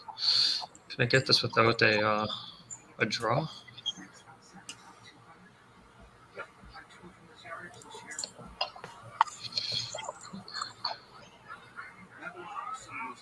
Wow, Kokrak just doing the damn thing right now. He's honestly on. I'm betting this plus 250. What a shot that was.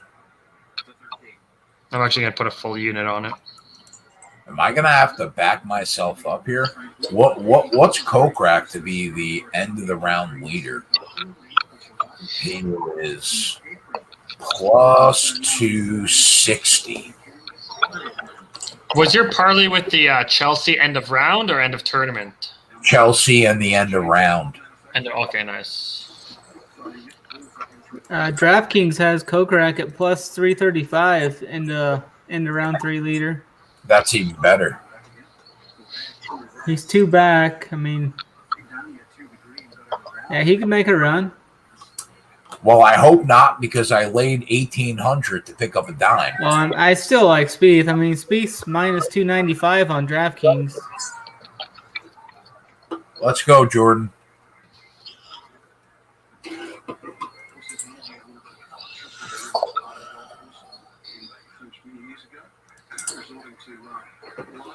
got about 13 foot for birdie there. Yeah, if he could sink this birdie, I feel good. Oh, absolutely. Because Kokrak is making that birdie shot.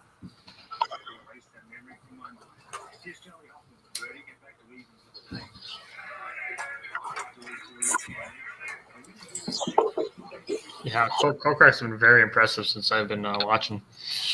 Yeah, I mean, he's got, what is that, 4 feet? That's got to be a 4-footer for birdie. Yeah, Come on. One time for the boys.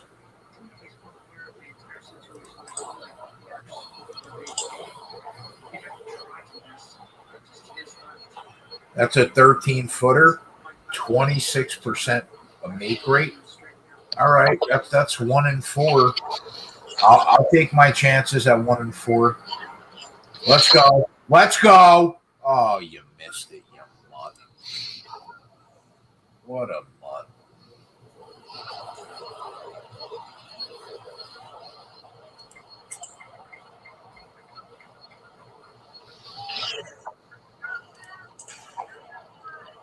You know, Kokrak's going to drill that shot.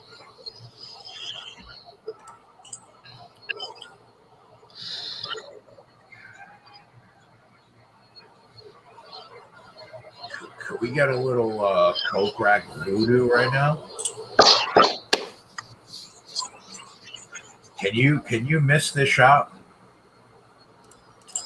Probably not. I don't see him missing that. All right, settle down, Snyder. He's got like 2 foot for birdie. Snyder, you never know, bro. He drilled it right in my ass.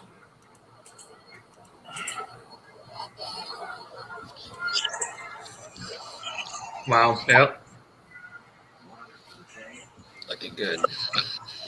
All right, holes 13 to 15. Let's go. Plus 250. What does DraftKings have right now for him to be the round 3 leader, Kokrak? Probably about plus 200 now or something. Right now it's plus 175. He's plus 230 at 365. Yeah, Spieth is minus 200. If he's co-leader, you wouldn't have that stake, right? Yeah.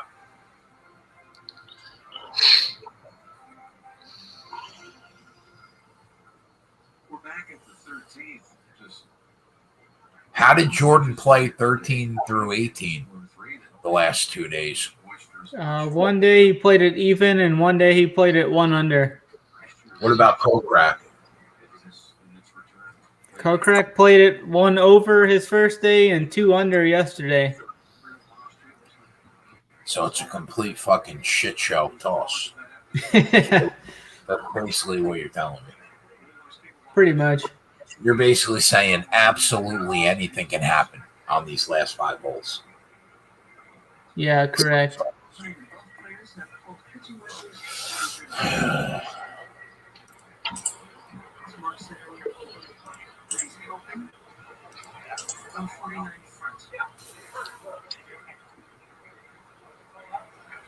Don't be afraid to put one in the water, Kokrak.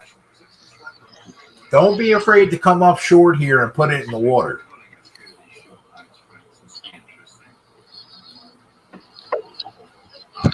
No, I need this clean over the water onto the green.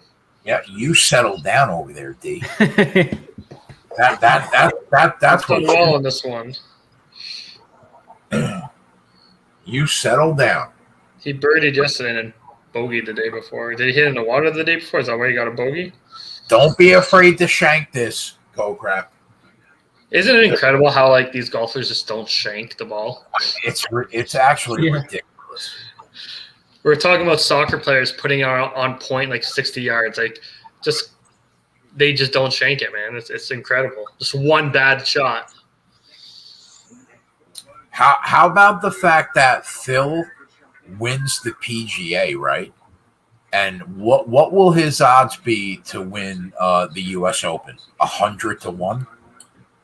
Yeah, I bet they'll hang like 100, 150. He's never won the U.S. Open, or did he win one? He's never won that. Yeah, that's the one tournament he's never won. But he's finished second, like a few times. Yeah. I'm a lefty off the golf tee, so So am I. Root for a little Phil. Where do you rank? Where do you rank Phil all time, Snyder? Like, where do you rank Phil all time? And then where would Phil be if Tiger like never played golf. Like never. Tiger never played, man. Where would he be? Yeah. The sky's the limit for Phil if Tiger was never there. I mean, Is Phil on your top 15? Phil's got to probably. Oh yeah, Phil's probably got to be like top 7, I would say. Well, top question. 7 of all time? I don't know if you know Probably this top 7. answer. I don't know if you know this answer, but how many times did Phil come second to Tiger in a tournament? Yeah. Right? Because if he I mean, came, who knows how 18th many? and Tiger won a tournament, then he probably wouldn't have won it anyways. He finished didn't he finish second in the U.S. Open 4 times? Yeah, but was that to Tiger though, all 4 times, or how many times No, were to Tiger? Right? no. Yeah. I'm not sure. Yeah. So you think that Phil is comfortably in the top 10 golfers ever? I think so. Yeah. Wow. Wow, Spieth. What a shot! I actually missed Kokrak's shot. So who's in your top 5, Snyder? Obviously Phil. Well, obviously Jack and Tiger, right? And then who are the other 3 in your top 5? Arnold Palmer. I mean, Arnold Palmer would be up there. Probably Gary Player. Ben I think Hogan. Rory McIlroy's up there.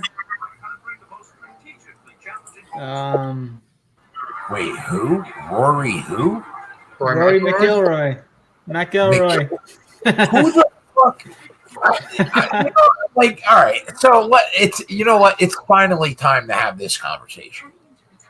You are probably the sharpest golf handicapper that I've ever come in contact with in 20 years. Okay? And you call Brooks Koepka some kind of fucking shit I've never heard before in my life. I just say that just to troll everyone. And then you say Rory McIlroy is Rory McIlroy? What? It just tilts everybody. I mean,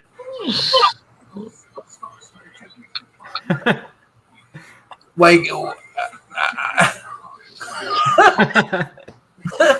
how do you say Arnold Palmer? Like Arnold Palmer? Arnold Palmer? Palmer. Arnold Palmer. I mean, Sam Snead's up there too. I mean, he's got the most wins. I mean, like modern day golfers would be like Jack, Tiger, Rory. I think Koepka's getting up there too.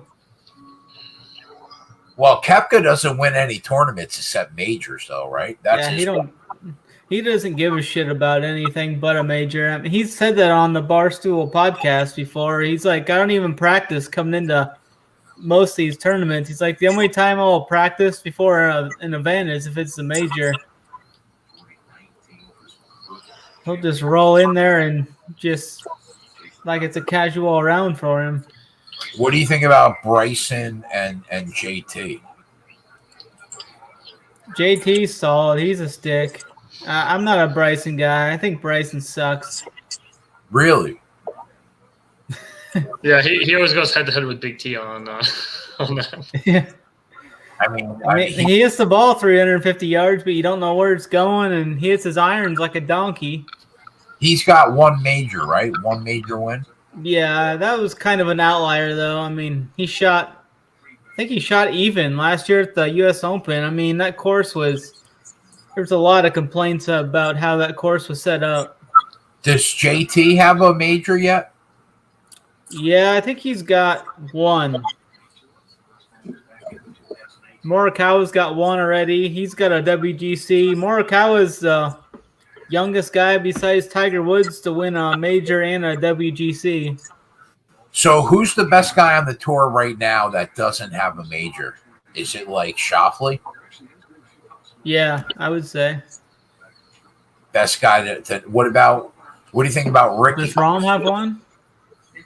Oh, Ricky's dust. Yeah, Rahm. I think Rahm has a major, doesn't he? He I has. think he won one. I'll check that right now, but I think he has it at 1. Not a bad putt, go crack.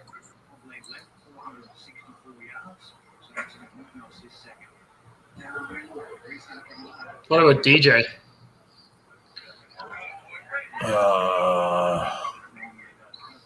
If Rom doesn't have one, he's definitely the best player without a major. I don't think Rom has one.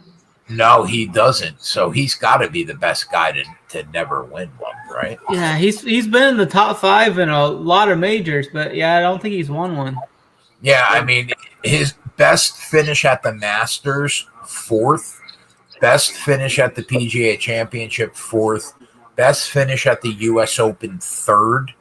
And then best at the British Open is 11th. So, yeah, he's never won a major. Yeah, he's definitely the best. Yeah, he's one to watch out for at the U.S. Open. I mean, his odds are always short, but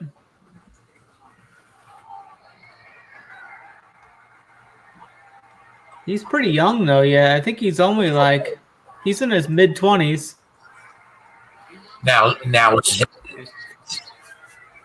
Xander, he finished 2nd at the Masters, 2nd at the British Open, 3rd at the U.S. Open, and 10th at the PGA. So I think you can make the argument that Xander's right there with him. Oh yeah.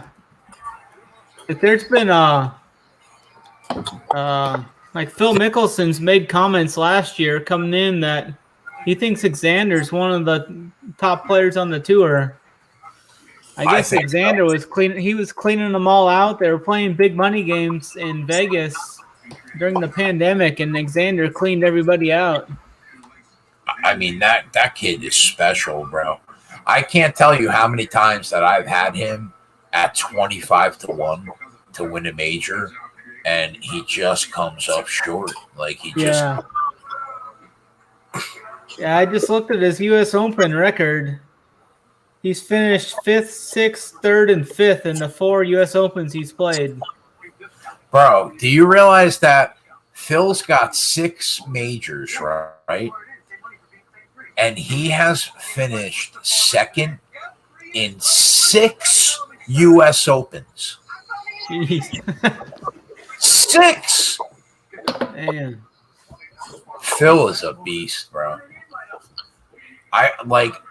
I know he won. I know he just won the PGA, but man, I wish that would have been the U.S. Open. So he got the slam. Yeah. He's going to be that guy that just never gets a U.S. Open, even though he's like Rory. Rory's chasing the Masters, and Spieth's chasing the PGA.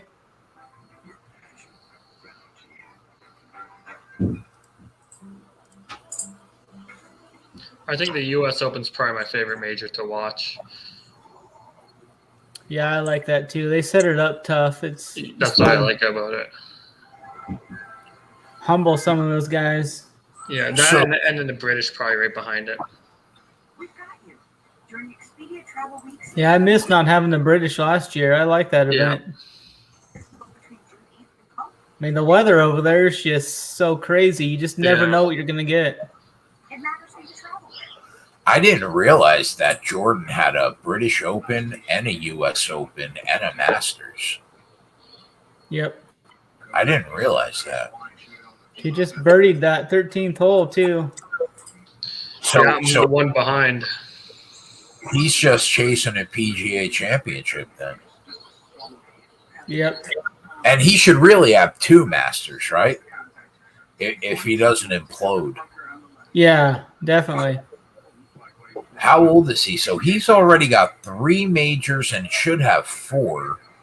And he's only 27. He's going to win a few more. Yeah. Dang. I think he just went through 2 years of just he couldn't hit a shot to save his life for the last year and a half, 2 years. Gun to your head, do you think that he finishes his career with more majors than Phil? He needs 3 to tie him. That's tough. Yeah, I would. I mean, these young golfers coming up are just so tough these days. I mean, it's really anyone's game. Yeah. Like for like that PGA championship, I thought there was legitimately like 15 to 17 guys that could have won that. A new Corey's Thursday at 10 9 Central. Stream anytime on CBS. I continue as we get back over to Sebastian Munoz. So if you can tap in. All right, so speed this back up to 2 strokes. That's good for my play. Yeah, and Kokrak's in the rough. You hate to see Beat it. this right in the middle of the fairway. Spieth is minus 200 right now to win the tournament. He's minus 1,400 to be the third round leader. You know what? I'm not upset to see that, Snyder.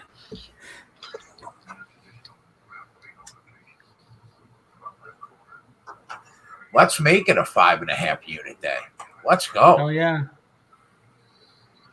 I just realized I got to do this fucking video at 8 o'clock. Ugh.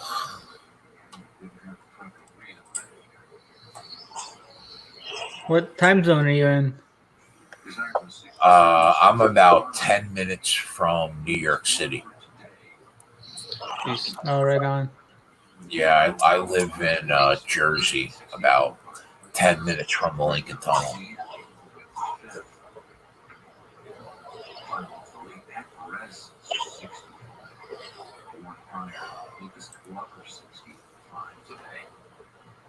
Some reason is in those last few groups, most of it right now it's 2 under. That's it. You probably want to get a break then before you got to do that show. Yeah. We'll wrap it up in like 10 minutes. Oh, right on. I'll do that video tonight at 8 o'clock for tomorrow's race. And then I'll be live tomorrow from about 6 p.m. probably until midnight, maybe. It's the longest race of the year. So, and then JJ, Joey, and Holden will be on tomorrow, I think at noon, breaking down the MLB slate. And Spread is not going to do an NBA rundown tomorrow because he's going to be with me on the show while the NBA playoff games are happening. So anybody that wants Spread's opinions on NBA games, just tune in tomorrow. It'll be a public show, obviously, for everybody. And then that's it. Another week. We got, what do we got? 2 more days in May, I think. Yep, 2 more days in May, and then we start June. This is going to be third consecutive month I'm going to be in profit. 6 of the last 8. I'll take it. Absolutely. I want that. I've been chasing that 60 unit mark now for 6 weeks, bro. Right now I'm at 51.35. So we got to hit like a 9 unit banger tomorrow in the Coca-Cola 600 to hit that 60 unit mark. Oh yeah. I don't know if it's going to happen, but I'm going to try.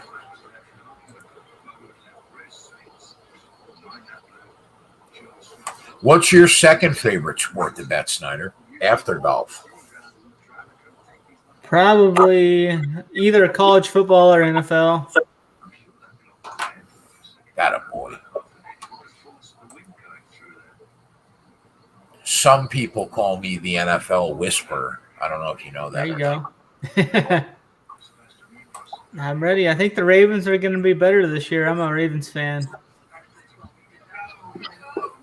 So you're a big Lamar guy? Yeah. Ooh, what a Maybe shot. some good money. Did you guys see the list of CBS Sports put out a list of the best NFL players under the age of 25? Under 25. Now, Josh Allen is 25, so they didn't count him because he's not under 25. So Lamar was number 1, right?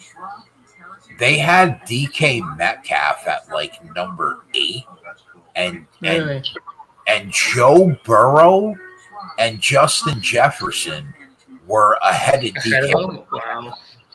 Really? Like, in what world are you going to rank Joe Burrow and Justin Jefferson? The problem is, it's just projections on Joe Burrow. I mean, right now. Yeah, you know what? He may very well be, one of the 3 best quarterbacks in football in a couple of years. Now, they did nothing to the offensive line to help him stay upright, right? But, he's got all the potential in the world. Justin Jefferson had an incredible rookie year with Minnesota, but they're not better than DK Metcalf, right? No. Yeah, correct. Not at all. Close.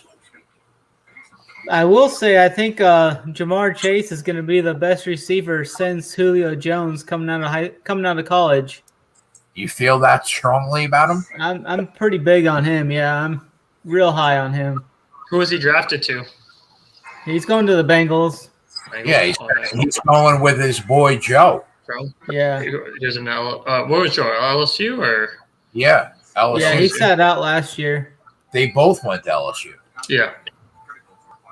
I watched him play about every game 2 years ago, and I've just never seen a receiver that fast. He can jump. I mean, his route running is just elite. I mean, I think he's going to be an all-star. I still don't understand why they didn't take an offensive lineman, though. Yeah, I agree. You had Sewell right there for the taking. Especially since Burrow missed half the year because he got absolutely killed, and his offensive line couldn't block a fly. So, I just don't get. I'll never understand that pick. And they still got T. Higgins and Tyler Boyd there. I mean, they had a couple receivers. Yeah, our guy Tyler at Rumpure went to school with Tyler Boyd and knows him. I mean, like you just said, they have Mixon. They had weapons there. Yeah, definitely. They should have drafted an offensive lineman that's going to be the cornerstone of that offensive line for the next decade at left tackle. It makes no sense. I just don't get it. I'm wondering if Burrow didn't say he wanted his guy Chase there or not, or what went on there. I'm sure he did. I'm sure he definitely said that. But you know what? You don't get the right to say that when you live half the year as a rookie because you got that ever-living shit beat out of you because you got no offensive line. Right. Coke rack birdies. There we go. Going to the last hole. Settle down. Settle down, dude.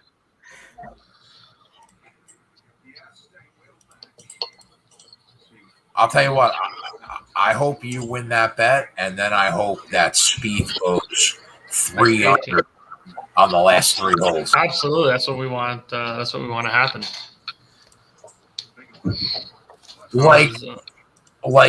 Atlanta took that stupid tight end out of Florida, right? Yeah. They had one of the worst defenses you ever saw in your life. I just don't understand some of the moves. Right. I thought that the New York Jets had one of the best drafts of any team in the NFL. Yeah, they actually crushed it. Except the first pick. I don't want what has Zach Wilson shown you that he's going to be a good quarterback in the NFL?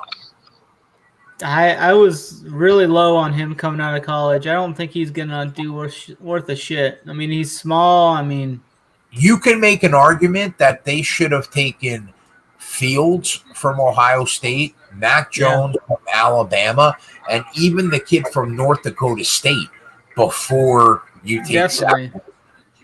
I mean, Fields and Trey Lance, they're both like 6'3", 6'4", big dudes.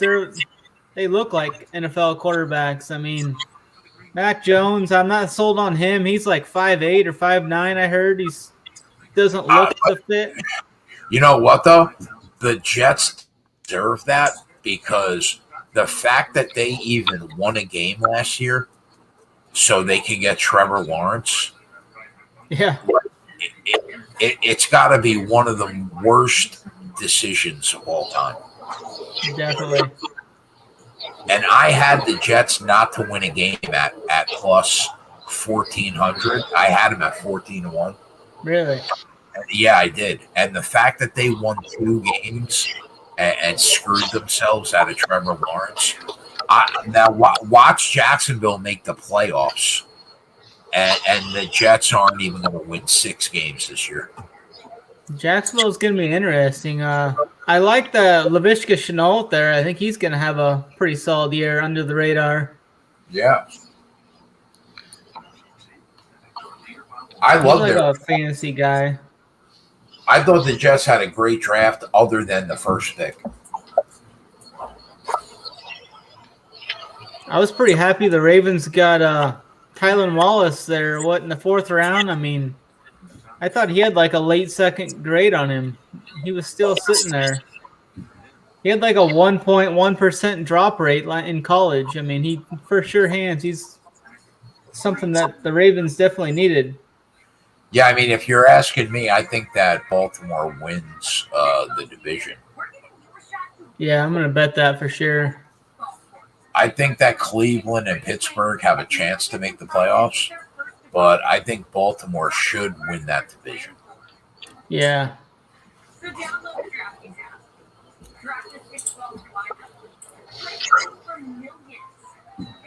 All right. Both Spieth and Kokrak are right around each other in the fairway, about 275 in, or 110 or so to go.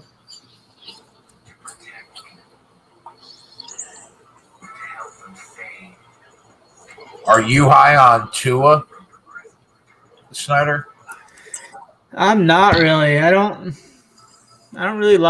think he's got, I mean, I was listening to Colin Cowherd, and he brought up some good points about how Tua's camp starting to come out and say, oh, Tua's hips feeling as best as it's ever has. They're trying to pump Tua up because Aaron Rodgers saga is going on. But I'm just not in on Tua. I mean, he could pan out, but I don't see it. I think that the Dolphins under 9 wins at plus 125 is a great bet. Yeah. What do you think about the Broncos? I'm pretty high on them this year for a win total. Well, I'm not high on their quarterback. Like, I'm not a lock guy. Definitely. So now, if the rumors are true, and like Rodgers ends up in Denver, then I think you could lock them into a wild card spot, guaranteed. Yeah. But I'm just not. I think they got. You like lock? Don't they got? No, I think they got Teddy Bridgewater there, don't they? Yeah, I'm not a Teddy B guy either. Yeah, I'm not. Yeah, I just think he's a step ahead of Locke. I think Locke is just horrible. Yeah, I mean, would I rather start Teddy B than Locke? Yeah, but that defense is strong though. I just really like their defense, and I feel like they've got some playmakers around like Jerry Jeudy and a couple good running backs. I think they could win over 8.5. Don't you feel like that Denver defense is always strong, but it just comes down to the quarterback every year? Yeah. Yeah, Von Miller's back. Nick Chubb's back this year. I think that defensive line's going to be a lot better. I completely agree. I think they're going to have a great defense, but yeah, I'm not high on Locke, and I don't think that Teddy B is much better than a 500 quarterback. Yeah. Nothing more.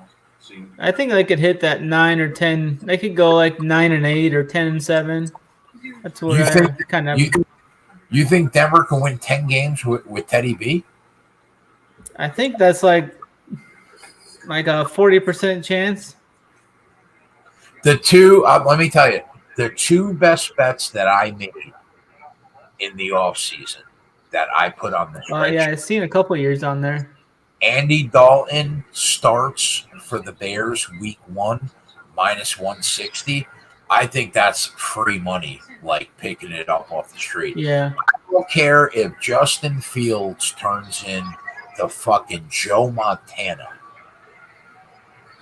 They're going to start Dalton in week 1. They're going to start him in week 1. And the I would second, agree with that. Yeah, definitely. I don't see how the New England Patriots make the playoffs this year. Cam Newton is a shitbag, and they're not gonna throw Mac Jones out there early. And even if they do, he's an Alabama quarterback that was nothing special. I think that there is literally a 5% chance that the New England Patriots make the playoffs this year. So at -160 that they don't, that's an auto bet in my mind. You don't even think about it. I mean, those guys coming out of Alabama, those quarterbacks, I mean, they're surrounded by 5-star linemen, 5-star running backs, 5-star receivers. And what's the last Alabama quarterback that you saw that was good? Joe Montana? Yeah, exactly, yeah. Joe Namath for the Jets? I don't even know, yeah. But I will say this kid they got coming in next year, I don't know what his Heisman odds are, but this Bryce Young kid's going to be legit. I think he's going to win the Heisman this year. I'm not sure what his odds are, but I've seen him play a couple of games last year. I mean, this kid's – wonder if they have those out yet. And I think that the Jets under 6.5 wins seems safe to me. I don't think they're going to win 7 games this year. Yeah. Oh, that Bryce Young kid, that starter for Alabama, he's 8-1 to win the Heisman this year already. Who's the favorite? Crazy. Spencer Rattler and DJ, that Clemson quarterback, they're 5.5 and 6-1, and Bryce Young's 8-1. I also like Washington to win the NFC East at +270. Yeah, I can get on board on that. With that Fitz magic. Yeah, definitely. He's gonna sling it. Yeah, 100%, bro. And that Washington defense was so good last year. Yeah, I feel good now. Dak Prescott, if every year he started, wins 10 games. So if he's back to his old self, I think that Dallas deserves to be the odds-on favorite. But like we were talking to Mikey on Thursday night, Mikey had a similar injury where he broke his ankle in half. He showed us the X-ray. It wasn't as bad as the Dak Prescott break, but it was bad. And Mikey said 2.5 years later, he's still only at about 80%. So there's no way Dak's going to come back and beat Dak right. Yeah. So I've heard that. If that's heard that Zeke's. What's that? Yeah, go ahead. I heard that Zeke's had some trouble. Like last year, he didn't look that good. I heard some rumors out there saying that Zeke, he was having trouble staying out of the nightclubs and stuff. He was always partying way too much throughout the season. Who, Elliott? Yeah. I know some guys down in Dallas, they said they always seen him at these nightclubs and stuff. Does that surprise you at all? That doesn't surprise me. So if Dak's not Dak, right, that means who's going to beat Washington? The Giants or Philly? No way. No. No way. I like that. Yeah, I like that. Unless Danny Dimes takes a big step forward and like, all of a sudden is a legitimate quarterback in the league. If that doesn't happen, give me Washington at plus 270. Did the Giants get a receiver this year? I think they drafted one, didn't they? Oh my God, Kokrak nailed that fucking shot. Yeah, I mean, he was lining that up like he was gonna nail it. Jeez. Unbelievable. Sagging compared to days 1 and 2. Wow. Where's Spieth? Spieth is close. Spieth is about 8 feet, I think. So But he's kind of speaking. Yeah, Spieth's pretty close. He's within range. yeah, if he misses this, that's nice for me. I'll hit the plus 250, but Don't be a piece. Oh, you know what? Now Yeah. I want to root for. It's all right. Don't worry about it. Don't worry. It's gonna cost me $1,800. No. It's only we got still lots of holes left. See, this is And I'm what okay. I won a big. I won a $2,000 parlay yesterday on my. So I'm okay. This is where And I get torn. I hit your 6-1 today. I want to root for D right now. That's what I want to do. Oh my got God! it. Oh my God! No.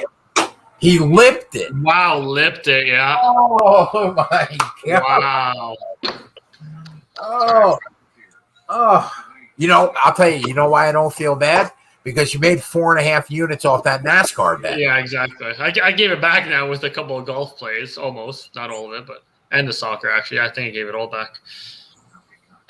That's what happens when you take shots on the show. Snyder, did you see that shot? No, I missed it. I mean, He fucking lipped it. Yeah. I thought that was Tuesday. dead. I thought that was dead right. Let me see what else.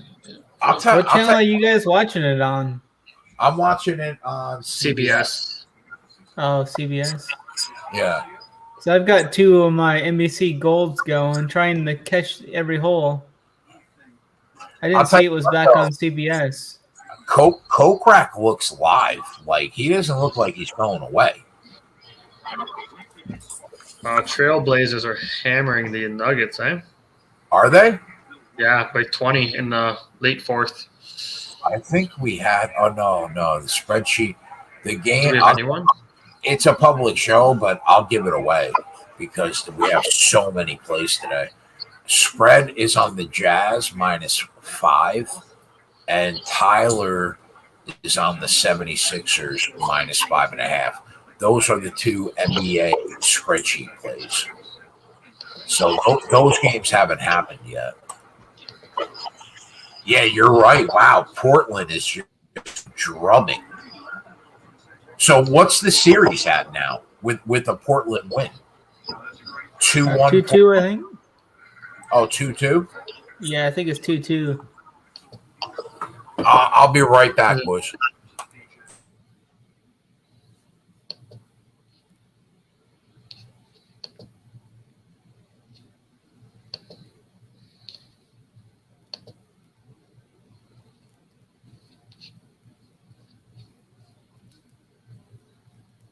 Whoa.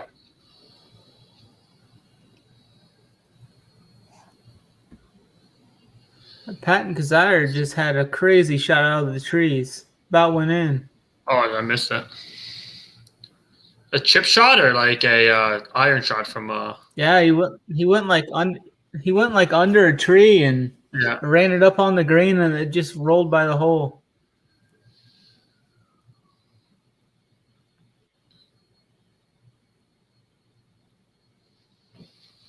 Did you hit that bet then? No, not the plus 250. No, because I think they tied. Oh shit! I need them to outright win. Oh yeah. Right? Was it a tie? They both played it. Yeah, they both played at 2 under there. That's crazy. Yeah. Oh, hold on. Wow. Did you get a push or? Bro, I cashed it. You know when Oh, you're yeah. multitasking and you hit I hit a tie between holes 13 to 15 at plus 250. Oh, hell yeah. That is great. That was a big putt by Spieth then there. Yeah, that was. I'm gonna send this over to you guys in the Discord.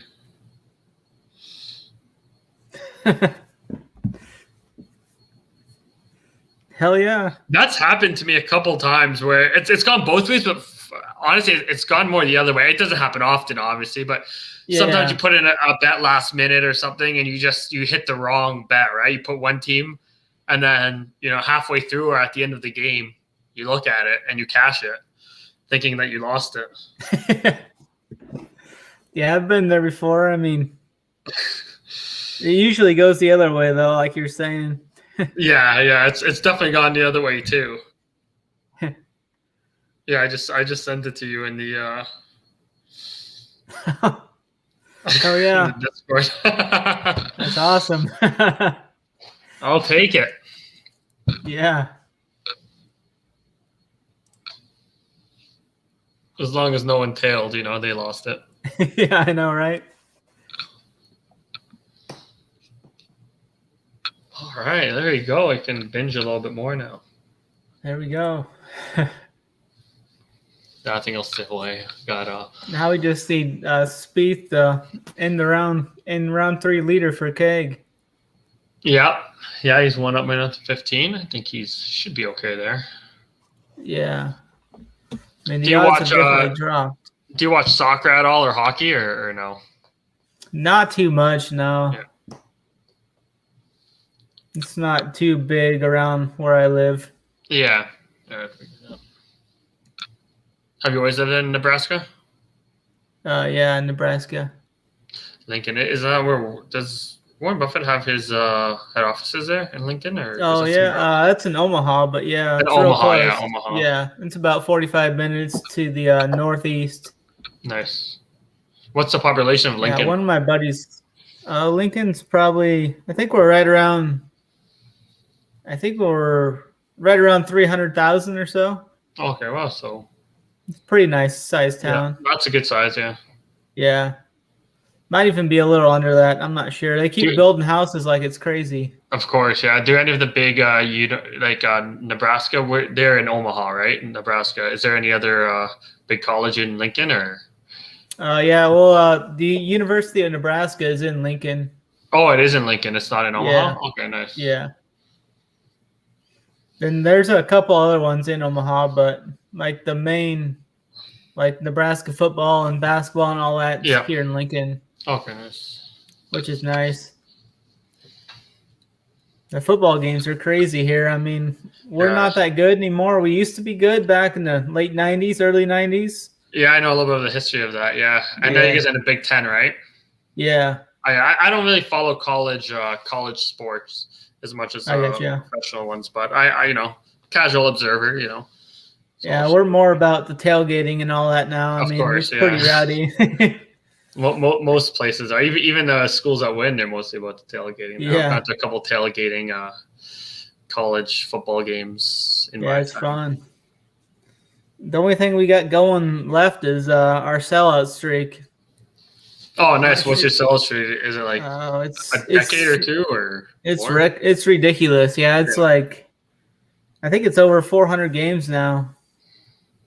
Like it's nice. Yeah. It'll never not sell out. Yeah. Like the corporations or someone will buy all the tickets. I mean, it's always full still, even though we suck. But sorry, I'm back. Keg, I just sent you a message in the Discord. Did you? I hit the wrong bet. I hit the wrong bet. Look at the ticket. You bet it for the tie at 250? Let's go. Now that was a fuck up, and none of our people benefited from it. But you know what? I don't think anyone tailed or anything on it. That was a kind of a last minute play, but just for fun. How are we looking How are we looking on this hole coming up? And I didn't see the first shot, so I don't know if they've taken it yet. Kokrak and Spieth on the green. Anybody close? Spieth isn't. No, they're both quite a ways away. They'll both be lucky to two putt. Okay. All right. So both par. Should be. Okay, Yeah. they're there, yeah. I came to that. Oh, wow. Kokrak's got a 49 footer.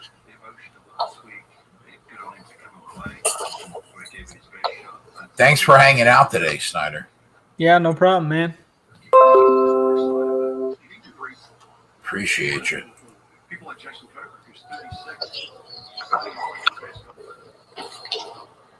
All right, so Kokrak's gonna have like a 2-foot par putt.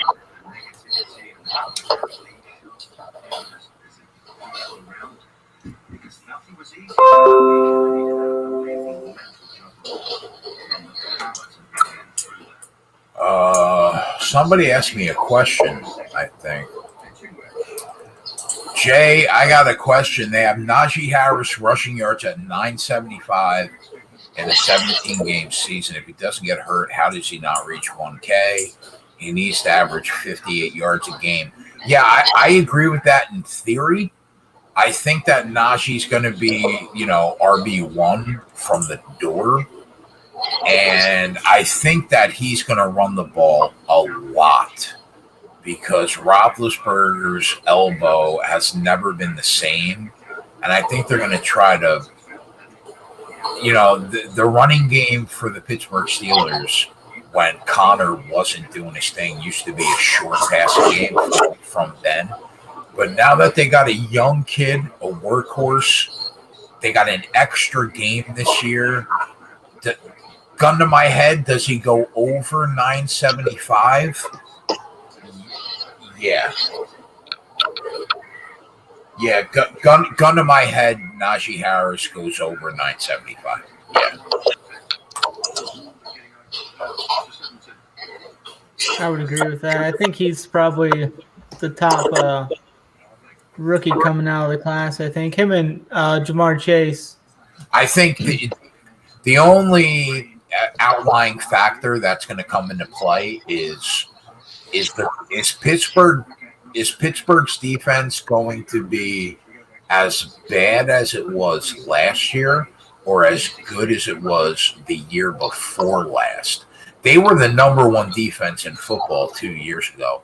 Last year, they let up so many more points per game than I thought that they would. So if the defense comes to play this year, I think that even gives Najee Harris more of a nudge to go over the 975 in close games. But if they're playing from behind a lot this year because the defense isn't doing their thing, then I think the waters tend to get a little murky. But I'm going to say, gun to my head, yes, he goes over 975. Yeah, I would agree. I think they had quite a bit of injuries on their defense last year too, and I look for that to be not as good as 2 years ago, but I think they'll be right in the middle defensive wise. Yeah, that makes sense to me.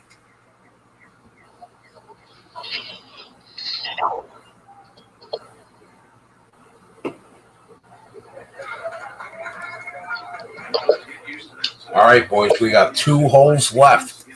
Come on, Jordan. Just keep this 1-stroke lead for the boys.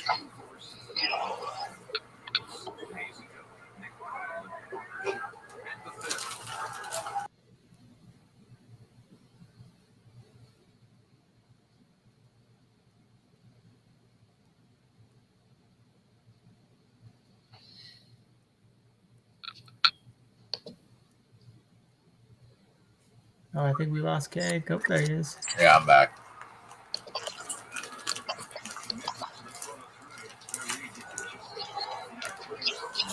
I didn't listen to Phil's speech. I bet him at plus 150 when he was up 4 strokes, and I could not believe that the odds that they were offering. So I took the free 1,500. But what did he say? Did you actually watch the speech, Snyder? Huh? I missed that. I want to know what Phil said. Like, he had to be shocked, right? How Yeah. could he not be? I mean, how could he not be shocked? Definitely. I guess he had told his caddy like a couple events ago that he felt like his game was close and he was going to win something here soon, is what his caddy was saying. This is after he'd missed like 4 cuts in a row, though.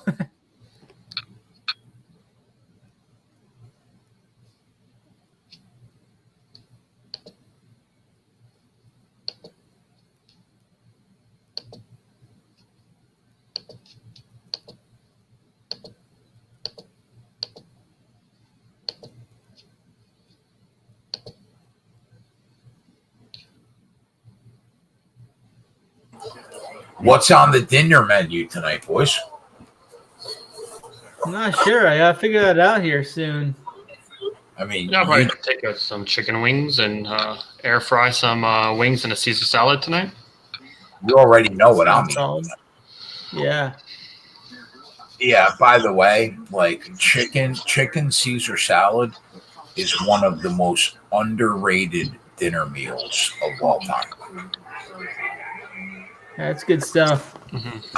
I could eat a grilled chicken salad, like whether it's like with Caesar, balsamic vinegar, honey mustard, ranch. I could literally eat a Caesar salad or a grilled chicken salad 5 days a week. Yeah. I'm a pretty big fan of like the honey mustard. I like that. I love honey mustard. Now, most people are watching this and are like, you know what, you fat fuck? You probably should eat a grilled chicken salad 5 days a week, or else you're gonna die soon. And listen, bro, I'm working on it. I'm all right. Let me just say I'm working on it. Okay, and we'll leave it at that. But tonight's a hibachi night, boys. We celebrate. Yeah. We celebrate when we win.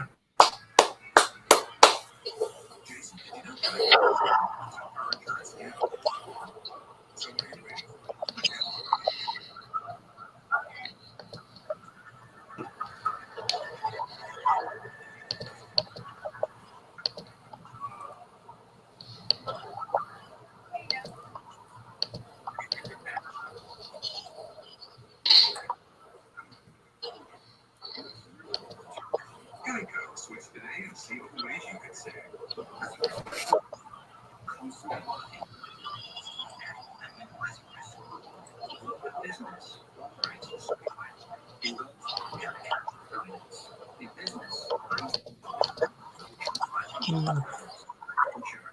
Space in the bunker. I don't want to hear that, Snyder. Nobody wants.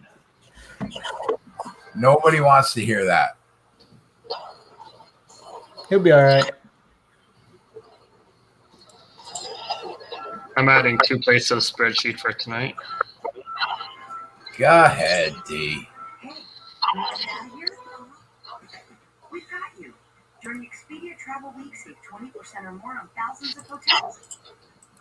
Just book between and your escape with Expedia. Expedia. It matters we trade.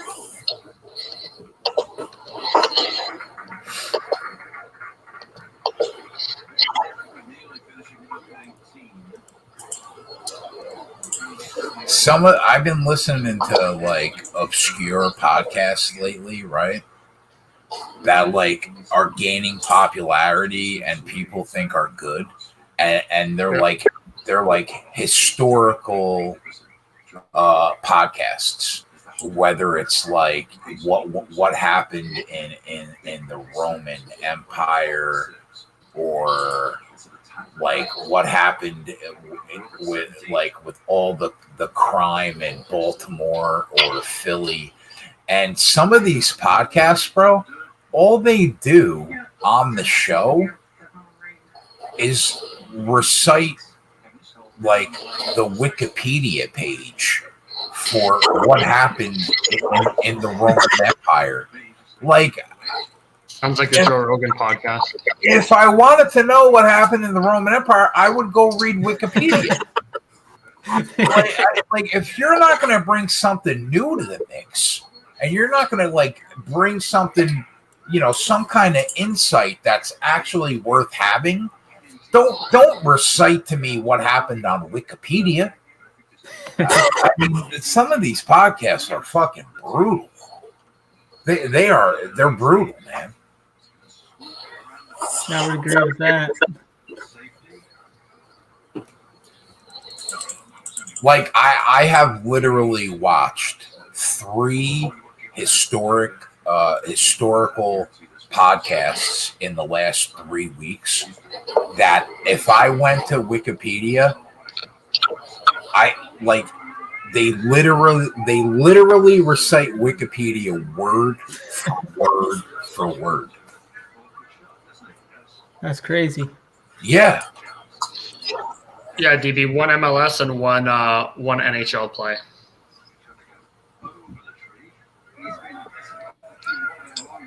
One, I was listening to one podcast on the Roman Empire, and the podcast has like 138,000 followers on Twitter, and all they do is recite Wikipedia, and it's 138,000 people on Twitter following them.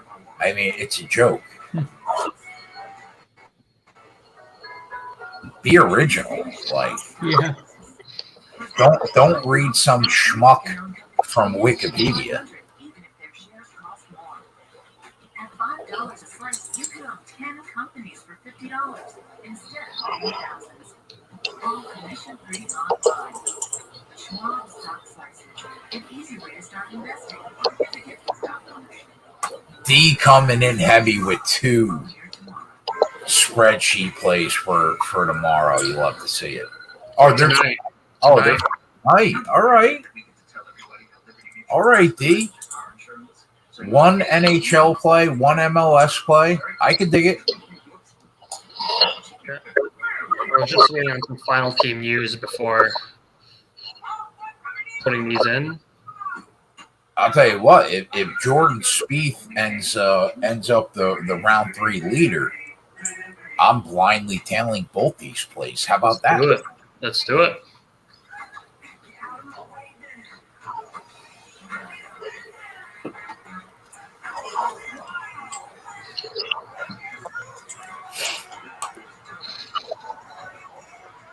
Hit a pretty good shot out of that bunker. I mean, it's within range for him.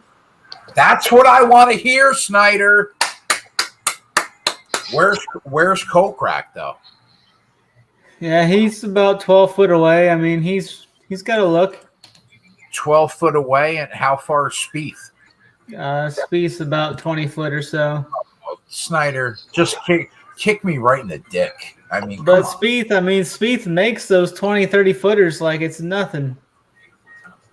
So we need Kokrak to miss this shot, is what you're telling me. Correct, yeah. All right, so you let me know.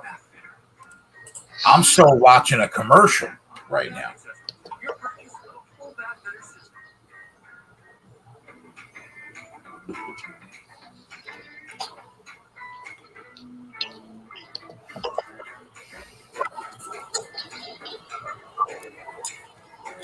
He's still minus 350 right now to be the round 3 leader.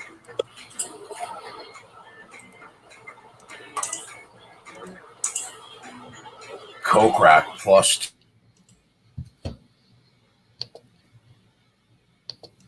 270.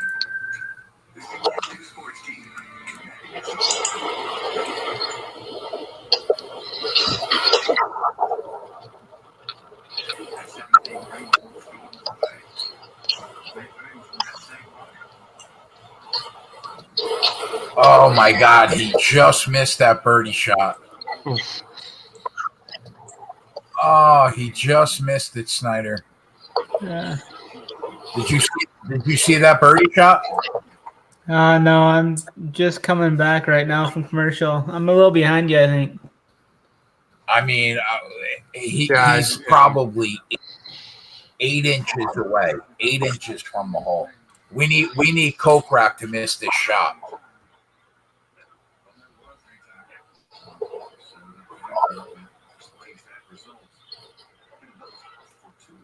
If you see Kokrak miss that shot, you let me know. That's all I want to know. All right, here we go for the birdie and co-lead. Don't stick it in me, Kokrak. Don't stick it in me. And stuck it right in me. Oh. He stuck it right in me. This was 17, right? Yeah, Yeah. one hole left. Okay. So you get half of it as long as you don't lose this hole, and hopefully we get in a good spot where you can, not lose maybe Spieth birdies or pars before Kokrak goes. Yeah, but even if they tie, I'm still gonna lose money. Why would you lose money?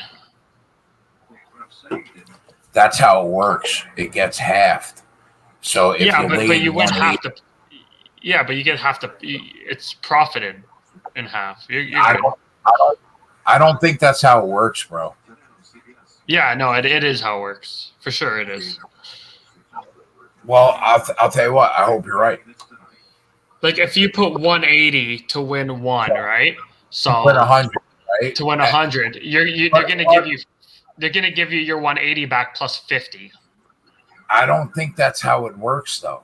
Like, I think I've been in this situation where I've actually lost money in a tie. I hope you're right. Believe me, I hope you're right. We're gonna find out in about 10 minutes. Yeah, I've had these pushes all the time before. Yeah, it's definitely you win half. But we'll see. I don't know. Maybe golf is good. I've never had it in golf, but I think everything should be universally the same. I mean, listen, I'll take the 500. I don't just as long as I get my 1,800 back. That's all I care about. Kokrak, you can't put one in the fucking woods right now. Just hit a tree, you mutt. Can't you just hit a tree? No. I think there's water around this hole on the green. I mean, he stuck it. He stuck it like he was fucking my mom on that fairway. You know how you know. Well, as soon as they go and just pick up the tee right away, they don't even look at Yeah. it. Yeah. when they don't even look at the shot and they pick the tee up, that's when you're like, oh fuck. Now this is a spot where Jordan just totally shits the bed. Like he'll shit the bed hard right here. Look, he's already leaning. He's already sticking out the fucking. Look at him. He's like, watch out.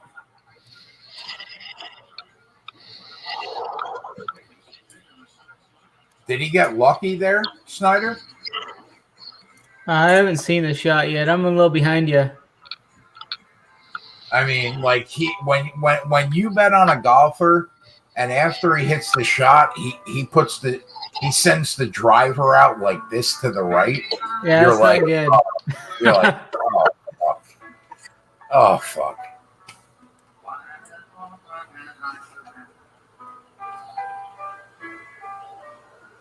Kokrak's just fucking stealing it.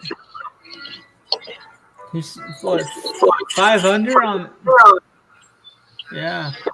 Yes. Hey, are you on the website? Connor says it comes down to the odds you laid in a dead heat. If you laid juice, you lose money. If it was a plus money bet, you win profit. Yeah, well, if that's the case, I'm going to lose money because I laid 180.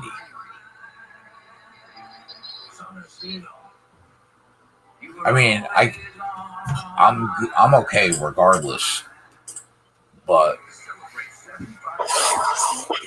I'd hate to just. Do you have their website pulled up, Jay? Like the actual website, not just the spreadsheet on ours? I just want to see if it's showing. Display my picks. The Run Yeah, Pure website? the Run Pure Bets. I got. If you go to daily picks, you'll see my picks, but it's looking like it's an incomplete, right? I'll tell you right now. Daily picks, D. No, I see everything. Oh, you do see everything. Not on the working spreadsheet, correct? On the actual site. No. On the website, it says NHL, Maple Leafs, Canadians. It gives the play. Okay. Okay. Yeah. Mine's being finicky for some reason. Weird. Yeah, no. It says. Do you got it now, DB? Because you're saying it said incomplete.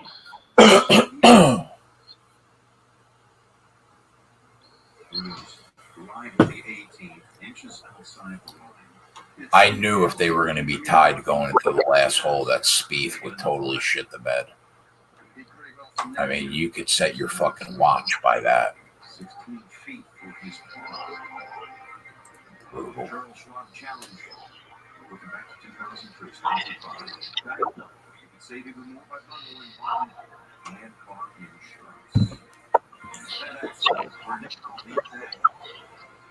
At least I crushed the DFS side of things today in soccer.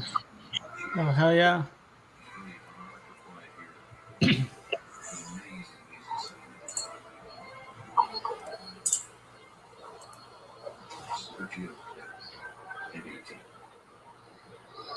Two nice nudges. You watch this might be winning.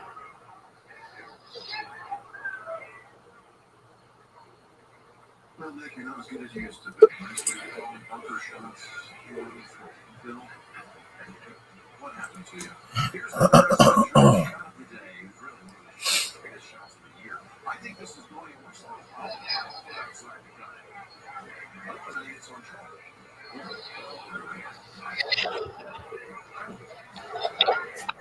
Man, there are certain people in the sports betting space on Twitter that just get under my skin. I try to avoid everyone. It's hard though, bro. It's hard.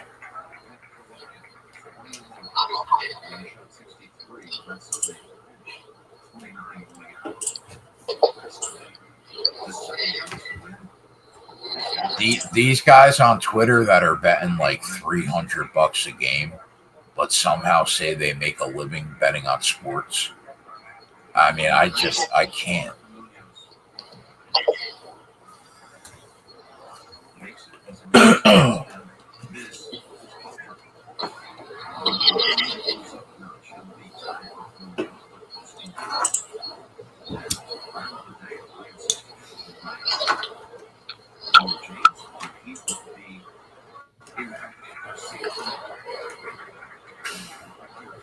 Kokrak's tied for the lead, Y2J, right now going into the last hole.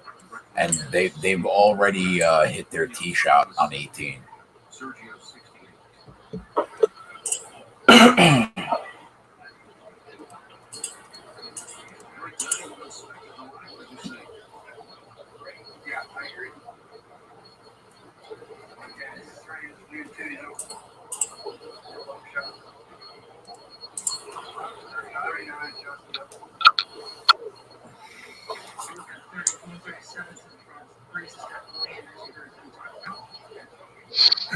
Come on, Jordan. Stick this shot one time, bro. Just stick it. Could we get within 10 feet of the green here? Hit the shot of your life right now, you mutt.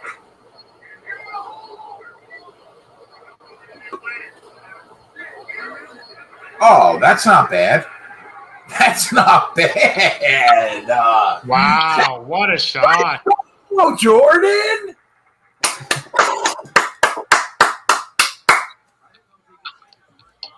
Did you see the kick off the fringe? Oh, the beaut. I just saw it rolling at the end. I saw where he was, and then it rolling right at the end, right out of the rough. Now, Snyder, you think I could hit that shot that Jordan? I would say that's about maybe like a 3% outcome. Here's my question, right? If I started at 9 o'clock in the morning trying to hit that shot, at what point during the day do you think that I would actually hit that shot? I think it's got to come within the first 2 or 3 hours, or you're going to get tired and just quit. Do you think like by 6 p.m. I still haven't hit that shot? Probably. I think you're 1,000% right, Snyder. 1,000%. You know what I think? I think we're about to get this fucking dub. Let's go. Y2J says, awesome. I tailed them. Let's go, baby. Round 3 only got plus 188 for a half unit. I assume Y2J faded me. I mean, at some point, people have to learn, no? I mean, how many units do I have to be up? What do you want me to be up? 100? So I tailed, but I only got leader after round 3.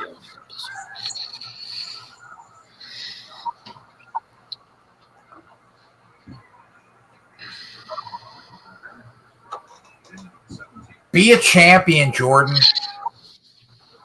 Be a champion. Yeah, it's definitely makeable. Definitely. 100%.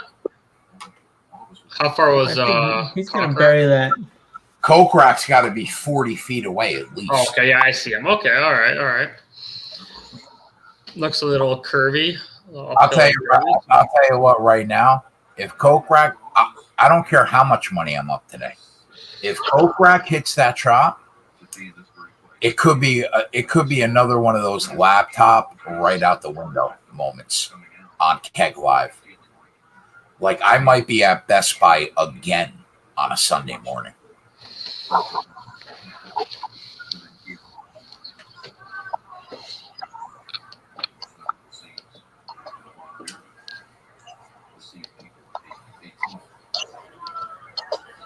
Okay, nice. You found the bet DB right on.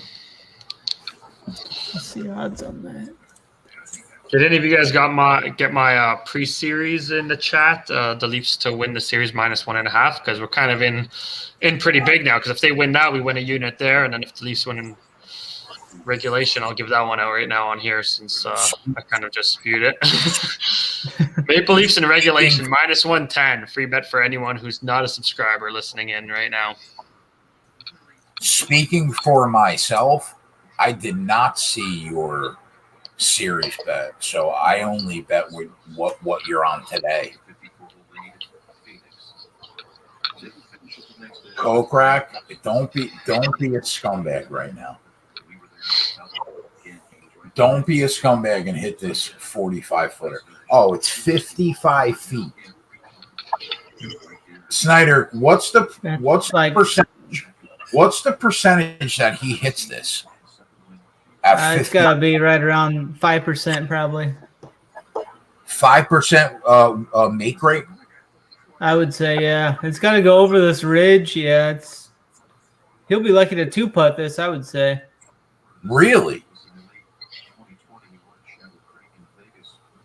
It's going to move right to left, I think, over that ridge, and he's got to hit it hard enough to get it over that ridge, but, I mean, he doesn't want to go too far over that ridge. Oh, my God. Oh, my God. He almost made it, bro. He almost made it. Wow. That was nice weight. Settle down, D. Spieth. Speed needs to hit this for birdie. Yeah, Oh, Spieth. damn, man. Don't spit the bit here from what? How far is that speed shot, Snyder? Like 7 feet? Yeah, it's pretty close. Let me Yeah, see. 5 feet maybe. Yeah, he's about 7-8 feet. Wow. Don't spit the bit here, Jordan. I mean, come on, bro. Don't do it to me. You got to hit a 7-footer to take the lead going into Sunday. Slightly uphill. I mean, that should be like at least. What's the make rate on that? Rate. I mean, it should be like 60-70% for him. Wow. Snyder, with those statistics, I'm not gonna lie, I'm semi-hard right now. with statistics like that's what I want to hear. Don't be a mutt, Spieth. Nobody ruin it for me. You're ahead of Don't me. be a mutt. Don't be a mutt. Let's go, Jordan. Wow. Let's go, Keg. Never a doubt. Never in doubt. What are we, D, in 2021, bro? We are clappers. We are clappers. Nice hit. Put it on the board. 5.5 unit show from the Keg. Let's go. Snyder, what are you doing tomorrow, bro? Are you free tomorrow night to come and hang out? I'm not sure. Possibly. I'm not sure what I got going on tomorrow yet. All right, boys. We're out. I'm going to take an hour break at 8 o'clock. I'll come back on. I'll break down the Coca-Cola 600, see what we can find there. And aside from that, tomorrow at noon on the Rump Your Bets channel, JJ, Joey, Holden breaking down the entire MLB slate. Tomorrow at about 5:30, me, Spread, D, taking you through the Coca-Cola 600. We got MLS games. We got NBA playoff games. Should be a fun night tomorrow night, all night long. Snyder, you're welcome to join us if you'd like. If not, no worries. And aside from that, I hope your action runs pure this weekend, boys. I'll see you in an Get hour. some hibachi. And that hibachi order, bro, I might, you know what? I might get triple filet mignon. I'm heading to the Discord. I'll be on live during this Leaf game and other game that I have. It might be $150 hibachi. Let's go. You deserve it. I'll see you in an hour. We're out. See ya.